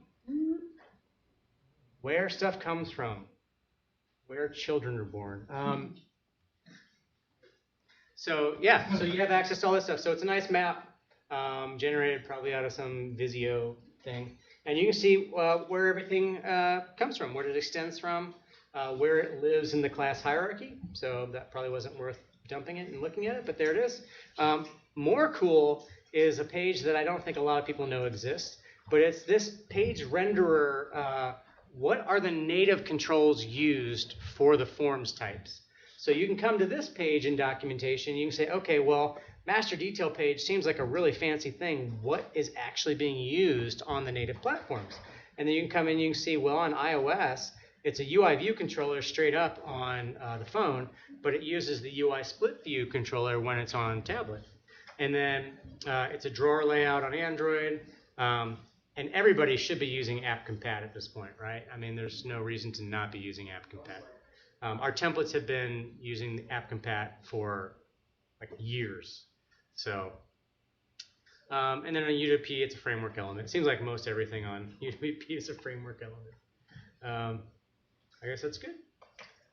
So this is really, really helpful and useful. So if you're like, oh, how can I customize this particular control? It just doesn't look quite right on iOS. How do I get it to be there? There are certainly several things you can do in the forms layer, but there are times when you're going to want to go to the native layer, and by knowing what the actual control is here, you can go make that difference, make that change yourself. So lots of really good information there. Two more things I'll mention. Did Visual Studio come back? It did come back. But I don't want to run this, right, because it'll blow up. But you know what? So this one's not working, but Zappy was working. I definitely ran it and debugged it. Let's try Zappy real quick. Don't save. So there are on platform, on idiom, on device. Are you familiar with these helpers? So very useful. And there's some new markup syntax that makes it even easier. So the XAML can get super verbose and gnarly. Is gnarly a word here? Yeah. It's in the Canadian English Dictionary. Yeah. Gnarly. It's probably not even in my dictionary. But yeah, so XAML can get super verbose, but the markup extensions hopefully help it be easier. So I wanted to highlight a couple of those things real quick. Has everybody? Okay, so I won't make you raise your hand. So Zappy is my demo app that I've been using when I've been Twitch streaming. Here it is. See, it ran, it didn't crash. I know, it's amazing. So I've got this style sheet. See, it's all completely transparent back there, which technically isn't what I want from a design standpoint, right? Not what I want, but here is what I do like and what I want. So I'll skip over to, not that, I will skip over to the scenarios. So did you see my gradient? Gradients are in, folks. Embrace it. It's happening. I personally think it's pretty horrendous, but when done well, it's fine. So this is good stuff. So that's actually that shell renderer. So Andrew was showing you the shell renderer stuff earlier. So that's exactly where I accessed this to be able to change that and make it a gradient. So easy. But anyway, I wanted to go into this. Mostly I'm just looking for the design approval because this is a really cool page. So of course I had that nice intro animation there. And then as I scroll, there's a little parallax. See that parallax? And then as I hit a certain point, there comes my navigation bar. Nice, right? Come on. That deserves an applause. You don't have to. This is a real app. This is Reverb. That is a real guitar. It's a Cole Clark. I want one. So I can't really take credit for the Reverb design. I totally ripped it off. But, oh, what is up with you? So anyway, A lot of cool things happening here. Let's look at the code real quick and see if there's anything we could highlight or talk about. And then I'll shut up because I think I got 5 minutes left, right? Yep. 5 minutes? So this is the code for this page. I have a question. Yes. Is Zapier open source? And if it is, where can I find it? Zappy is that's a leading question, isn't it? You know this, don't you? It is open source. It is on my GitHub. Yeah. Why again like that? So it's up on my GitHub, Zappy. I do some things in branches until I'm able to merge it. So I think I've got an iOS 13 dark mode branch. Yeah. I've got a dark 13 branch, so if you're preparing for dark mode and you want to anticipate how you can do that, I'll just feature that here real quick. So you can come in here, and it's the, did you know that you can do that in GitHub? Yeah, so in GitHub, you just, let's go back. This is important. This is really, really important. So I'm on GitHub, and I press the letter T. And now I can search for anything, including my page renderer, and then I can go into my page renderer. So convenient. Not even going to. So, aren't you glad you came today? So this is my page renderer, and all I'm doing here is I'm accessing the trait collection, did change, which is an iOS thing, and this is where they tell you, are you using dark mode or not? And so inside of my own method, where I set the app theme, is I come in and I say, okay, are we going dark? Are we really? And so when that happens, then I use my XAML styles and set my resources to dark. And then when it's not, I go to white. So does it only track when it's changed? When it runs initially, because this is a render, it's going to run the first time. So I do initially set my app theme here, so that, right, if it's starting cold, it'll look at the default and say, should I be light or dark? So I am doing some tracking both in terms of what the operating system's telling me, and also I track it in my app class. I track it there. Cool. So yeah, so Zappy is open source. You can go find it on my GitHub, and you can also check out cool branches like that one. I think that's really the only other cool branch to mention. I don't know what some of those other are. Yeah. So actually, whatever. Oh, because page render doesn't exist on that branch. So the little Jedi guys telling me true. All right. Other questions? I'm basically done, so I'm just like riffing. Other questions, thoughts, concerns? Did anybody learn anything today? All right. Share with me one thing that you learned today. T thing. The T thing. Amazing. Right? Anything forms related? That navigation thing that you just did now on your example, was that a whole load of hacking to get that to work, or where you kind of where the navigation came into view, or was that relatively easy to do? It is relatively easy once you get into things. So it's easier now because I did a live stream this week with Javier Suarez, and he added some new features to XAM animation library that create the behaviors necessary to get your scrolling position and percentage. Because really, it's just a matter of as the scroll view moves, I need that information so that I can translate the Y position of everything else. Yep. It's really all there is to it. So once you boil it down, it is fairly simple. I had to write more code because I didn't have the behaviors that he had written. But yeah, it's fairly straightforward. So I have a bunch of that, and it's all in here, and it's all up on that GitHub. Some of it's commented out. So here's the key bit for the carousel view, which is the image at the top. It's going to bind to scroll percentage on my SV, which is my scroll view. So it's binding directly to the scroll view. And then I do have a converter here, and all the converter is doing is taking that percentage and changing it to a Y translation. And I have this little hack here on my converters where I use semicolon delimiters so that I can actually pass more than one parameter into my converters. Maybe it's gross to purists out there, but it gets the job done. Again, I was a Flash developer, so this is like, this really works. I've never had a customer come to me and be like, I really like the product you delivered. It's beautiful. It meets all of my needs, but you didn't use the MVVM pattern appropriately, and so I'm not going to pay you. Never happens. Never happens. Yeah. When you're starting a new project, let's say you start a new project today, how do you decide to go with either native or form? How do you? Right. So I always go forms because I can always rip it out if I actually need to. Something about my background and my history is that I did a lot of Xamarin iOS and Xamarin Android before ever using forms.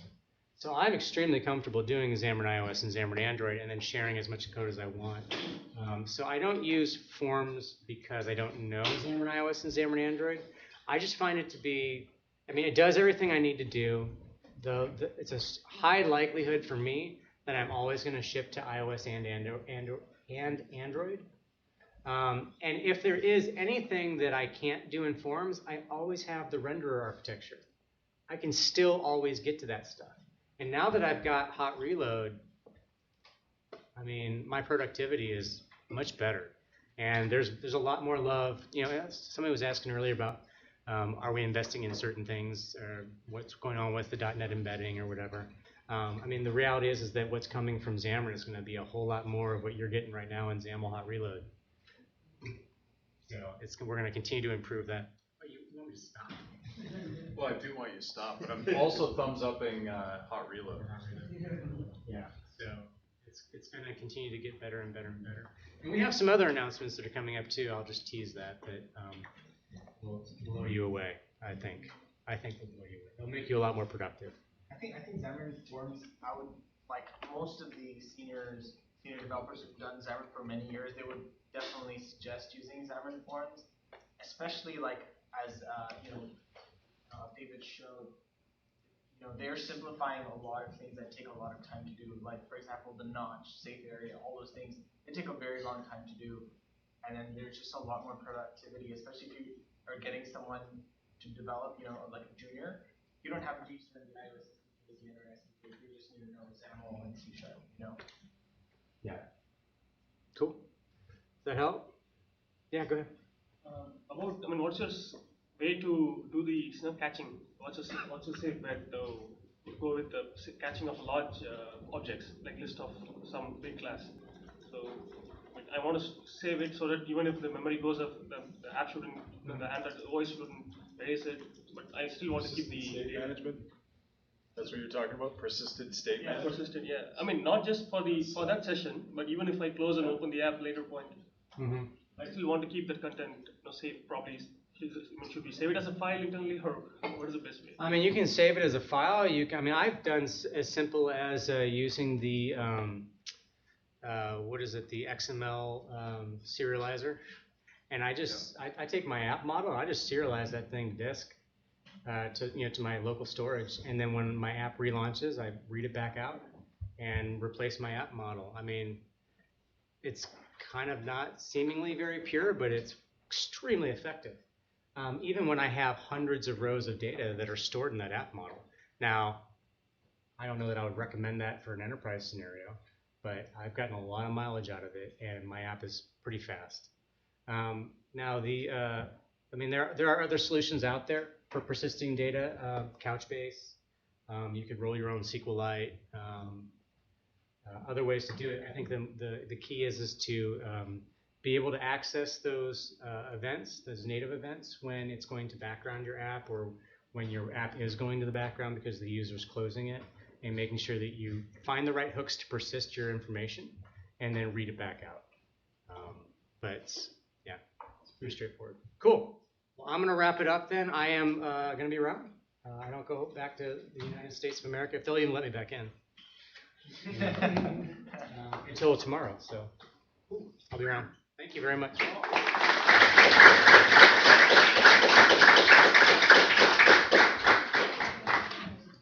Who's next? It's a very good question. Yes. You? No, I'm not. I'm in there. Yeah. So two quick things. Number one, there's a schedule change. So what we're gonna do is Andres Pineda was supposed to come on next. We're gonna just shift that. So Andres is gonna be at the end of the lineup. So he's gonna be on at 4. So Martin, followed by Mark, followed by Andres for the rest of the day. So that's 1. Number 2, workshop. There's some of you expected to see in the workshop and haven't, and I hope you will join for the workshop for the second half of the afternoon where we're working hands-on with Xamarin. I hope people who were in the workshop for the first half can attest to its value. It's good to get hands-on with the tool and actually start working with it, so then you have more to take away. So that's it, and Martin, take it away.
Around people for the starting in there, and I'm just trying to sort out some maybe. Yeah, no, definitely. Yeah, Gilly.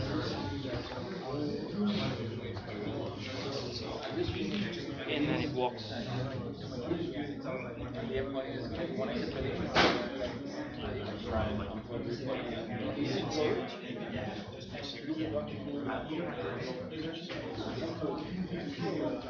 Really? Yeah, and I've been a lot more like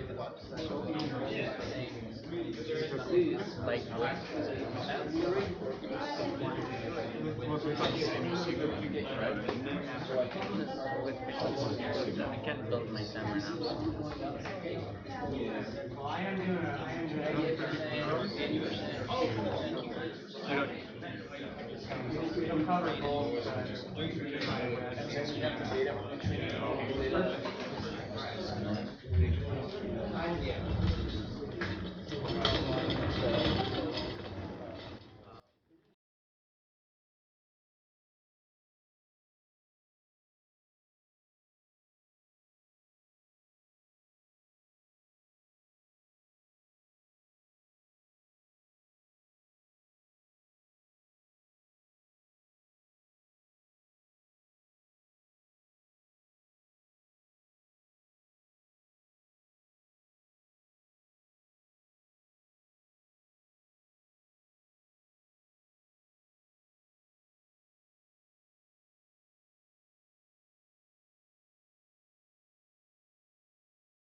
technical difficulties are solved. Martin's going to start in a second here.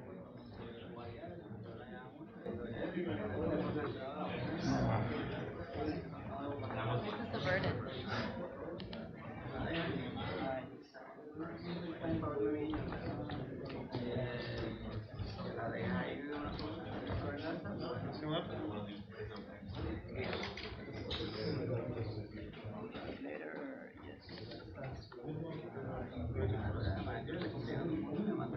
Yes, I'll go there.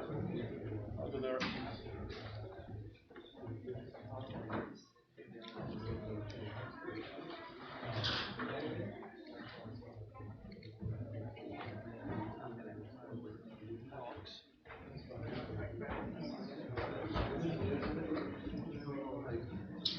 Okay.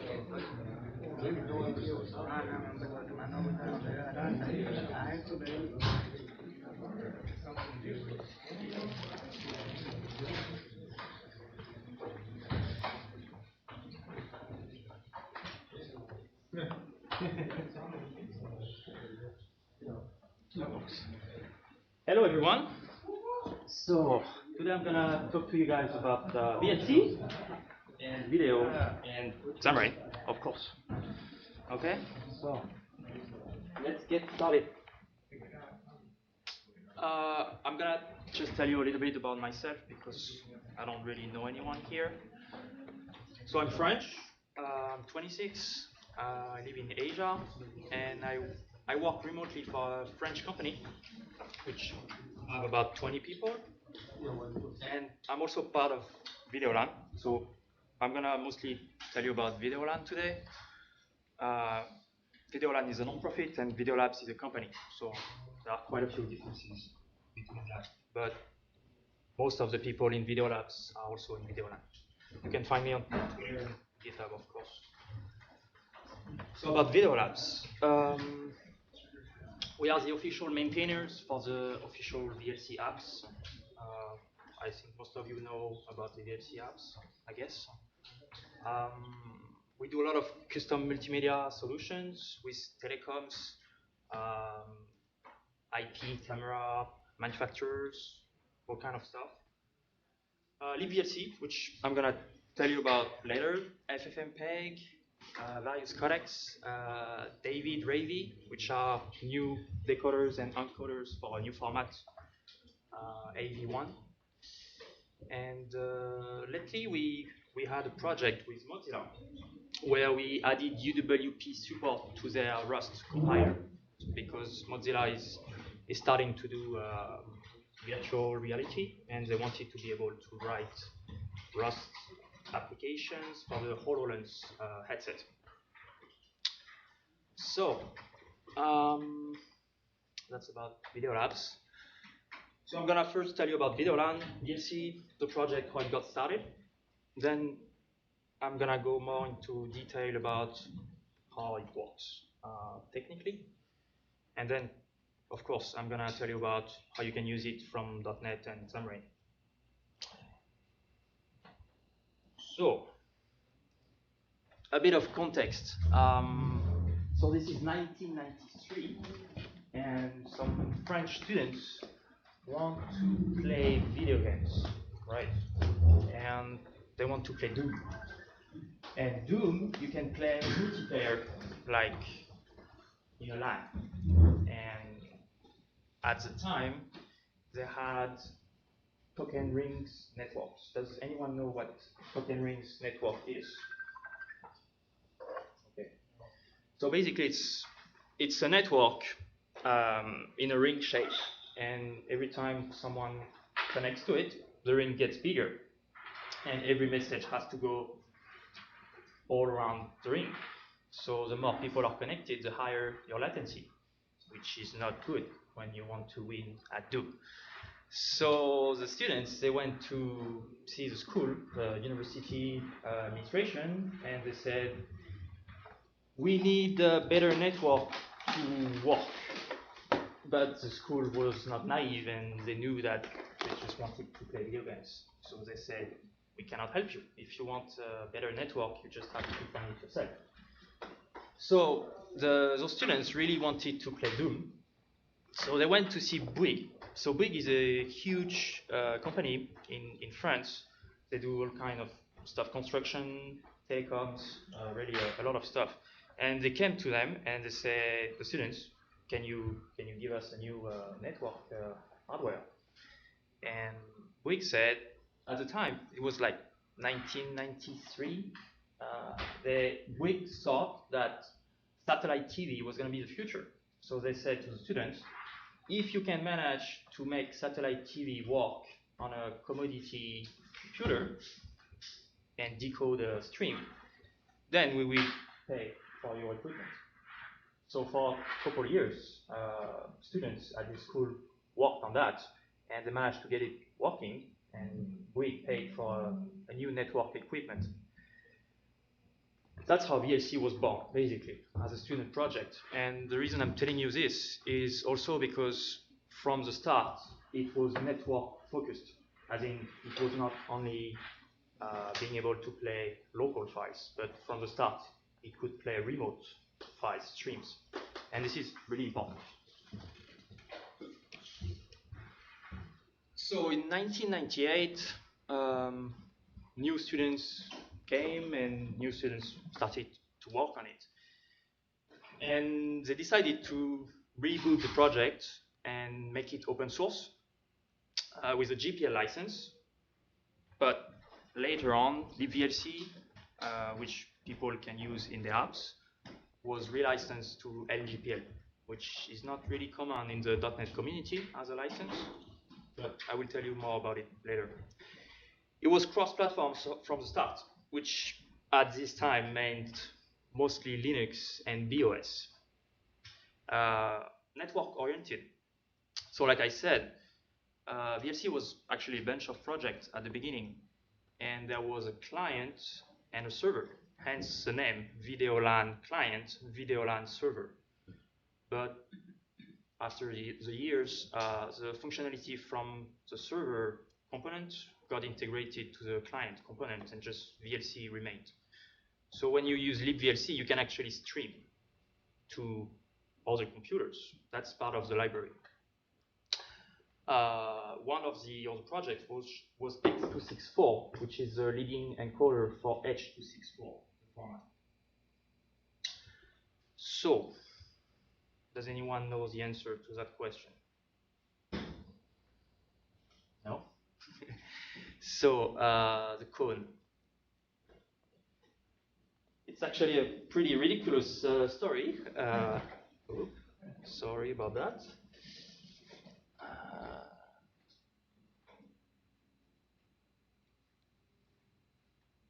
So students game, but students also do stupid stuff when they drink, So one night they were out and they were just starting, the project was like 1995 or something, so quite a while ago. They just started the project and they had a name, but they needed a logo, and they didn't have a logo. So they went out drinking a Saturday night, and one of them came back with a construction code that he borrowed during the evening.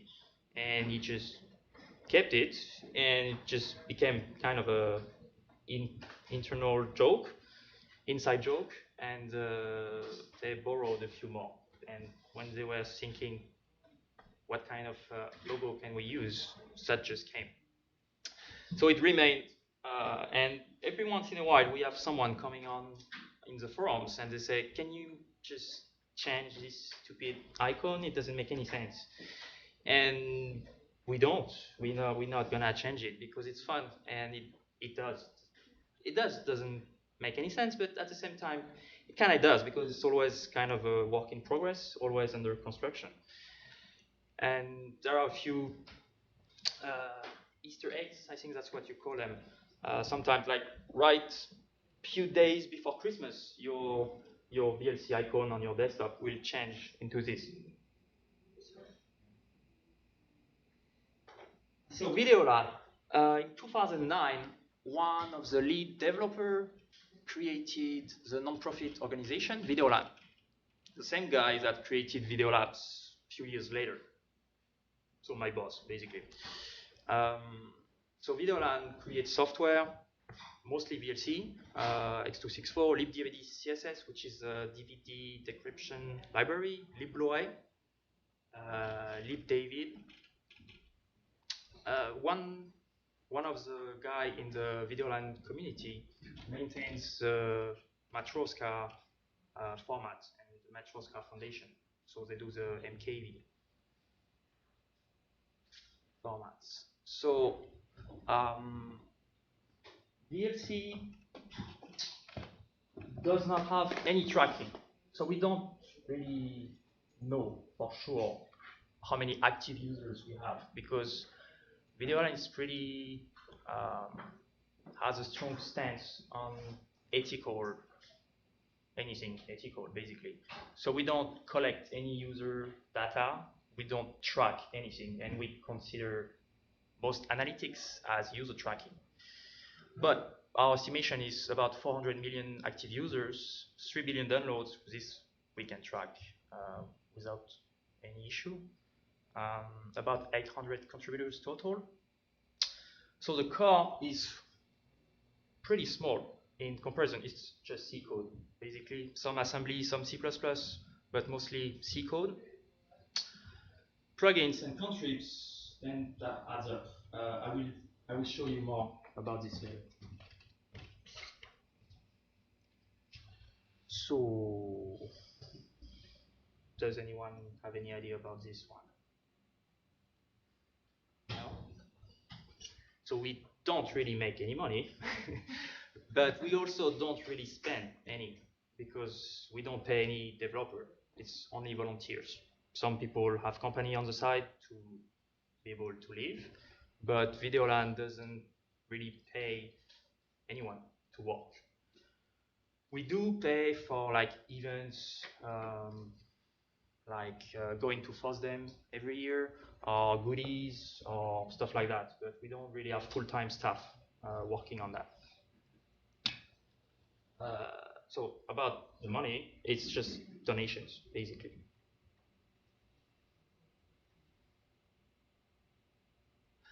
So I think that was in June last year. This is a tweet from the Videoland Twitter account. Right about when Microsoft bought GitHub. So Videoland does not really use GitHub. We are on GitHub. We have myroles. So every time we push on our own Git, our GitHub myroles get updated. But there is no, you cannot open an issue on our GitHub. It's locked. You can open a pull request, but on the actual VLC desktop apps, people will ask you to use the mailing list, which is pretty old school, and we are in the process of moving to GitLab. This is a bit different for the VLC ports, which is VLC for iOS, VLC for Android, and VLC for UWP. Those you can make a pull request, and some people do. So basically we use GitLab mostly, GitHub for everything else besides the VLC desktop apps. Reason for that is because Videoland wants to be completely independent and in control of the whole toolchain. Code versioning and issues and all this stuff is very important when your whole business is doing software. So if you're doing that in someone else's garden and that person just makes choices that you don't really agree with, then that pretty much prevents you from doing your job. And you don't necessarily want this happening to you. That's why we pretty much use open source for everything, and all of our stuff is open source. You can see it at code.videoland.org.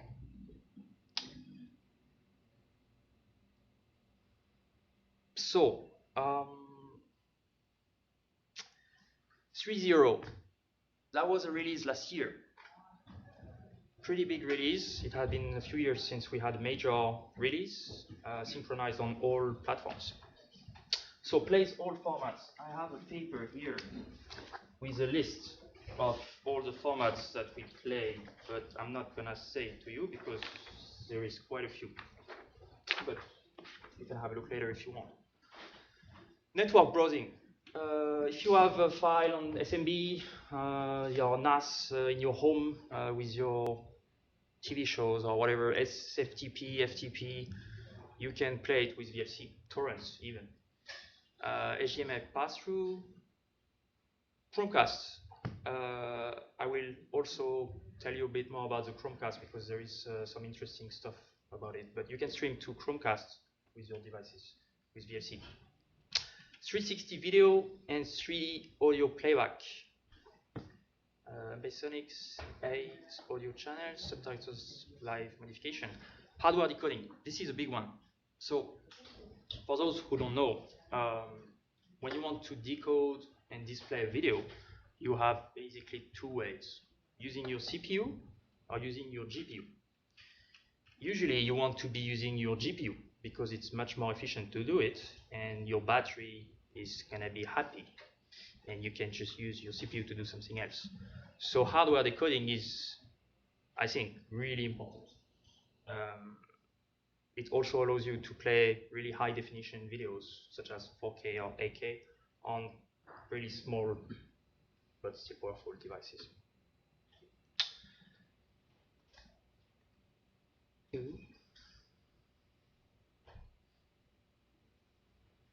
Right. So every year, the Videolan organization goes to FOSDEM. Anyone know here what FOSDEM is? So FOSDEM is a big European open source conference. I think the Mono people were there this year, but I wasn't. So we have a very skilled designer in the Videolan community, which has fun doing all this kind of goodies and displays. So I just wanted to share with you a few.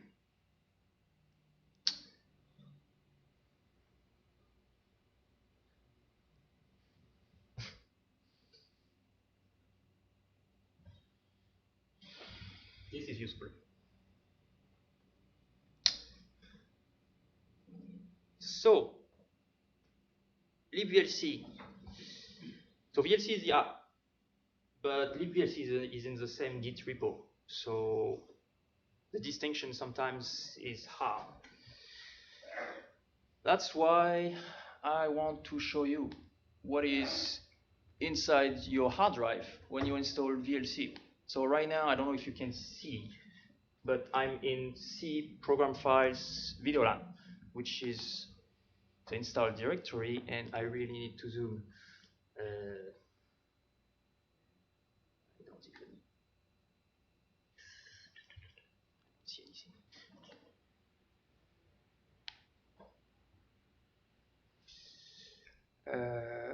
View. Nope.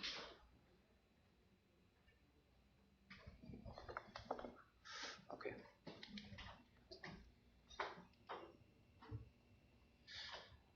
Can you guys see?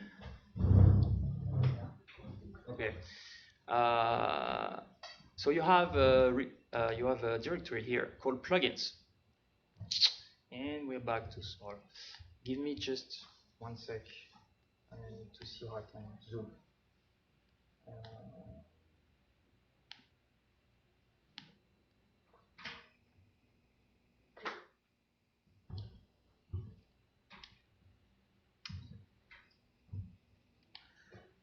So you have a bunch of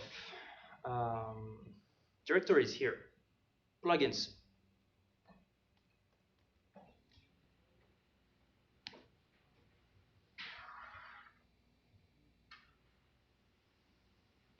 (365 files, weight 123 megabytes. This is in your VLC installation library, installation directory, sorry. And when I was telling you about the numbers before, this is 12 million lines of code with all the dependencies. So that's a lot of code and a lot of DLLs, which you don't have to manage yourself, of course. So libVLC DLL is what you use from C#, and they handle the whole loading and unloading of all those DLLs. So how do we call C code from C#? You have two bases, C++ WinRT, which was called C++ CX a few years ago, which is how the VLC for UWP app works. It allows you to call C code from C++, but it only works on Windows 8 and plus, and that means if you want to use it on Xamarin, it's not possible. So what most people use for writing cross-platform bindings is platform invocation services, which is available everywhere. So that's what I chose when I started libvlc Sharp about 2 years ago. So libvlc Sharp works everywhere mono.NET and libvlc works. So we had a Tizen port for a few years ago, but didn't really work out. But you can still pretty much use it everywhere from shared code.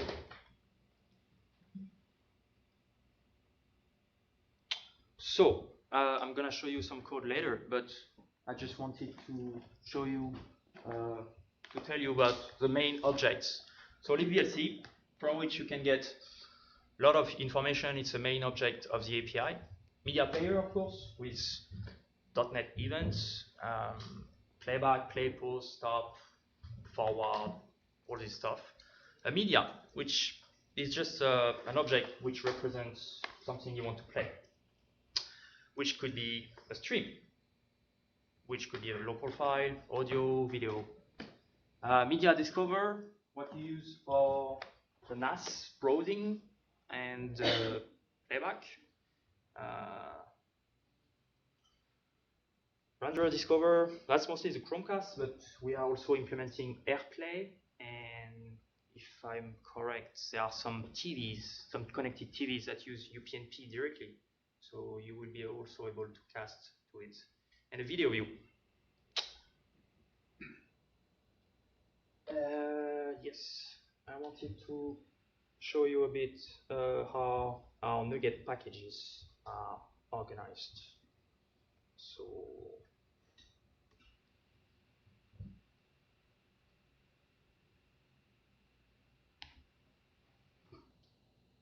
it works, but it should. Or not.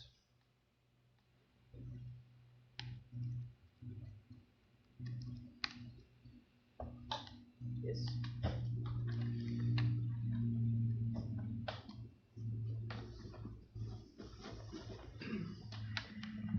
So, what do we have? We have two types of packages. Native code packages, so this is basically the C code, which I compiled for your platform, and I put it in a NuGet package. And the C# code, which calls on the C code, which are libvlc sharp dot something packages. So if you take the Windows one, for example, this is where you have your 350 DLLs. If you don't need those, all of them, you can remove them. If you know that your app will only play a specific kind of file, or you don't need a Chromecast or something, you can just remove them or use MSBuild to just not copy the DLLs you don't need. So this way, 133 compressed, because there are 32 and 64 bits DLLs. This is what you use when you want Xamarin Forms support. So this is the .NET binding for Xamarin Forms. You have a .NET Standard 2.0 DLL, and Android, iOS, and the Mac build. The other ones are separate. You can use Xamarin Forms for WPF also. WinForms, GTK on Linux and Windows, UWP, GTK. Okay. So that was a couple of weeks ago. We released that thanks to a lot of work from one of our contributors. So when you want to play a video, usually you use Google or Apple media players, and they provide you with something like that. So a view, but you also have controls. Before this, we just had a view. So Xamarin Forms view or iOS, if you want to use Xamarin iOS or Xamarin Android view, and you just had the view. So people had to implement their own controls, the buffering, the sigbar, everything. So we thought that it would be nice to offer kind of a plug and play alternative, as in you can just use this and you don't have to re-implement everything. So, for example, with this button you can change the audio track. Some files, some streams have different audio tracks. This is for the subtitles. Elapsed and remaining time, aspect ratios, there is 6 that's already there. And you can just press it and automatically adapts to your screen. And this is a Chromecast button, which connects to your Chromecast or disconnects to your Chromecast.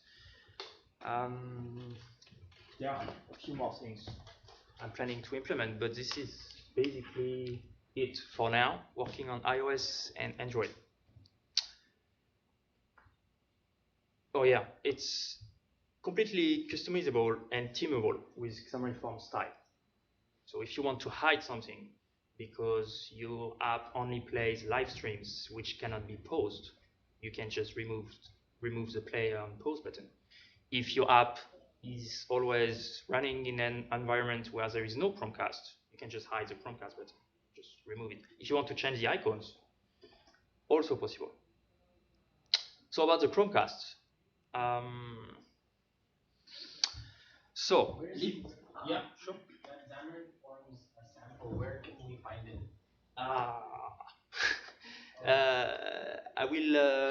I can tell you that right now. Is it on the same repository? Yes. So in the libvlc sharp repository, we have minimal samples, and I really insisted that we have as little code as possible. So you just have a video view that when you run it, you just have a video view which plays a video. Yeah. That's it.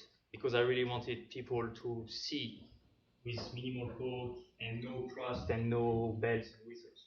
If you want to see more complex examples, there is a repository. No, like that particular one.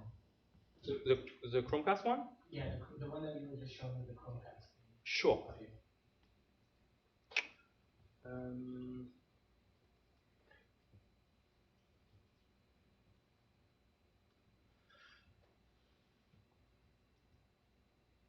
So github.com/mfkl, which is my profile. Here you have libvlc sharp samples. Okay. But yeah. Okay. It's just one of those. Sure. I'm gonna walk you through a few of those of this repository during the presentation. And I think I lost my yes.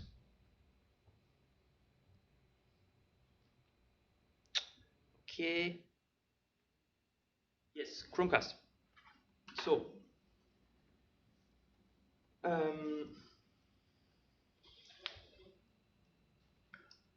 the Chromecast is a Google component, which is not open source, right? The VLC apps are GPL.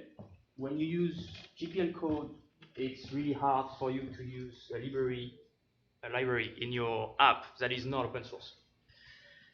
When you use libvlc or libvlc sharp, you don't have this problem because libvlc sharp and libvlc are LGPL, lesser GPL, which means that you can use proprietary libraries and your app can be proprietary. You don't have to open source your app if you use libvlc or libvlc sharp. The only thing you have to do is if you have to modify libVLC or libVLC sharp for your own needs, you need to publish those changes, which I think is fair. But you don't need to publish your own code, and you can use any library, closed or open, that you want. This is the difference between GPL and LGPL. LGPL is pretty friendly with proprietary code. So back to it. The apps, compared to the library, the apps are GPL, meaning that we wanted to add the Chromecast functionality to VLC for a while, but using the SDK provided by Google was not really possible because it was not open source. The second thing that was really bothering us is that people are used to being able to read anything when they use VLC. But the Chromecast doesn't understand nearly that much formats. So people are just gonna play it on VLC and they're gonna be like, oh, I want to put it on my Chromecast, but then the Chromecast doesn't understand it. So that doesn't work. Okay, VLC is not good. So what we did is kind of reverse engineer how the Chromecast SDK worked. When you're on your phone on YouTube, you have Chromecast on your TV, and you want to play a YouTube video on your Chromecast, your phone is just a remote control. The Chromecast device is directly talking to the YouTube server, right? So what we did is VLC acts as the server. So your VLC app is gonna directly stream to the Chromecast. And the Chromecast, for example, let's say it understands H.264 and you want to play a DVD on your Chromecast. The VLC will transcode your media in real time. Transcode means that it's gonna change the format of your media in real time in a format that the Chromecast understands. All of this code is open source, so if you want to check it out, it's possible.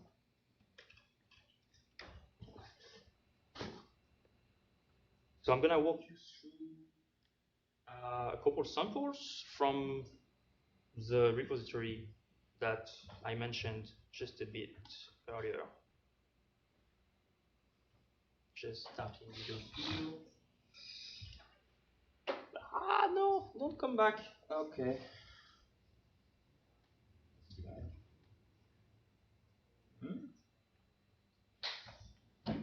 Sorry. So the first one would be the gestures and multimedia. If my Visual Studio wants to start. Yes.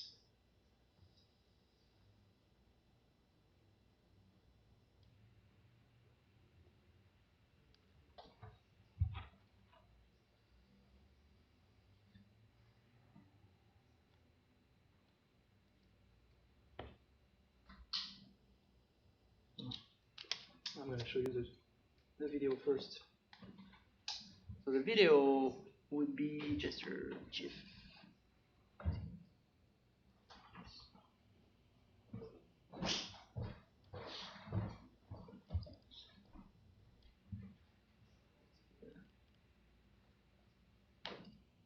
Right. So this is a video that I recorded. It's a GIF. I recorded. So this is a Xamarin Forms application running on iOS on playing a stream of Big Buck Bunny, which is a stupid video that everybody uses to try stuff. Here I use Xamarin Forms cross-platform gestures recognizers, which are tools that allow you to see how users touch your screen, and you get coordinates and information about what kind of gesture they're doing. So the nice thing about this is that when you're writing a multimedia application, you can actually give your user the possibility to manage stuff with gesture. I chose to be able to change the volume when you do a top swipe. or down swipe, and the position, seeking and going backward, if you do a horizontal swipe. The VLC for Android apps also does brightness change. When you swipe vertically on the left side of the screen, you can change the brightness of your video. Sometimes you have a very dark video, for example.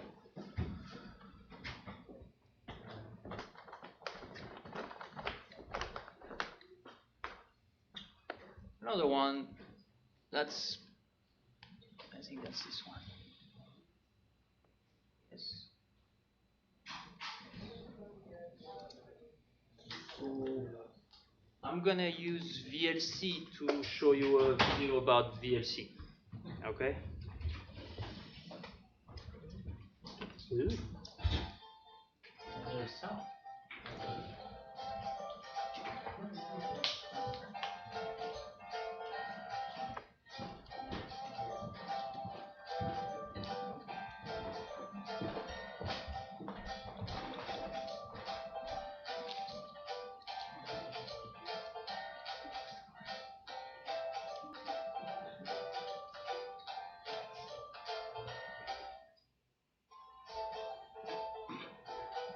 That's a VLC Android app, but it uses libVLC, so you can do it with Xamarin. No problem. So, code. Show me the code. Hello? Yes. Okay. I'm gonna zoom in.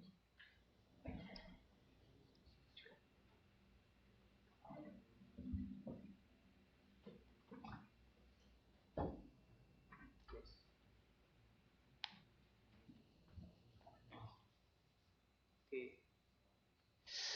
Okay. Can you guys see? Yeah? Okay. So,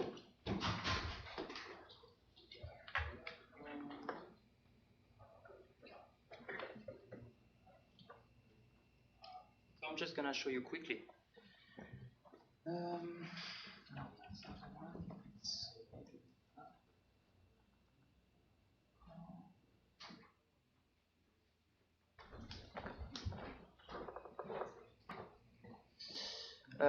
So libVLC, that's the object I told you about, which is the main object which you need when you want to instantiate a media player.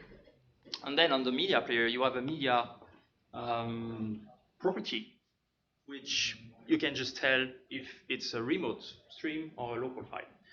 Just give it a URL with the libVLC instance, and then you can just press play on the media player, basically. So this is a gesture code from the small GIF I showed you about iOS. So when the gesture event is raised, you end up in this code, which, why is it gray? Not sure. So with this small condition, you can check if it's a left swipe, a right swipe, or a top swipe, or a bottom swipe. And depending on it, what I do is, like, if it's a left swipe, then we want to seek to rewind. So I just check what time is it, what time on the media player is it, and then this is the offset. I store it. I just check that it doesn't overflow, and I format the message.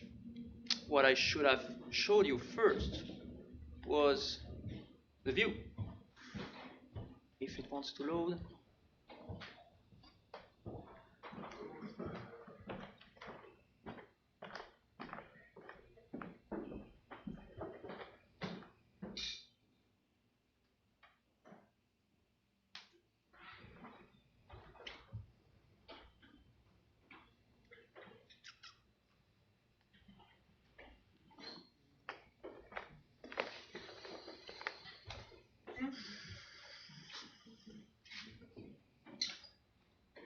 Okay, there we go.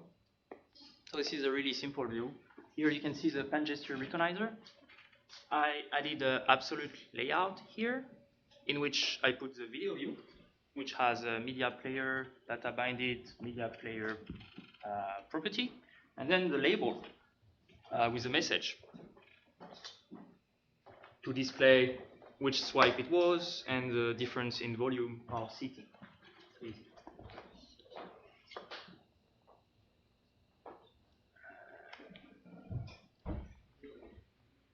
Yes. So here, so we start the final time, and then this is in the gesture running case.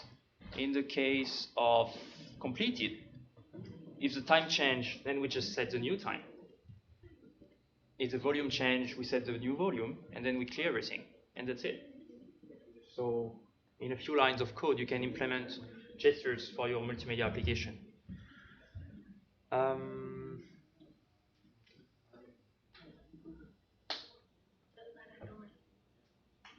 Chromecast. I'm going to show you quickly how the Chromecast app works. So for the Chromecast, you don't need a view, because your view is the TV, right?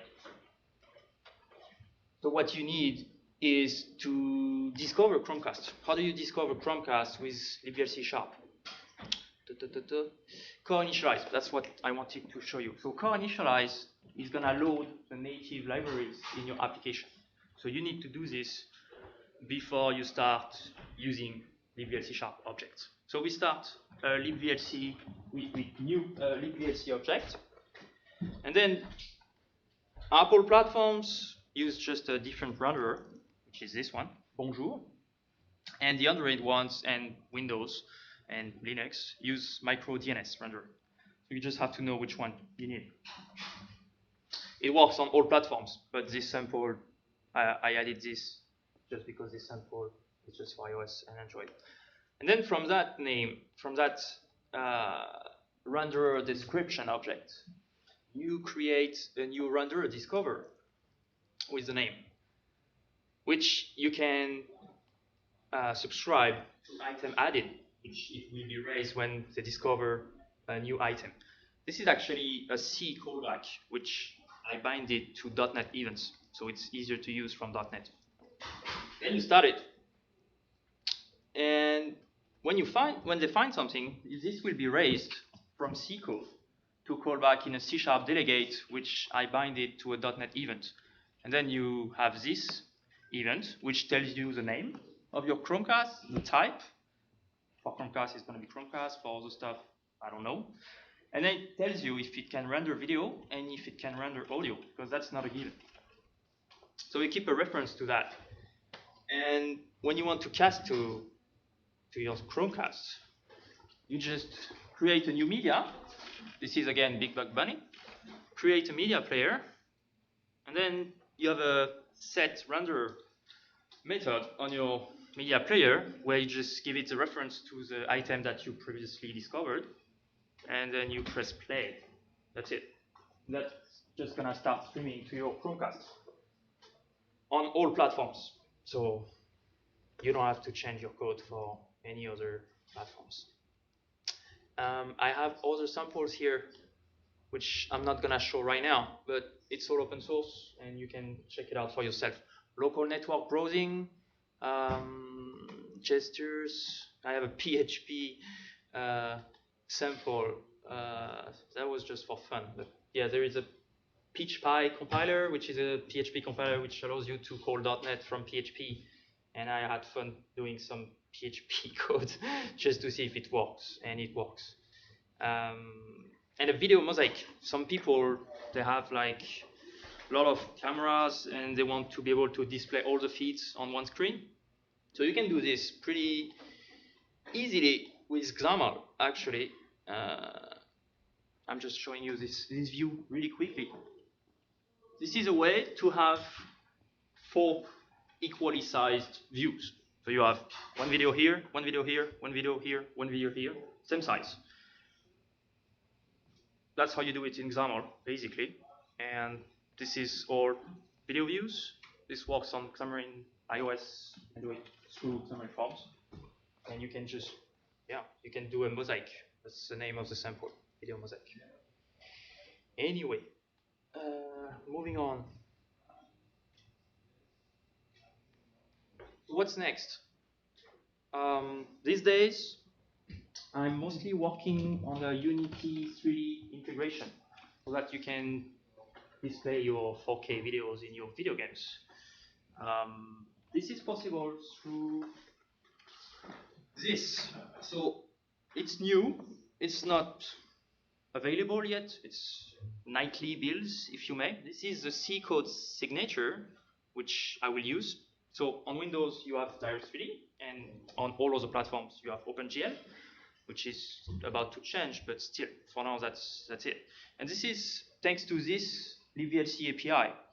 You can hook into the VLC rendering loop at a pretty low level, and you can have GPU decoding in your video games, for example, because you can show your video on a Unity texture, for example.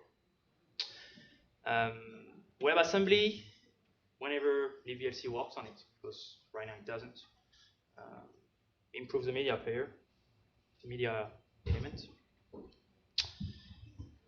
So if you want to know more, the main repository, all of our code basically, is at this URL. I have some blog posts about local network, Chromecast, mosaics, which explains how to use it, and you have URLs to find the code as well. The Nugget account, which I showed you, and Videoland on Twitter. I'm not the one tweeting, but if you want some updates about the Videoland community, you will be able to find it there as well. I think that's it. So thank you for listening, and thank you for hosting this event to DSI.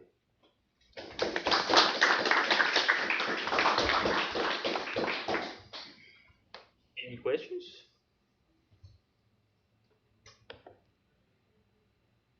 No questions. Okay.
Great.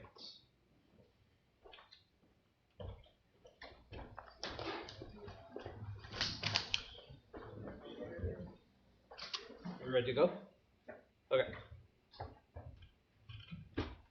All right. Well, we're still here. I was supposed to be last, but now I'm not, so that's okay. So my name is Mark. If we've never met before, I have done this presentation before. Who has seen it before? Okay, good. So I've never done it before. So one thing that happened yesterday is things weren't working, so I had to rebuild everything to use VS Code and Visual Studio on the mobile side. So let's cross our fingers. I do have my cheat sheets here, and we'll see how it goes. So I'm going to talk to you about Azure Functions, AI, and Xamarin, and how to use the cloud to your advantage. A little bit about me. I'm from Redbit, president, cloud architect, developer.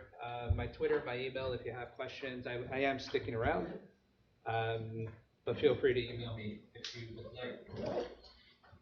Very quickly, a little bit about me. Started with Big 20, met a few tech people that I like. 3 kids. I like fast cars. Unfortunately, my oldest son likes fast cars too. That's him right there when he was 14 and they let him drive a Lamborghini by accident. And I'm a former 15-year Microsoft MVP. So was a Xamarin University trainer and the whole bit. But now I am not an MVP. But that's okay. So what are we going to build? So we're going to go through a lot of code. We have an hour. And just a few small things. So we're going to build an iOS and Android app very quickly. I think most of you are familiar with Xamarin. Yeah, so that's good. If you're not, you probably should be in the workshop to learn how to use it. We're going to build 2 HTTP functions using Azure Functions. It's going to do certain things. It's going to upload an image, and then it's going to give us a status on the image processing that we're going to do. We're going to use 2 functions that are triggered by the event grid that's up on Azure. And these are going to do some image resizing, and it's going to do some image analysis using the Azure Cognitive Services, and then we're going to integrate with Azure Storage using table storage and blob storage so we could save all this data somewhere. So this is kind of like a, you could say a V3 now of this presentation. The first one was this one where we were just optimizing images because we built a mobile app that had some very high resolution images and it was crashing on Android. So we had to reduce the size of the images. You know, we would say to the customer, we would give them a max upload size of 20 megs and they would use that max upload size. 20 megs on low-end Android devices and images doesn't really work well, so you get a lot of time. So we optimize the images using Azure Functions. When they uploaded an image to blob storage, we would take that image and create 3 or 4 different versions of that, and then render them on the devices. So that's what we're going to build, but first I want to kind of give you an overview of the cognitive services and the Azure pieces. And everything is driven from our phones, right? Who doesn't have a phone in their pocket right now? Exactly. I have 2. I have this one here, which is our test device. Pretty expensive phone, I think. I'm using it for my clock right now because I don't wear a watch. And then I have this one here. Everything starts, I believe, from your phones, from your pocket, and you could do tons of things. You could do machine learning, you could do IoT, cognitive services, blockchain, home automation, all of these things you could do straight from your phone, but leveraging the cloud on the back end, right? They're powerful devices, but you want to offload a lot of the processing to the back end. Now, in terms of programming, this is kind of the traditional programming where you have your algorithms, right? You have your black box that's going to do some stuff. This is where all our code lives. You have some data coming in. So think of some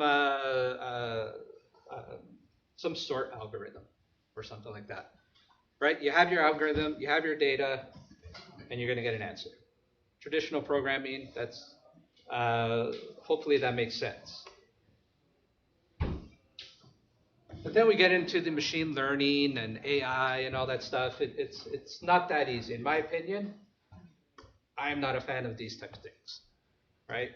See these formulas, and it starts reminding me of school and falling asleep. I know this piece means sum, I think, because my son is doing some of this, and I have to go remember how to do it.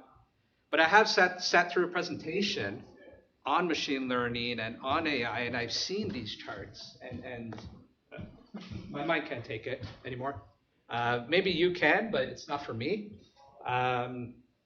But that's what machine learning is. I mean, it's not easy. And if you remember the traditional programming approach, you got your algorithm data and you got your answers. It's actually reversed. where you got your answers, you got some data, and instead of the algorithm, you come up with models, right? So those models now will help you, just do that, predict some things, right? So you take that model, you put new data into it, and then you get predictions, right? So that's where your machine learning, your predictive analytics comes in. If you've done anything on the Azure pieces, you'll probably read some articles on machine learning, predictive analytics, AI, all that stuff. So that's kind of 50 million foot level with boxes and arrows, how this works. We're not going to get that deep into it, right? But that's artificial intelligence. And you got the really hard side over here, right, where you train new models from scratch. And then you got the really easy side where you use an existing model, and then you're somewhere in between where you can customize pre-trained models. This side over here, like I said, not for me. I'll leave that to the really smart people, the PhDs and the masters, and who understand those formulas. I like to play on this side where the cognitive services comes in. And this is where what we're going to leverage during our demos. But it's basically some simple APIs where you could harness machine learning and add AI to your applications. And you don't have to have that deep understanding on this side of the world. If you want to, you can. Right? You can get into that, but you don't have to have that deep understanding. And it makes my life easier as a developer, especially when you need to deliver something. And I'll give you some examples later of how we've used it. But this is what you have from Microsoft from an AI platform. So you got your cognitive services right over here. Let me put my pointer on. So you got your cognitive services right here, if you could see that. You got your conversational AI, you got your custom AI. That's custom AI is where you do the Azure machine learning. Gets a little bit harder. It's all supported by the Azure infrastructure. SQL DBs, you got Spark, ADB, all that stuff, right? All the infrastructure you need, all the compute power and the data to create your models, to generate predictions, all that stuff. And then you got all the tools over here, right? You got your VS Tools for AI. You can do it in VS Code, Visual Studio. You got Azure ML Studio. And down here, you got your cognitive toolkits, TensorFlow, et cetera, These are all this is the entire platform. There's more out there now, but this is kind of where we're going to play. We're going to play in the cognitive services, and that's where I like to play because it's a lot easier, and I get to go to bed. But cognitive services are, pre-built AIs that you could leverage. You also got conversational AI, bot services. So if you want to do chatbots and things like that, and smart chatbots where they know how to answer, that's where you want to play. So to use the cognitive services, you're essentially using REST APIs or SDKs that Microsoft provides. But you could do image processing, speech recognition, language recognition, video processing, all that stuff you could do, and you could add it to pretty much any app within your pocket using Xamarin. And these are all the different things that you can do with all the cognitive services that Microsoft provides. So we played in the vision space. So we have one product where customers can upload images. So say, for example, you're on Instagram, we can bring those images in for a store. Sometimes those images are not the greatest, so we want to give the customers who approve them a rating, right? A percentage of, is this okay to put in, or is it adult content, or is somebody, found once somebody smoking a joint. It will find those things, but we looked really smart in pretty easy code, a few lines, and I'll show you it, because you upload the image, and it gives you a rating from 0 to 1, it's basically a percentage of if this is adult content or not. So we just relay that to the user, and we look really good. And it doesn't take It doesn't take months to build that. It takes basically probably a day to get it done right. But beyond that, I mean, you have speech, you have language, you have knowledge. Knowledge is where you could do, right here you see a Q&A service using bot. You could actually go online using the bot framework, and you could write a FAQ that somebody could start chatting to a bot.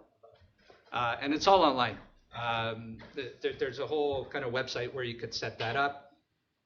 Search, we're going to be using a little bit of this, but primarily we're using the vision piece. A new one that they just released is receipts. So you could actually scan like files or something like this, invoices, receipts, anything like that, and it'll tell you all the data that's available in that file as a JSON representation or anything like that, which is actually pretty impressive because we worked with a customer like 6 years ago who wanted to do that. And we ended up doing, Amazon has a service called Mechanical Turk, where you basically just hire people for pennies to do a task. So we said, okay, let's take a picture, let's upload it to Mechanical Turk, and they could write down the data. Right, because it was too hard to actually do that, and it would take months, if not years, to figure that out. And people were trying to figure that out 5-6 years ago. And now you could do it in here with the Vision API. I think it costs you a penny per page to do. So it could get expensive if you have high volumes, but a penny per page is pretty much nothing. So that is very high level. Cognitive services, what you could do. Let's get into it. Again, iOS, Android app using Xamarin Forms, 2 HTTP functions, 2 functions triggered by event grid, integrate with Azure Storage using table and blob storage, and then integrating with cognitive services. And we have, please keep an eye on time because we have 45 minutes to get that done. On something I just built or rebuilt yesterday because it didn't work. So I do my demos a little bit different. I'm not doing live coding. Here you could see all the commits that were done. I've tagged them. They have a little bit of they have a description of what the commit does on the tag, but they also have a description on the commit. And I'll upload it to GitHub if anybody wants to run through it. But the first demo we're going to do is I'm just going to show the baseline of an application running on Android that's allowed to take a picture. Now to accomplish this, basically it's a very simple, just open this. I started deploying the app. But it's very simple, a little bit of XAML. We have a grid, we have a toolbar to allow us to take the picture, and then we have a label to just show some status, and then we have an image where we could place the picture that we just took. All driven by a view model on the back end, and the view model has, like it should, a bunch of properties. We set the title, there's a status right here. Enable or disable the take picture button, the photo path, so we could set it to the image element. And then this is where the main piece happens. So we use something called Cross Media, and it's a plugin that's available, and you can get that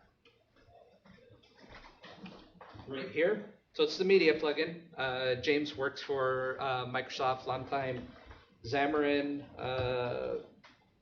employee until they got bought, former MVP. He's got tons of plugins for Xamarin, so definitely if you don't know about him, remember that name or look it up on the video later.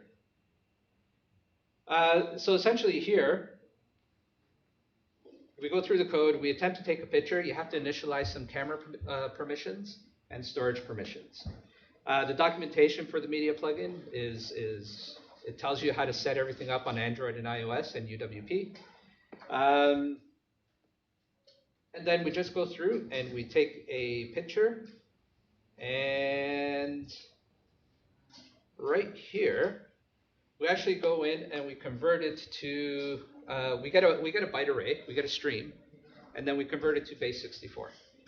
And then that base 64, we save it locally, and away we go. So here's our app. I'm going to take a picture. You all signed the consent release, so, oh, no, we don't want that. Can you see it? What's going on there? Crash. Oh, it went the wrong way. Wrong button. Come on.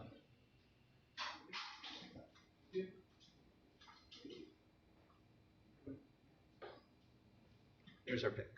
All right, we got our baseline. We could take a picture, and we are good to go. Now, let's switch to the next demo. Let that just switch over. And then I'm going to switch back because I forgot to show you how to set up an Azure function. This is the piece that I just did last night because the functions would run in Visual Studio, but they wouldn't allow me to debug in Visual Studio. So I had to switch to Visual Studio Code. So here we have our functions project. And it does have a CS proj file, but we're just using it in Visual Studio Code. We opened it up as a folder.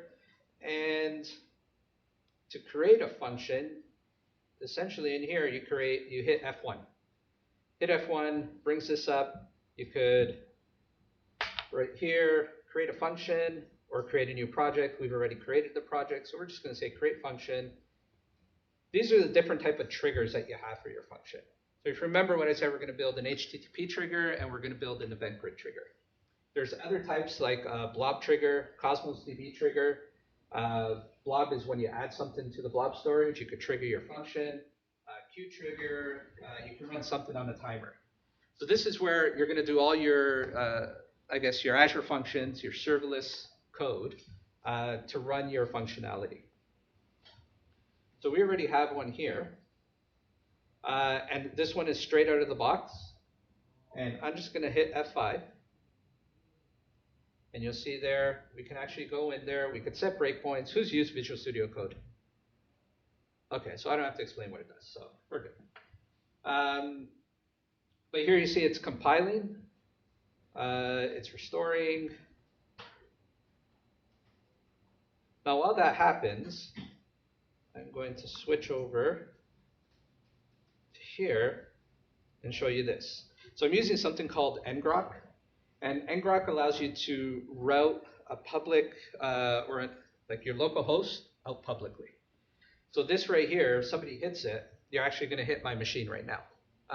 So x.ai, x-ai stands for Xamarin-ai, .ngrok.io. Please don't do it because you might break my demo. But you could actually access it right on my machine. And this is, if nothing's running, if my function's not running, this is the error that ngrok is going to provide. So now hopefully my function is running. Yep, so here you see the function is ready to go. We got the nice lightning bolt functions. And here you see we have the localhost 7071/API, and this is the trigger that we just made. So we go back into Chrome, we refresh. Should hit our function here, and you can debug. Everybody knows you can debug in here, so I'm not going to show that piece. I'm just going to hit F5. But the function runs, and all it does is grabs the query string and just returns hello, your name.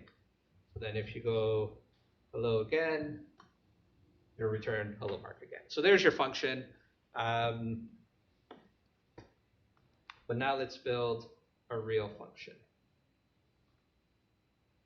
So now in here, we're going to actually start with the functionality of uploading our image to our function and then eventually saving it into blob storage. So here, I'm not going to show you kind of, this is my way to cheat. on what code changes there are. So over here, you can see all the code changes. And as you go through it, you'll see the progression of the application. But now in our main page here, we just added an activity indicator because we want to show the user that something's happening when it's uploading. And then over here on our view model, if I can get that thing smaller. So on our view model, we just had the base URL, if you remember that x-ai, that ngrok. So we send our base URL there. And then we modified our take picture to actually upload and call this method here.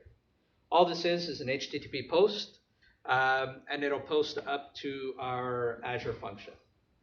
So I'm going to control F5 on that one just to get it running. What we've also added are these models over here, where we have our images, image upload, the result. For example, this image upload, if you remember when I said we were just sending up a base 64 representation of the byte array. This is how we send it up to the server so we can deserialize it properly. You can also use dynamics. I'm not a fan of dynamics or dynamic. You know the dynamic piece. I can't remember the name. We also have some other models in here. We're prepping here for the resizing of the image, so we can have extra small, or medium, or the original image. And this is going to be all the URLs that are going to be sent back. And then these are the upload results after we've sent it to blob storage. So just model some plain old C# objects, and we're good to go. Now our upload image function, this is the custom HTTP request handler that we did. So now in here, we grab the data, deserialize it, as you can see here, and we say thank you very much. And we send a response back. Down here you'll see a to-do for, we send a GUID because the device is going to need to know what ID it is, and then we set a URL. So then if they need to download the image that's hosted in the cloud, we could they could download it. So the device started. I'm going to switch to the function. Stop this one.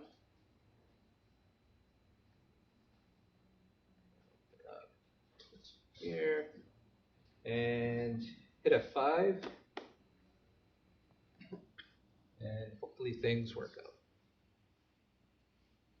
So here you see it's just doing .NET build, .NET clean, all that stuff. Functions will start soon. And again, we could debug. It says it's having some problems, but should be good. Here's the function. And wrong file. Should image upload. I just put a breakpoint here. Go back. Take another picture.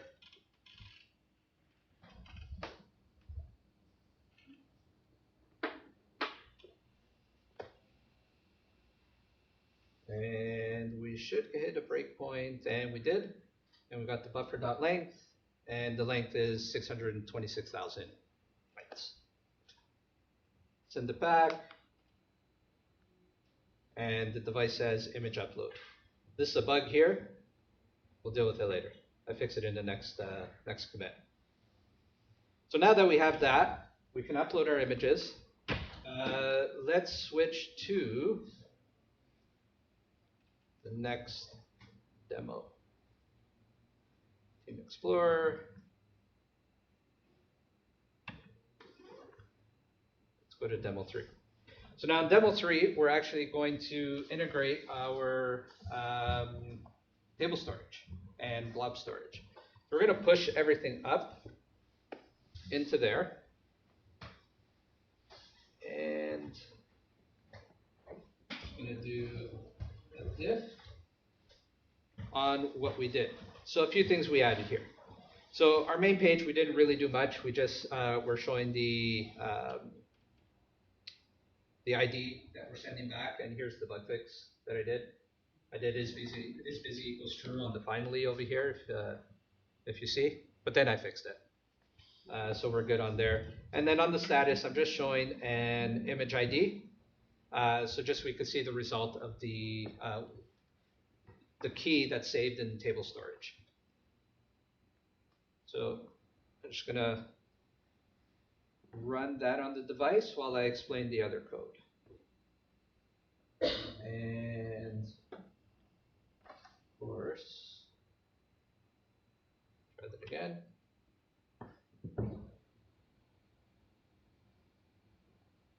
Arduino output assembly, okay. We try to clean.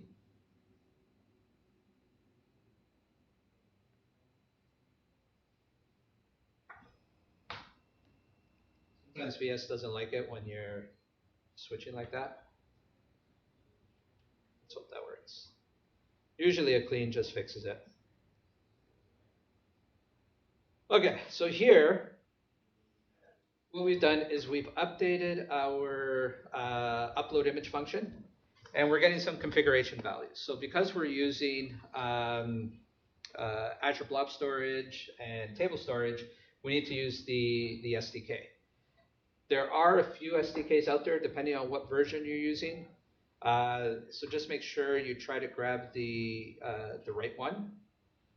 I believe it's right here. I'll just show you. So it's the Microsoft Azure Cosmos table and the Microsoft Azure Storage Blob. So these are the ones that you want to use to actually communicate with your table storage and blob storage. And I'll show you where it is in Azure soon. I'll just get these ones up and running. So our upload image function essentially gets some configuration that we have in the settings. We need some keys. We need to know the table storage, all that stuff we need to know. And then we have some helper methods. We have blob manager, we have table manager, and these are just helper methods that I've created to allow us to upload to the actual physical file, to upload it to blob storage. And then table manager, we're just using as a data, think of it as a SQL table, where we could store the key, we could store the URLs of where the file is located, and we could process it in the future. Going to go back to the Azure function, and so because it's the same code, and one of the key things to see here is we are using we're sharing code across Azure functions, and we're sharing the same code on the Xamarin app. And the code that we're sharing is these the CLR objects. That's CLR. The POCO objects over here. So we got images, upload images. So that code is shared across the two, I guess you'd call them platforms, because one is cloud, one is iOS and Android. And that's I think that's the advantage of Xamarin. And we use that quite extensively. Not just this, but even sharing some business logic on server and device. You could do that. I believe this should be running now. So it's the same upload image. And we'll take this side of the room this time. Marcelo in there. You guys are there. So somebody please remind me if you don't see that, the device, let me know. So here you can see the image got uploaded. We got a response back from, we got an ID. So now let's go switch over to Azure. So I preset all this up. So we have a storage account. I've preset up cognitive services and our event grid. But I'm going to go into the XAI one, because you're not allowed dashes in storage accounts. This is essentially what it looks like. So here you see some data on usage. And They have this great Storage Explorer. Used to be a desktop app, and you can see it right here, the same logo, right down there. But now they put it straight into Azure, which is fantastic. So here's our image that we just uploaded. So we could take that, we could download it.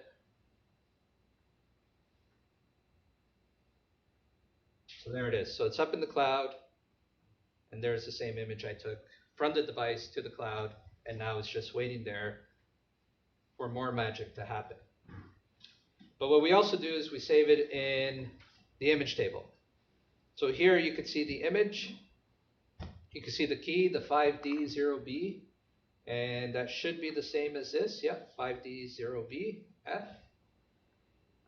And what we also save is the original image URL. So that image URL is going to be used by the cognitive services. We're just going to pass it the URL and say, go process this image. And it's going to do all that hard stuff, all that hard AI stuff that I don't want to get into. What you're going to see is just a few lines getting it going to make the REST API calls. So there's our blob storage. And there we have everything ready to go. So now, demo 4, time, 3:34. We got lots of time. We got 8 demos total. So we're halfway there. So demo 4, we are going to do, just go in, that changes, branches, switch over, I'm going to stop the function, plain. So demo 4, we're going to start using the event grid. So event grid, what it's going to be responsible for is when we upload that image, we want to publish something to the event grid that's going to trigger other functions to run. So you could kind of decouple everything. So if those other functions are ever down, the event grid will attempt to resend it until it gets a proper response. If it never gets a response, it gets into the dead letter queue, and then you have to deal with it afterwards. But it allows you for decoupling everything, decoupling your functions, and have that resiliency. So we switch to demo 4, and I will show you what we did here. So we have one function that we added. So this function, all it does, it's just going to log something. But I want to show you and take you through the steps of the setup. So when you set it up, you hit your F1 over here to create new function up here. I'm not going to go through that. And then it's gonna spit out a file like this. So this is just a sample one. But what you have to do is you have to go into the event grid and you have to set everything up to say, this is the function that's going to start listening. There's different types of triggers that you could do. So if you go here, we're going to go into event grid back in Azure. And I'm going to create an event subscription. And I'm going to call it sample EV function. And then I'm going to set an endpoint to be a webhook. You could do different types here. So you could do, you could have the function trigger on a storage queue, on an event hub, the hybrid connection, service bus queue. So you could have it trigger on any of those. We don't want to. You could also have different event types. But if you want to know more about those, click this fantastic little learn more link on how to set all those up. We're going to use a webhook because it makes it easy. And I'll select an endpoint. And the endpoint that you're going to use, I have them just conveniently here. Remember that ngrok, so we're just using that. But it's going to be called runtime, webhooks, event grid, and you have to tell it your function name. So the function name is what we created here, and we just called it sample evfunc. Paste that in, and confirm, and create. So this is not going to work. And the reason it's not going to work is because you need your function running, because it needs to do a handshake. And the reason I'm showing you this is because before it wouldn't give you a proper error message, and I was pulling my hair out when I was originally working with Event Grid. But here it is, attempt to validate the endpoint didn't work. For some reason before, either I missed it might have been late at night, or they just added that proper error message. So let's go into the function and just hit F5. And it's going to build. It's going to start the function.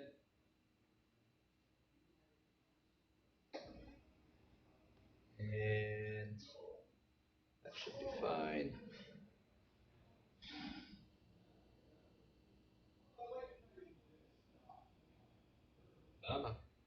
Here we go. So we got our function going. You see right here, 2 functions added, or 2 functions loaded, because we actually have the HTTP one and we have the event grid triggered one. Now if we hit create, crush fingers, should work. Come on. There it goes. So we got deployment. So here's our sample EV function. I've already preset up the other ones, just in interest of time.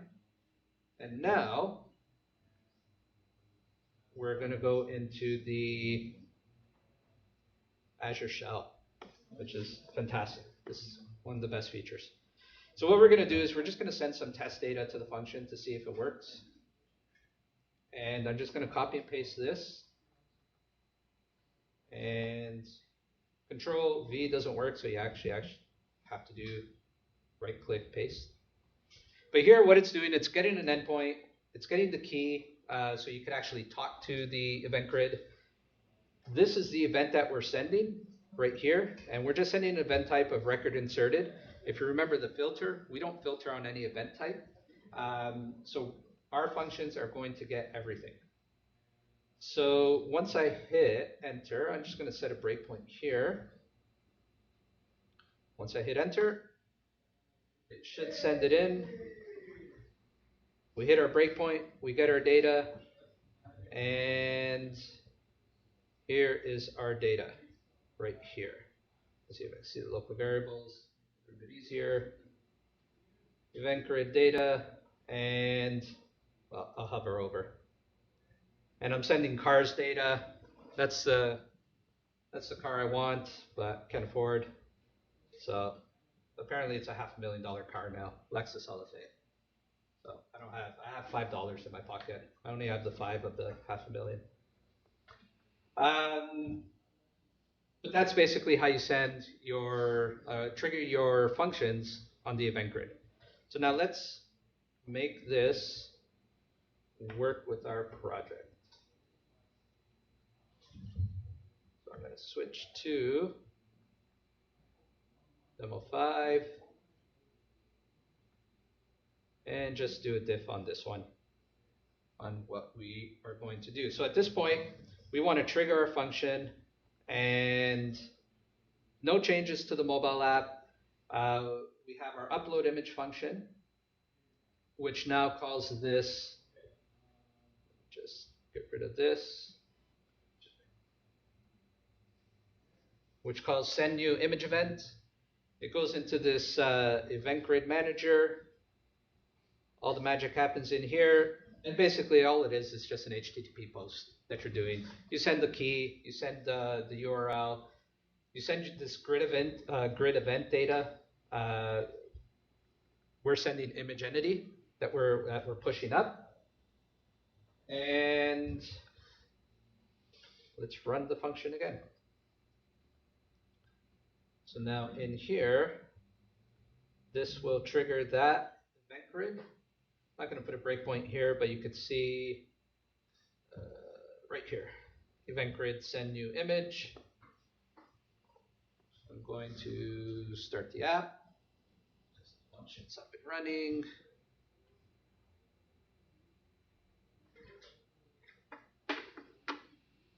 down, and our trigger somewhere. Venture, I don't know why there's a breakpoint there, but whatever. And there it goes. So it went from our phone to table storage to, we triggered the function triggered our other function, and now we're in here. That's kind of the entire workflow, and this sends the actual image data, and we have our original image. We're going to have all our other details in there eventually. So now,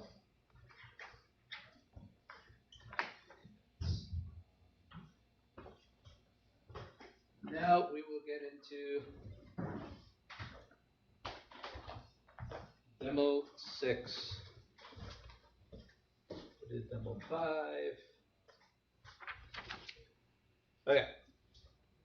So here we're going to start doing our image resize function. So I'm going to close all but this and do this. So here we're going to start using cognitive services. So this function is going to be triggered by the event grid. So that's all wired up, good to go. So we need to update this or create this function. And here we have a image resizer. Image resizer is part of cognitive services. So you have right here, it's just generating a thumbnail. So push it up to the cloud. Our V1 version, we actually did this on our own in our own function, triggered by blob storage. And now we figured let's just have Microsoft do it.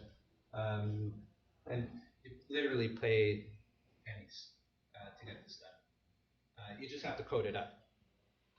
So in here, we're just sending in, this is the bulk of it, the resize function. We're telling it what size we want it, if we want extra small, small, medium. It sends it into Blob Manager once we actually get that URL and once it's transformed by the cognitive services. That all happens right here. And we have some parameters here like smart cropping we could do. We set to true. And we just make a request. We do have a base class in here for cognitive services requests that we're going to be using when we do image analysis. And again, this is just a HTTP post. You send your subscription key, you send your data, and away you go. In the actual function, what we're doing is we're updating our table storage to save the new URLs. So if remember, we got extra small, we got medium, and we have small images. Just zoom in there. We have small images. We want to save that to table storage and make sure we can reference that later. Let me go back to the functions. I'm going to recompile, push out, and now we will have resize image function right here. So this piece has all been set up. If you remember in the event grid where you have to go in and set that up, I've set that up already. And once this runs, I will add a breakpoint here just so we could see. Actually, I'll show you in the table storage. Better effect.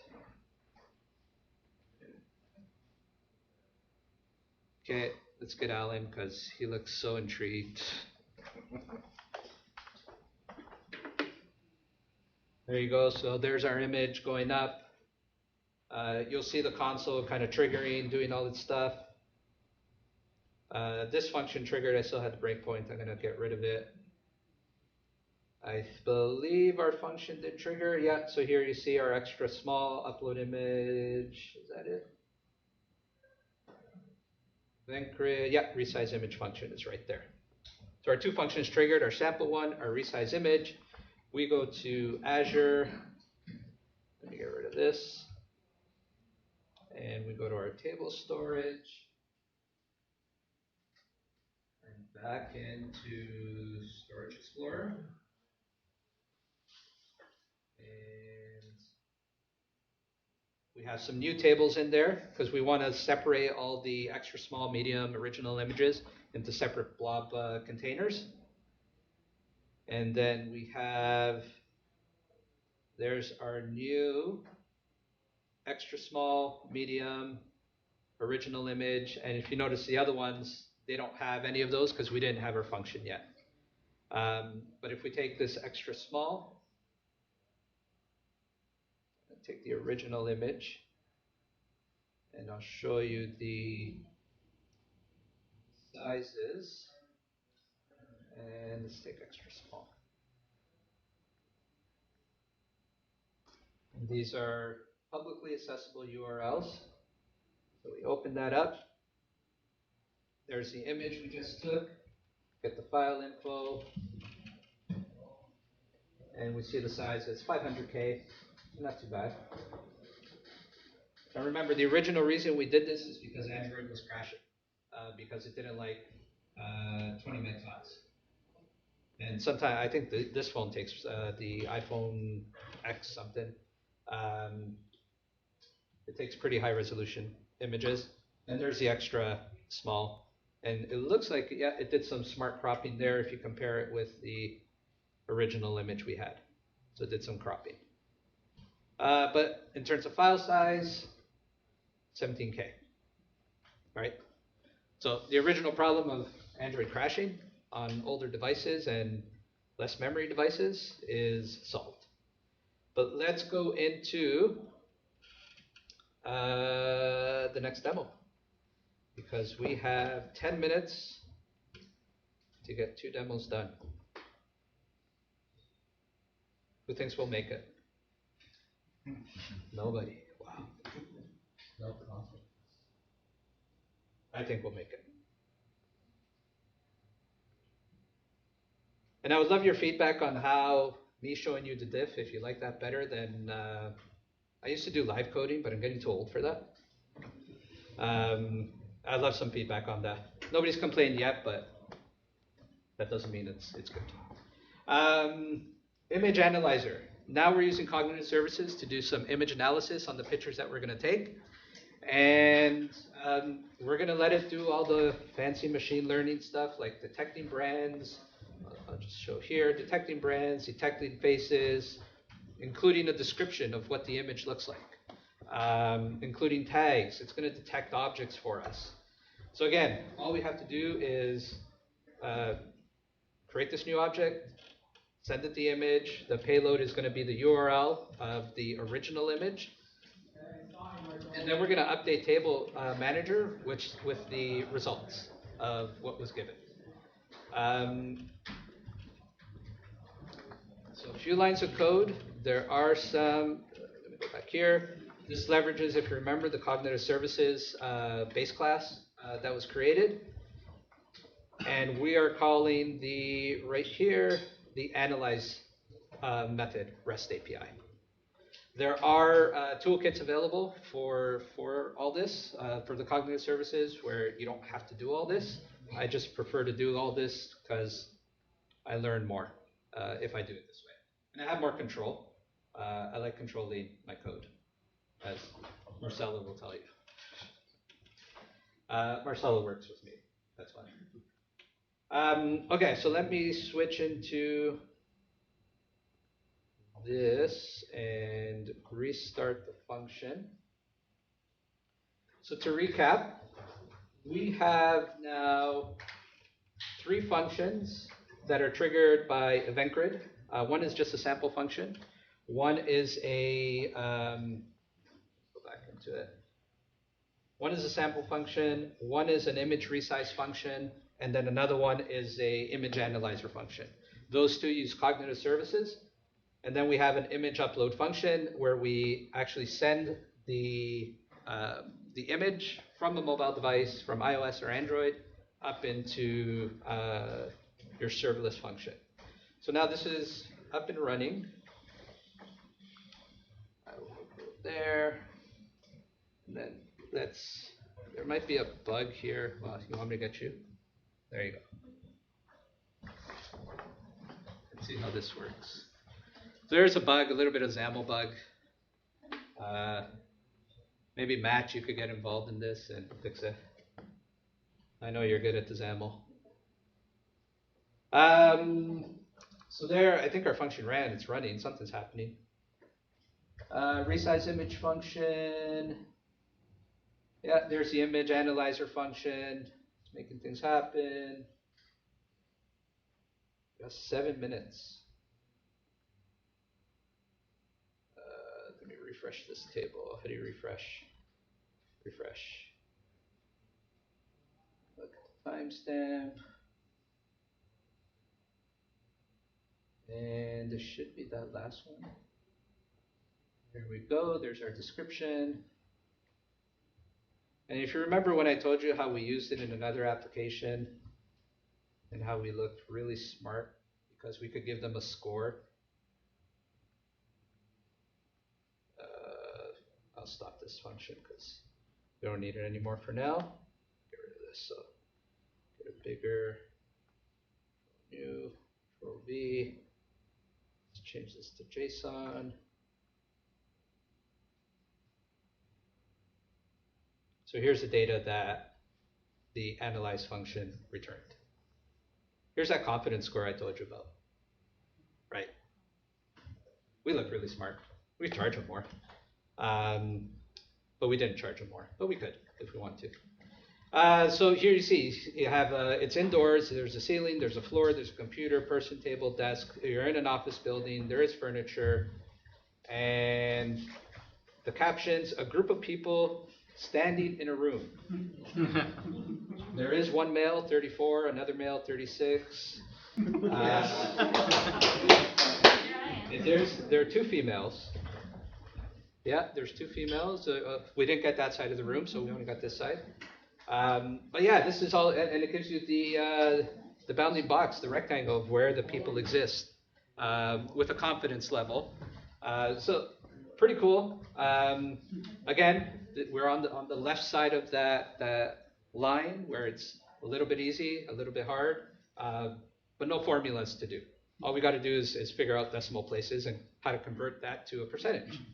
Right? Multiply by 100, we're good. That's as deep as I like to get into formulas.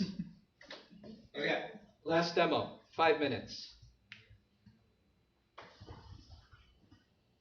This demo I like to show because A, it's a little bit scary, and B, it's because what we'll all do, well, one piece is scary, and then one piece is what we're all going to do when we first start something. So we want to get to improve the kind of the experience on the device. We want to show we show progress, but we want to show what the image analysis result was, right? So we built a function that's just we're going to ping it and pull it and say, are you done? Are you done? Are you done? Are you done? Are you done? It's going to kill the server, right? But I think that's the power of functions and serverless is if you get that, imagine 1,000 devices doing that, it'll scale the function up. You're going to pay for it, but your server's not going to go down. If you're on a web app, you could automatically scale it, but it could potentially kill your application or your server. So here we have this function, and it's just going to go into table storage. It's going to take the ID, and it's going to just see if all the values are filled in. If it's not filled in, it's just going to return it's not done. Status equals null, it's just going to return bad request, not able to retrieve record. Or no, it's just going to return the status, and then we do it on the mobile device. Let me actually deploy this to the mobile. Hope it works. And then on the main page, we just added a label to show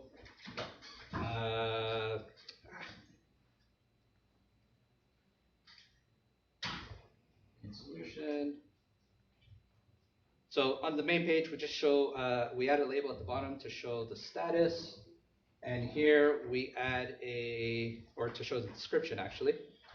And then here is our method that just calls it recursively.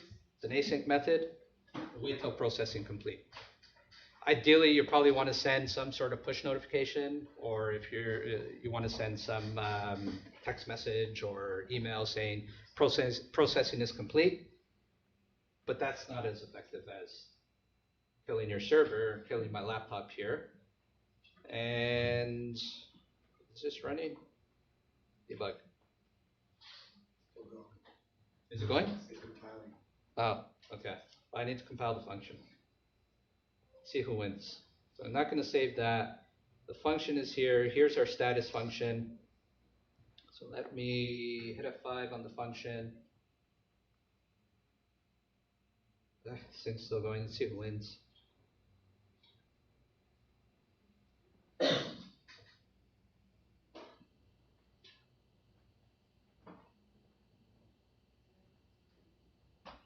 do you do now? There goes the function. This didn't work.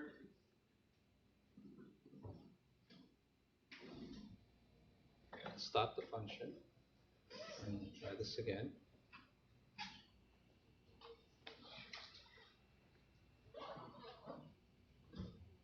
All right, any Xamarin experts in this house? Damn thing. It's eating into my time. I wonder if it's because my battery's dying. Jeopardy music for some What was that? Jeopardy music for What's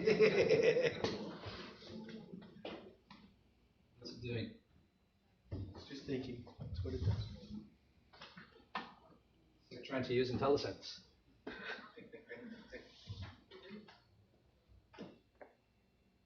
Come on.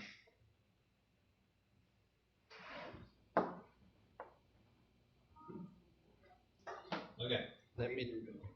What was that? Clean and rebuild. Yeah. And that doesn't work. Last time this happened, I had to restart Visual Studio and then it worked.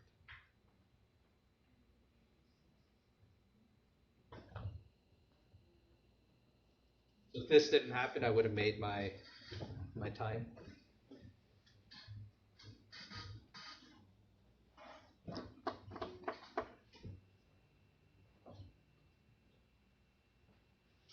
Alan, I'm sure you have a good joke. Have a good joke. Yeah. Got a lot of dead. Still thinking. Yeah. Computer has to think. Just takes a lot longer. It's angry because you don't have a Mac. I got my Mac in my bag. I just don't like using it. David was making a joke earlier how it sees that. Yeah. It knows. It knows, yeah, I know.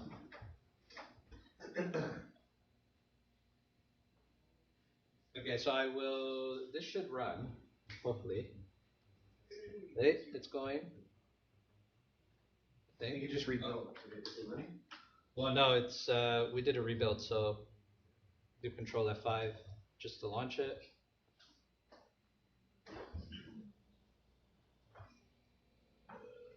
Going. Okay, shut it It's down. going. There we go. It's going. I'll touch it. Don't breathe. Well, now we got to run the function.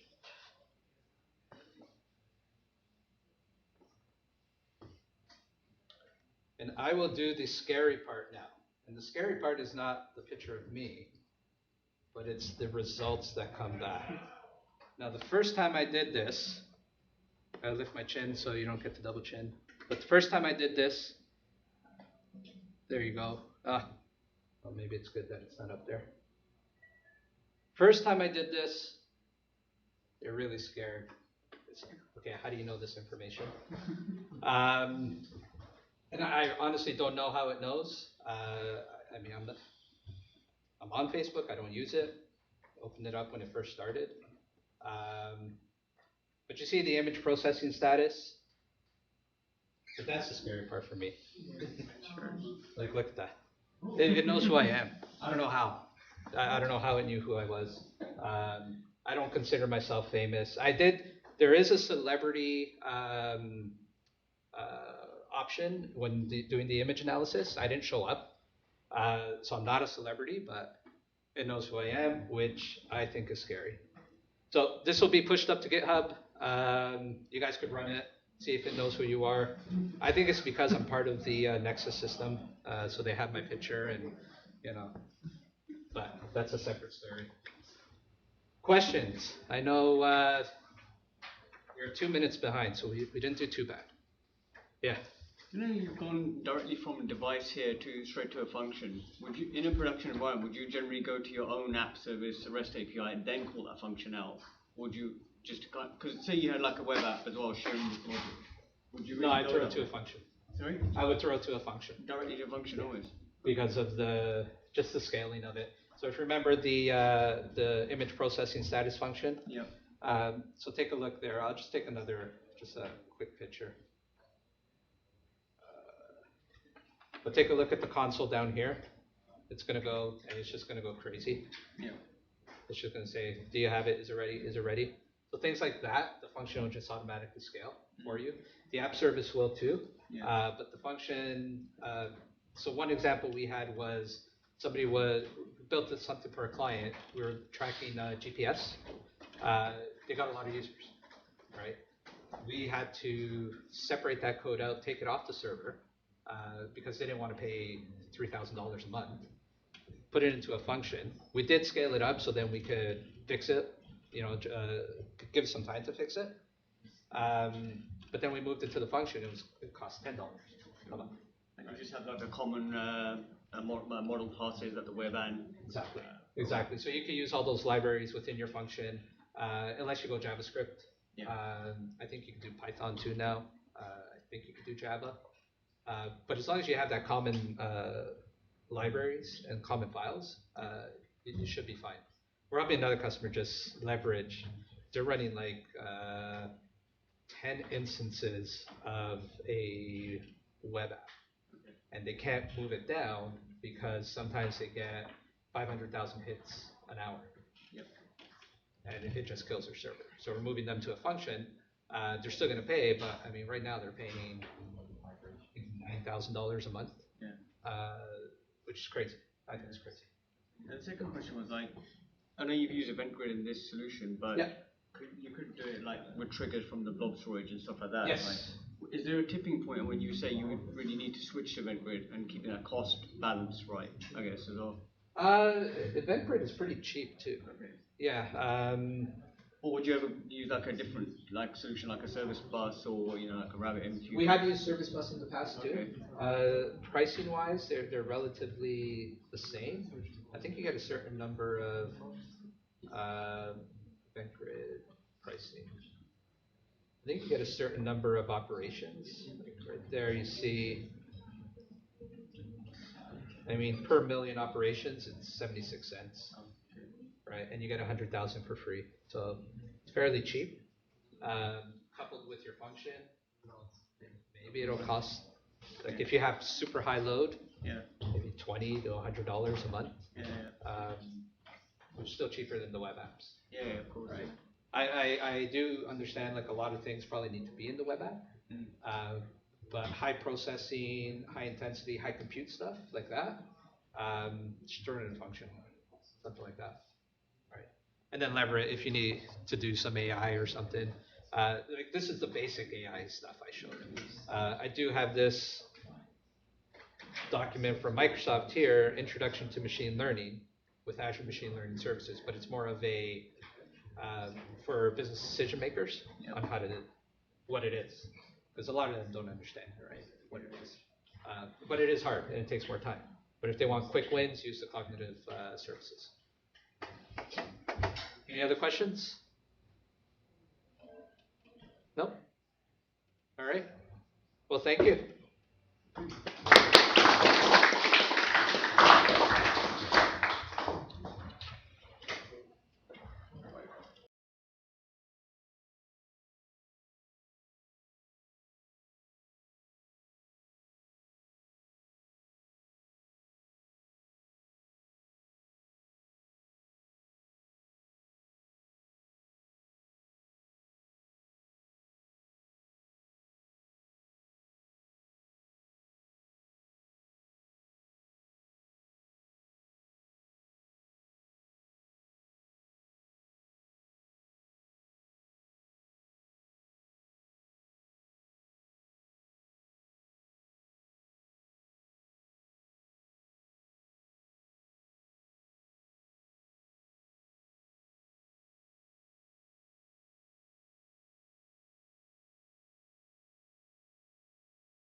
That's a heart, actually. You made it on purpose, but that's a heart. Right. If you use font awesomes, that's the hard code. Hard code. Heart code. Code. Did you have the presentation? Yeah, that's a problem with so I don't have to be changing. It's the same code. Hi everyone. I bet you're already tired. Saturday, 4 p.m. Has been so far? Good. A lot of learning. Do you like the previous talks? I hope you did, because this one is nothing compared with the other ones. Actually, the reason I moved mine after, I was supposed to be after David, and I said, no, it's too much. I cannot be after David. It's too much pressure. But then I changed it, but now it's worse, because previous presentation was awesome.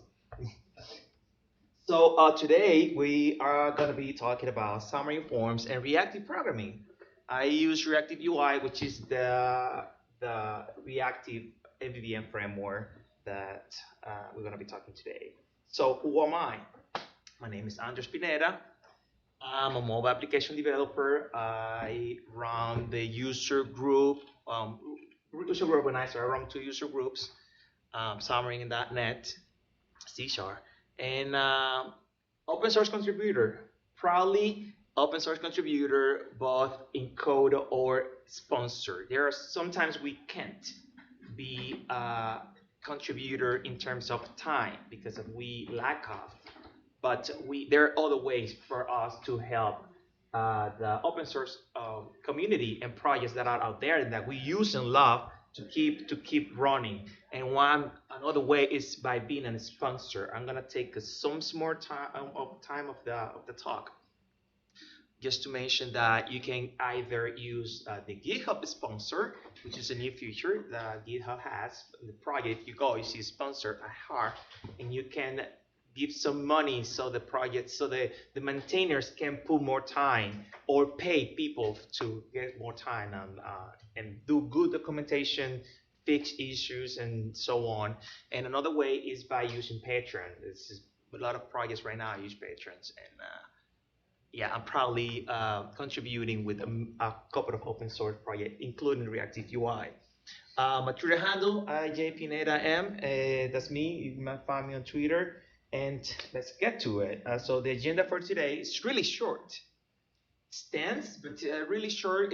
We're gonna be covering three subjects. Pardon me, it was supposed to be only one, Reactive UI. This morning, I made some changes. Never do that. Never do changes on the fly, and I didn't, and I hope I don't regret it at the end. So we're gonna be only talking about Reactive UI, but then I said, wow, Reactive UI, but what if there are people in the room that they don't know about what Reactive Extension? Who knows what Reactive Extension is? So I took probably the right choice, because there are a few people that they don't know what Reactive Extension, and we're gonna be talking about a framework that the whole power of it is on top of Reactive Extension. So we also be covering Reactive Extension and MVVM.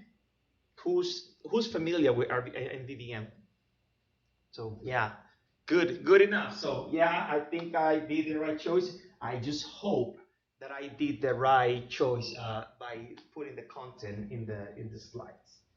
So we can. I like my talks to be very interactive. So if you have any questions at any time, you can stop me, you can raise your hand, we can go over, because most of the time people have questions and they forget it at the end, and we want you to, if you have any doubt, we can clear it out. So Reactive Extension, I've read on the website, github.net reactive, is a library for basically composing asynchronous events. We all know, probably we already know that task to work with asynchronous which is part of the .NET, the TPL. But this is another way that you can that you can create asynchronous calls to synchronous methods, and also in .NET. It's really amazing that this started in .NET. back in 1998, if I'm not wrong. I hope I'm not wrong. And we barely use it. There's not many developers in the .NET community that use reactive extension. And one beauty things about reactive extension is that gives you a link style. So you pipe so you pipe link, word, select, and all those methods. The way you do it is identical the way you would do it here with reactive extension. But why should we care about reactive extension? If you already have tasks that we use and love, well, we love until you have an async void and then you have a crash and you don't know because there's no exception. There's sometimes not even catch. But we use it. And this is one of the reasons why we would like to try reactive extension. Basically here what we have is a comparison between something that we already know and something that is what we're going to be talking today. So if we have a single value in a synchronous way, you will have what you see there. You have a function that you pass an argument and you receive the return of the function. In the way of asynchronous, instead of calling the function call the function, but we have to await it using task. This is in the second here on the top. If we go with multi-values and we are synchronous, we have the call to a database that I please advise you that if you are doing Xamarin for applications, never do synchronous call to a database because we know that it's blocking call and then your user is going to be pissed because they want to use your application and it's very slow. It keeps freezing every time, but it's freezing because of you are not using a synchronous call, either a task or observable. Oh. So if you want to asynchronous and multi-value, so you will have observable. One thing to note that people get confused is that when they say asynchronous and multi-value, you don't have tags. You say, well, I can return a task of list. But that's not multi-values. That's actually one value, which is an array or a list or a collection, enumerable, of something. You will have all the value at once. Instead, here, when you're subscribing, when you're using observable, you will continue getting values as they get into the stream. Observable is all about stream. So you have a stream and you subscribe to it and you say, okay, I want to know whenever there's a change, there's a new value on my stream. Let's keep it simple now without filtering and anything. I want to know whenever there's a value on my stream, and every time there's a value, everyone that is subscribed to that stream will get the value. We'll get a notification telling you, well, there's a new value, and here's the value. So, as I said before, yeah, 2008, 2009, just 1 year difference. Yeah, I was really close. Reactive extension came out in 2008, 2009, reactive extension for .NET. Since then, many communities have adopted JavaScript, Java, iOS, Objective-C, Swift, and I think even PHP, and they use it. I participate in many communities, like mobile. I try to keep myself in the mobile community, but I go to Android communities, and you hear RxJava is a thing. People use RxJava. And the same for Swift, and there are Rx Swift. People use it, and there's always new talks and presentations in the conference, and that I don't see the same excitement in our community. I hope that change because this is good. This is good stuff. So exactly, Microsoft, it was created in the .NET world by one of the Microsoft team, and I think we are the one that used it the last. So reactive extension can be simplified in two interfaces. Well, this is reactive, system.reactive. This is part of the system namespace. You will have IObservable and you have IOserver. You either observe or you can be observed. So far so clear. So these interfaces can be translated into this. can be translated. The I observable, that's the implementation. If you go and you inspect, you will see this. I observable, you have one single method, which is subscribe. If you are observable, people can subscribe to you. And if you are an observer, you will have three different choices. You will have an onX, which is the method that is the callback method that is used when a new value is in the string. The error is whenever you have an exception. So we don't have here try catch because of the errors are gonna come in the way of callback. And we also have the incomplete. And the uncompleted is whenever there's when you don't have more values in the stream, you will get that, and then you can close the subscription. So far, so good? Clear? Questions? Okay. So good thing is that we not necessarily need to implement these interfaces directly because of reactive stage. Reactive stage have a couple of many ways for us to avoid implementing this the interfaces directly. So here, I don't know if you can see where one thing I won't do live coding. I'm not brave enough. And one of the reasons was that last night on my way here, I opened my laptop. I came driving from Montreal, 5 hours and a half drive. It's really long. And I open my laptop, I see a new date, and I click on yes. I say, oh gosh, I just updated Visual Studio the night before, so I don't know what's gonna happen today. I didn't want to find out here in front of you. So I rather went for something that it won't crash, which is this. If you can read it, you can see that this is an approach that we use mostly probably every day. We have an event, we have a property, and this is, okay, we'll have a service, and whenever this is a page, and we want to subscribe, so whenever there's a new value in the property, we want to be notified. This is the way we probably would do it right now, without observable, without reactive stage. This is fine, this works. Well, I hope that you do not forget this. So this page is this. This is a little change that I did. Because after I create the page here, I noticed something. This is a very common mistake. As a good citizens, we need to unsubscribe from our events. If we don't do that, specifically that line, if we don't call that line, we might be getting weird situations with memory. Because if you don't unsubscribe, the class will keep in memory as long as the subscription is alive, and it's a deadlock. So you want to unsubscribe.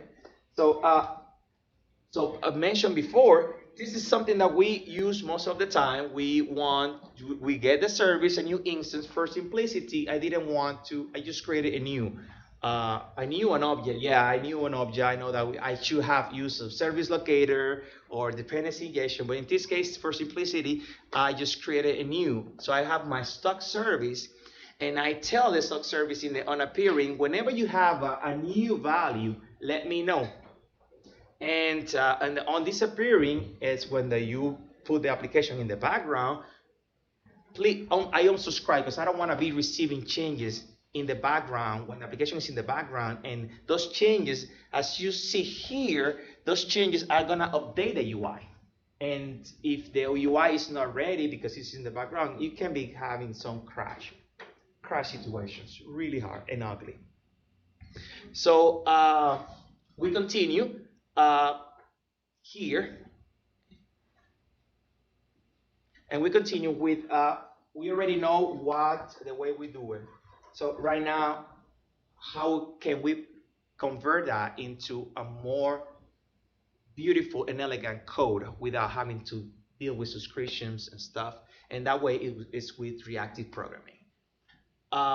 Reactive programming is a NuGet package, system.reactive, and you can get it on NuGet. I usually use Visual Studio for Mac. Who uses Visual Studio? Oh, I think that question was made this morning. So forget about it. Most people use Visual Studio for Windows. So Visual Studio for Windows, Visual Studio for Mac, you can get the package in NuGet, and it will install.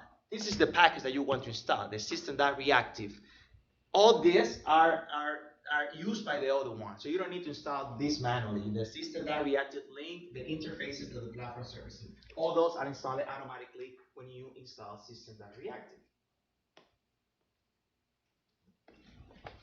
Subjects. That's something, because reactive extension is a set of extensions that sits on top of the system.reactive namespace. So sits on top of IOservable and IOserver. So reactive extension offers a set of functionality that will make your reactive programming more pleasant. If we wouldn't use reactive extension, you can by yourself use the server, the IOservable and the IOserver, but you will need to implement it. And trust me, you don't want to have to be implementing the IOservable, the ones that get to server, because there are many things that you need to be taking into consideration: the threads, the subscriptions, the dispose, and many other things. So a reactive extension already do that for you, and do it by using the subjects. Subjects are a way for you to convert non-reactive code into reactive. So let's see how that changed. So if we remember previously in the previous one, when in our service we had an event that when people get subscribed to it, and whenever there's a new change in the stock, we were calling the subscriptions. So we were invoking all the subscriptions that were part of the event. In this case, with the subject, we create a class, we create a property, and why private? Because we don't want to expose the subject, because the subject, if you call the on next of the subject, you will propagate in the new value, and you don't want people from the outside to change your value, to do that. You want to do it internally based on the calls that you do to the servers. So here we removed the service, the event that we had before, and we replaced it with a subject. The subject the subject has a characteristic that it can be observable, and at the same time it can be observer. So you can subscribe to a subject, but also the subject can subscribe to another. So that's why the subject, in this case, you can call the onNext, which is part of the which is a callback method that will be called to all the people that are subscribed to it. So here, there's one way to subscribe to the subjects, and that way is. I need my pointer. Would you mind if I go and get my pointer? No, you don't mind, right? I can go. You can stay there, right? Yeah, right. I see that. I can't.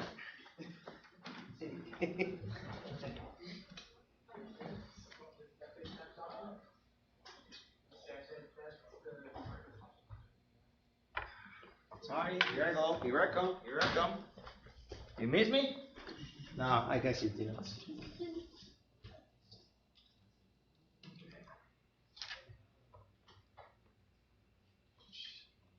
Oh yeah, right. So now much better.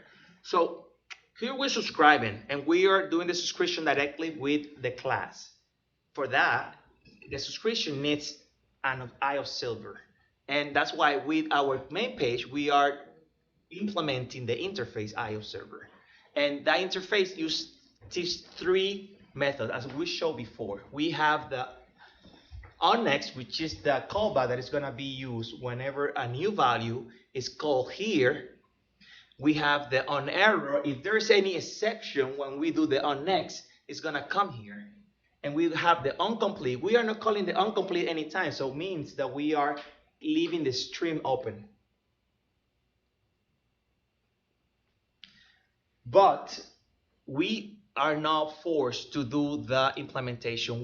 There's one of the subscribe the subscribe method has another way to subscribe to it, and instead of passing the object that is being subscribed, you can have a lambda. So you can have like inline modifications here. Instead of passing the class, you can do the modification inline. But okay, subject. These three others are other type of subjects. So we have the subject, the one we showed before, and we have these three. We have the replay, the behavior, the async. I'm not gonna go further on these three, because I didn't want to cover the whole hour just on reactive extension. We have operators. As mentioned before, reactive extension is a link-based structure. So you will have mostly the same operators that you have in link. You have the filtering, you have the transformation, you have the mapping, and which is select and select many. And this one is new, and we see later what we can use with it. And there are many more operators that we can use with reactive extension. So reactive extension, use reactive, which is part of the system.net. So the system reactive framework. Reactive extension sits on top of that namespace and offers a set of functionality. That functionality is a set of helper methods and classes that we can use to make our code reactive. This is not even Xamarin Forms. Before, it's just you can use this reactive extension with any type of application. But now we're gonna go, if we don't have questions, we're gonna move to the second part, which is what MVVM. If you already know what MVVM, please pardon me. I just wanted to make sure that everybody knew what we were talking about. And so MVVM is just a design pattern, which basically the whole goal for MVVM is separation of concern. MVVM looks for removing the business logic out of our classes, the classes that are related to the UI, and put it into another class, which will be the view model. This was also invented by Microsoft. Microsoft invented so many cool stuff. It was created by Microsoft and is highly used in the Microsoft ecosystem. All the communities doesn't use it that much, but I really like it. I like the way this works because of having a view model. You can have a part of your application that you can test without having to deal with user events.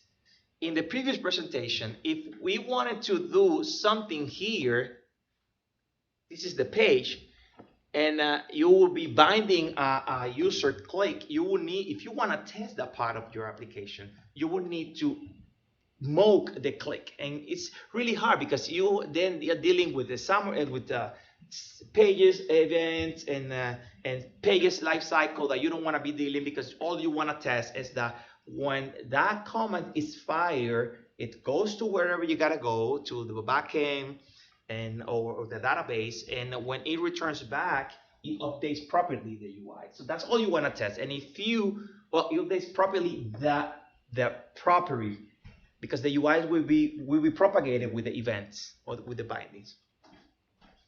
So it was created by Microsoft, looking to separate logic from the business logic from the UI.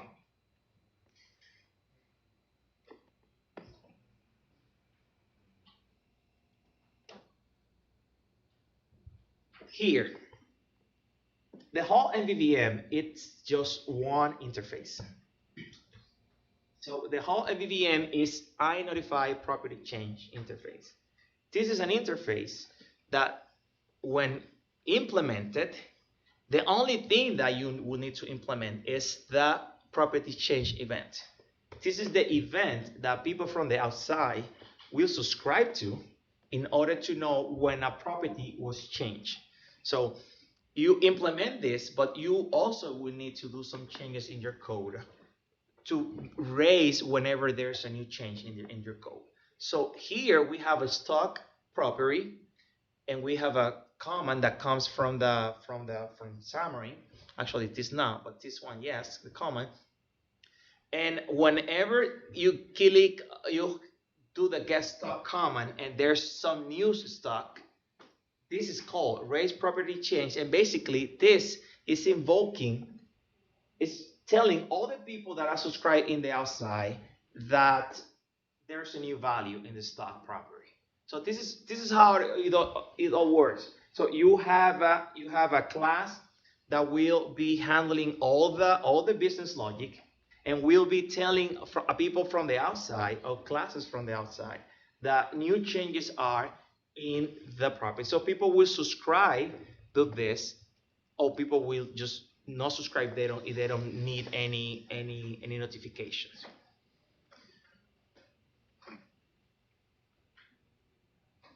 Let's see, I don't know what this page is.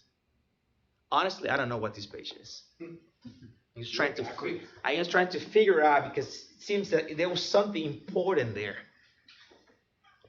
We'll see later. So if MVVM is just one interface, why do we need frameworks? Why we have to deal with something that you didn't create it, that you don't know what was thinking the person that created that framework? Why? For us Xamarin developers, Xamarin offers already everything that is in theory. Xamarin offers everything that we need in order to do MVVM. Xamarin Forms. So with Xamarin Forms, we have the bindings. With Xamarin Forms, we have the interface I notify property change, which is part of the .NET. We have the navigation. So why do we need that data framework? Well, I will tell you that we know we love open source, and the reason we love open source is because we don't like to be rewriting the same thing over and over and over. If somebody already did a great pop-up library that I'm not going to mention, I'm not going to go and rewrite a pop-up library. I mean, a cross-platform library that you can use from new models. You will have to do a lot of work in order to create the same. So people have come with better solutions. Probably they're the one that you're thinking. That's one of the reasons that you might want to use a framework, an MVVM framework. And you also are guaranteeing upgradability. You might not have all the time for you to update your own libraries. If you want to go creating your own framework, I'm going to do it on my way. And remember that we should invest on task and not on technology. Clients don't pay you for doing code, it's for doing an application. They don't care about what you use, as far as it's working, and it can be upgradable over the time. So, but yeah, we need a framework. I believe that we should use a framework, and but how to choose what's the best framework? That's gonna depend. Probably a lot of people here already have heard from these frameworks in Xamarin: Prism, MVVM Lite, MVVM Cross, MVVM Fresh. So you don't use frameworks at all? Oh, so you are the ones I do it by myself. Oh, this is gonna be nice. So yeah, all those were frameworks that people use, are there, open source, are up to date, and you can download, and you can avoid having to create this by hand and handling this by hand. So basically, MVVM frameworks gives you navigation, gives you IOC, invasion of control, and gives you bindings. That's practically in three things that MVVM frameworks will give you. And the ones I mentioned before, you will get it for free. So let's talk about the framework that we came here to talk, which is Reactive UI. So Reactive UI is another MVVM framework that, based on reactiveui.net, is an advanced composable and functional reactive. So if you know reactive is if you have been done before functional programming, reactive is like one step before functional programming. You know, the good things, the cool guys that are now doing reactive programming, F-char, those type of things. So you are one step behind those guys. So you don't wanna be too much behind. So you start doing reactive UI programming.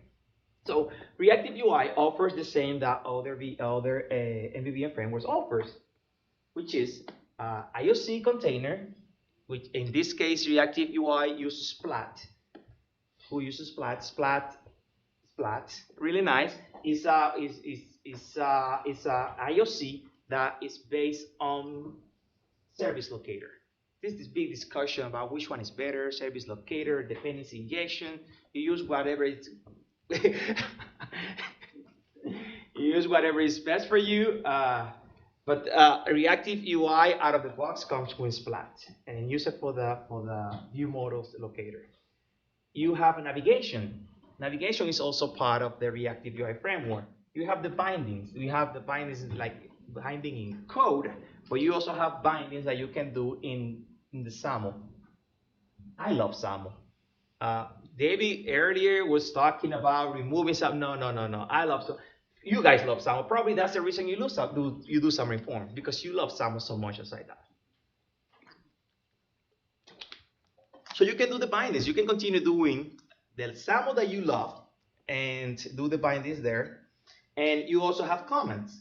Comments that are gonna be the way to communicate from the UI to your view model that something should happen. The user clicked on a button.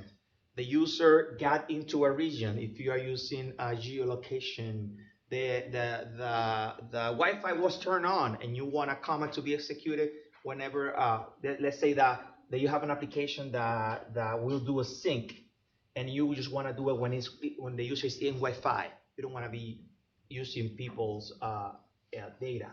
So whenever the user is connected to a Wi-Fi, it will trigger a notification, and that notification is gonna create a comment, and that comment is gonna do the update accordingly. And reactive UI also, and the most important thing about reactive UI is that it is on top of reactive station. If you install reactive UI right now, it's a NuGet package, reactive system.reactive UI. You will have reactive station as part of the reference tool. And reactive station is already part of the reactive UI. So the first things that you will see in reactive UI is that you have reactive object. With this, you don't need anymore to implement by hand the I-notify property change.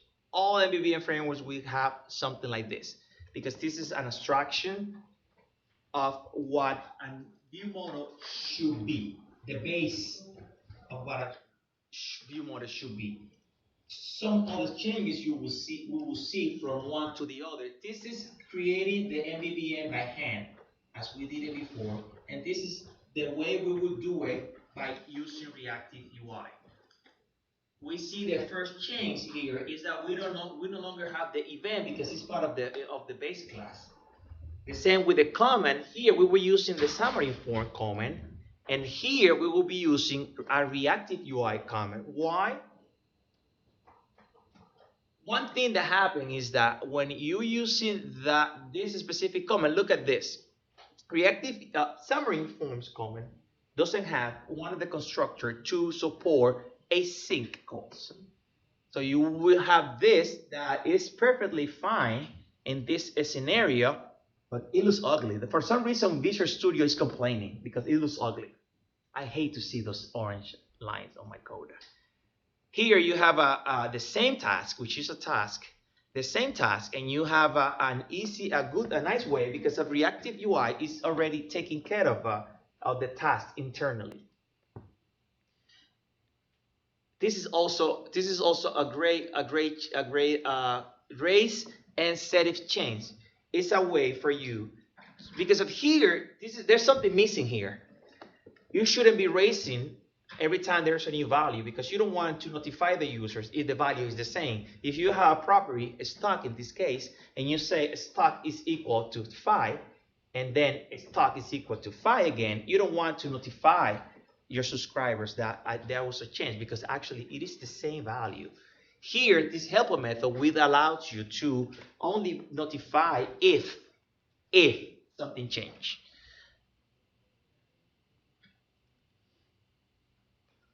This is the same, this and this. Just wanted to mention that there's this very cool library that is called 40.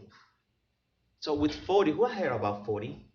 With 40, we avoid having this long with this.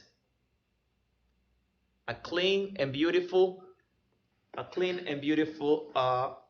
property, short property. We don't have to have backfill properties, because of everything is gonna be handled by 40. 40 is not magic. 40, every time you compile, it will create it will create this.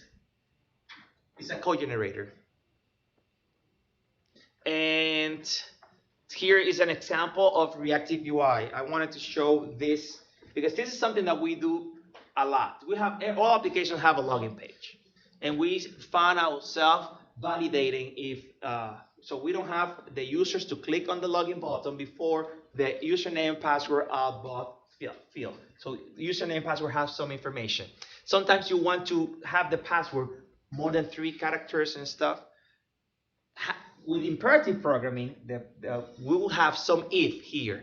So we will have if, well, we need to subscribe to this too, because every time the user types, we will need to be verifying if certain conditions happen. Those conditions will gonna be based on this, that the username and the password are not empty.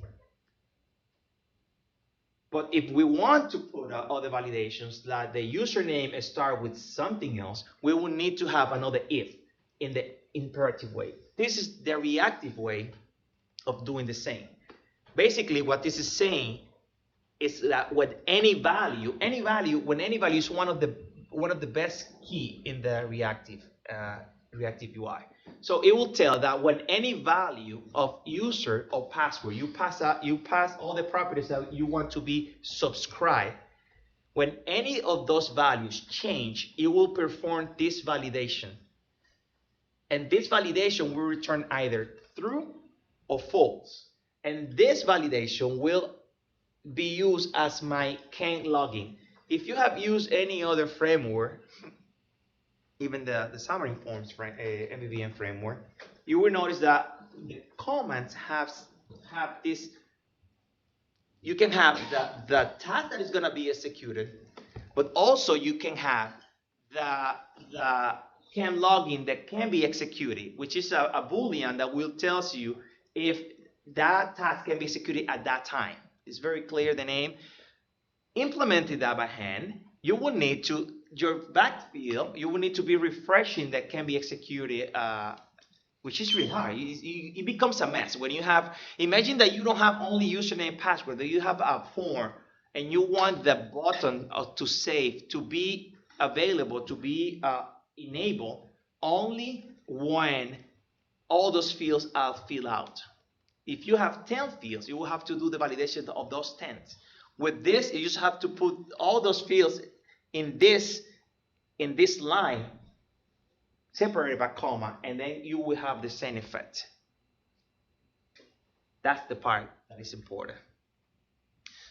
So, as mentioned before, when any is one of the keywords, when any value is another keyword, we have IView4. This key is used when you want to map a view with a view model.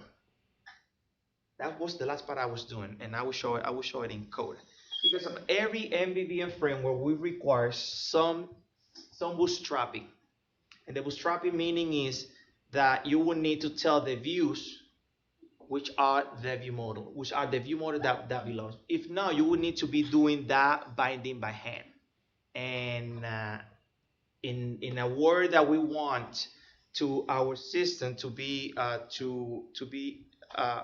to grow, I'm sorry, what I mean is that if you do a new inside, that's something I was mentioning before, that I was doing a new, but it was for simplicity. Every time you do a new, we know that we are binding a view model with a class. We were binding that service with a class that was created in the instance. What we want instead is a way to have the instance without even we know. So that's why we have interfaces and stuff.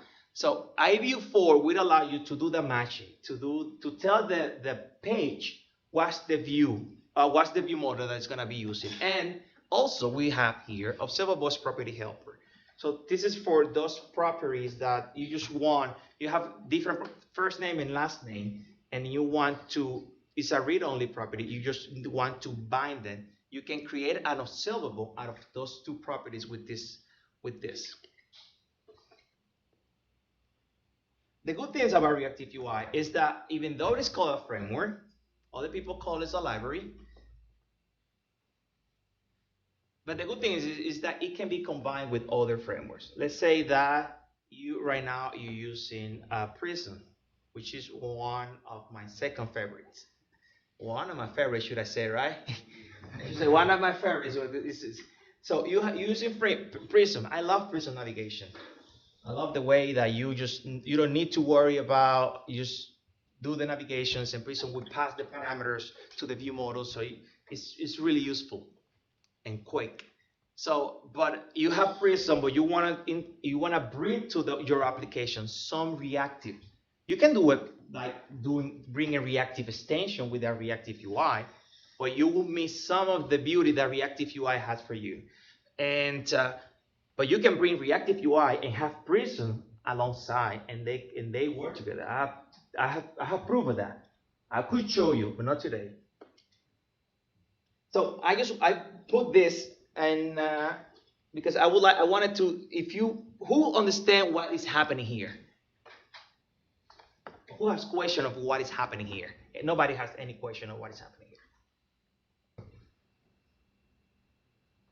It can be understandable, right? I think.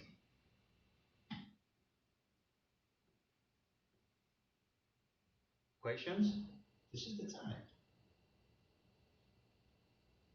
No questions, so this is all clear? Should I explain it? What's happening there? Yeah. So what's happening there is that we have a property, search query. Let's imagine our application to search in our application, like an Amazon. Free promotion to Amazon. And we want to do a search. We have the search, we have that with any value. We already know that this is gonna trigger whenever there's a new value in the search query, in the property search query. That's a stream property. So we are gonna throttle here. What it's gonna do is wait 0.8 seconds before firing the comment. We're gonna select is just select as link, select the value, and do a trim. Basically, we are getting the value, removing all the spaces, and returning back the value. Here, the same value. So this thing until change is that if we type HEF for hello, and then we rapidly put L and then erase it, in between the 8 seconds, it's gonna be the same value. So you don't want to trigger another search for the same value that you already triggered. So it will be this. It will come to this line only when it's distant than the previous value. And then you have a where, which is a filtering. If you have seen any other language, you have filter. The where link is basically a filtering. So you want to pass from here to here only, and where the value that we have, it's other than white space. Let's say that we want to trigger the search only when the search query is the length is more than 3. What would be the change that we would need to do here?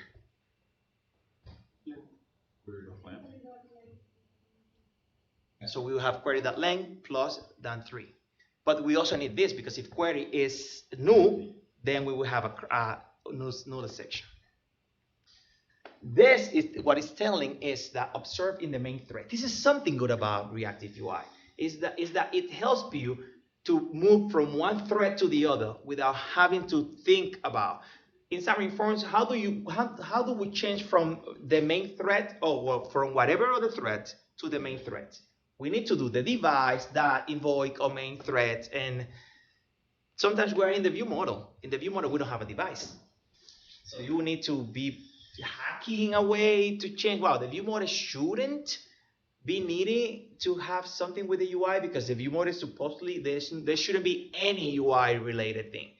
But you see things on the web.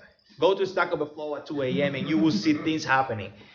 And so once all those things are covered, you will execute the command. Just until you have this covered, you will execute the command. I want to show.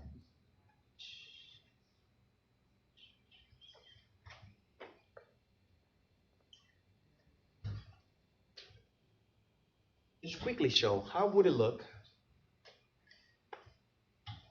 This is closely what would it look. The previous execution path that we had, what would it look if we do it with our reactive UI with a reactive extension? We will need to, every time there's a change here in query search, we will need to raise the property change, and internally we will be querying if the property that change is actually the one that we're looking for. And if that's the one, we will, before we will need to wait 8.8 seconds without blocking the UI. That means that we cannot use thread sleep. Neither we can use async that delay, because this is not an async call. But we could make it async here, but we don't want that now. And after that, we're gonna remove the spaces, and then we're gonna check if it is null empty. And then we're gonna execute. So you see, there are many things happening. Compared with this one, that you do this call in the constructor of your view model.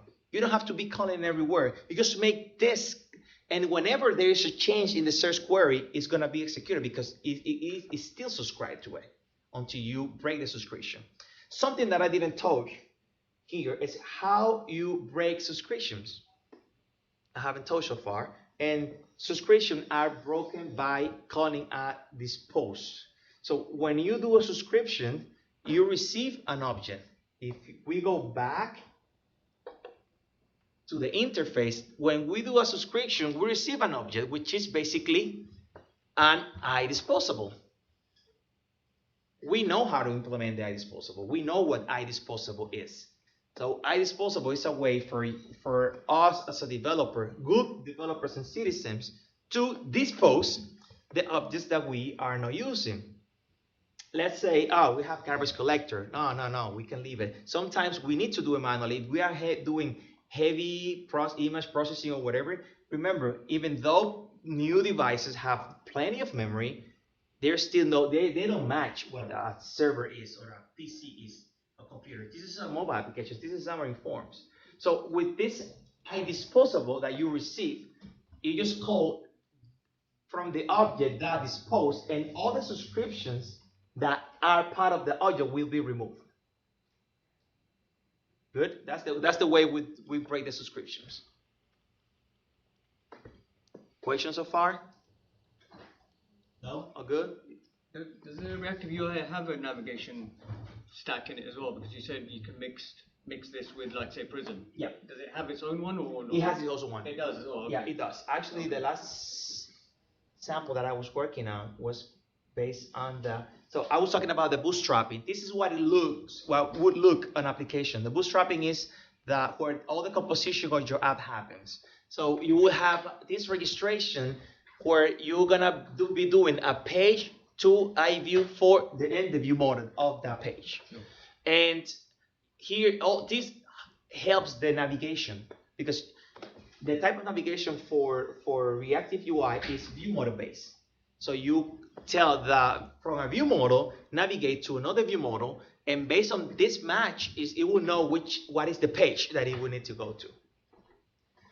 So you have the router the routing state, and this specific class, you pass it up as part of the view model. So every view model we have a reference of this class, which then you can use in the login here, which then you can use here to, let's say that we're doing the login, the same sample that I was showing before. You click on sign in, you have you cover all the possibilities here. Let's say that the username is different than the white space and also the password. You call the task is executed, and everything is good, then you navigate. The way you navigate is that you call the navigate and you subscribe to the navigate, and it will trigger the navigation. But as I said before, you do not use this because of honestly, I do prefer Prism navigation, or there are other people in the community who has come with a different way of navigating, which seems to be easier than this way. You can use those.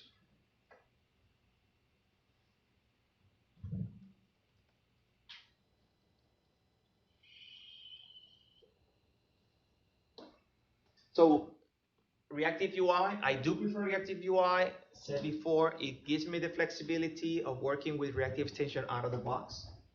I don't have to be doing things that reactive UI give to you to work with reactive, and also it also allows you to. Oh, something else about the reactive UI is the community. It's true, Prism community is good, but reactive UI community is amazing. It's amazing, and whenever if you're using we use open source.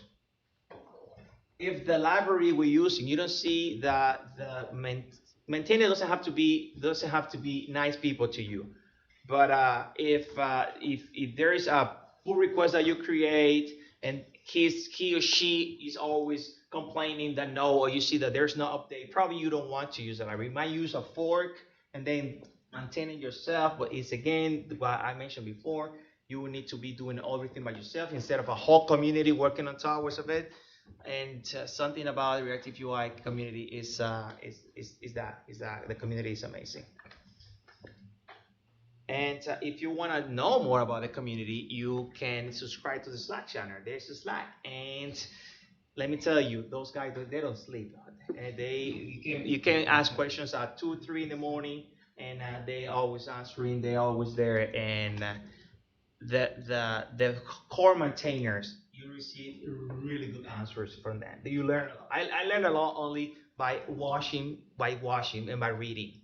And it's very, very active. So you can subscribe to the Slack. It's free. And if you have any questions, where should I go next? This is my suggestion. This is the best book. And it's in color. I have a copy with me here. I always carry it. This book is for one of the core maintainers, Ken Booger. I had to write the name because it's the last name. Ken Booger. And it's a very good book to introduce you and give you very good topics, very good sources for reactive UI. It doesn't cover, though, reactive extension, but it can guide you to places where you can get more of a reactive extension. So that's all I have for today, and I'm open to any questions that you have. Don't tell me that you don't have questions, please. I know you're tired. I know you just want to go home. It's 5 p.m. You have been listening talk since 9 in the morning, right? Yeah. So you got to be tired, I know. But at least one question. Yeah, at least one. Those are my daughters, if you don't. Sorry, I didn't introduce you. Those are my daughters. They came all the way from Montreal to see me talking. So make me look good in front of them. Please. How's the performance? It's good. It's good in terms of... you have the navigation. The performance overall is good because it's plain C# code. Yeah. There's no magic. And reactive extension, if you go on performance, you will see better performance on reactive extension code than you do by yourself. Because most of the time, and the problem is with subscription, you see problems with non-reactive code, it's with subscription, and we're working on the wrong threads. With reactive extension, you can go to that problem too, but it's even harder. And is this from a Xamarin perspective? From Xamarin perspective, I use it so far only for Xamarin. You can use it for WPF, you can use it for UWP. There are many other because this is .NET, but I use it only for Xamarin so far. They're wrong. I know you want to do a questions. You're thinking about it, but no questions? Huh? Sample apps that we can look at. Well, if you go to the website, the website is reactiveui.net. There are sample apps. There are documentation. We are working hard on making it better, but documentation is good. And if you go to Slack, any questions that you have through your sample, through your coding in Slack, trust me, people are really nice and they will help you with any questions that you have. Community, for me, community, it means more than anything. And I'm very community-driven person. I do love being in community, and everything I go to places, I tell people to get more into community. I was talking earlier. I don't see him. Sorry. He came. One of the speakers. He came all the way from Thailand. You don't see that in other fields. You don't see doctors doing coming and give free time. People taking free time like many other maintainers and putting things for free on the web. So. Yeah, for me, my community, that was a really parenthesis, a small parenthesis. For me, community means a lot, and because of this field, computing software is the best community that exists overall. So yeah, do not use Comet. That's something I would say. Yeah. Comet is a good stuff, but I like XAML. Yeah, I like XAML too. Yeah. So if you don't have any questions, I think we will close it for today. We'll see you tomorrow morning at 7 a.m., right? No? Tomorrow? I came all the way from Montreal for 1 hour and only 2 questions? No. I thought this user group was much better. Thank you, guys. I hope you have a great rest of the day.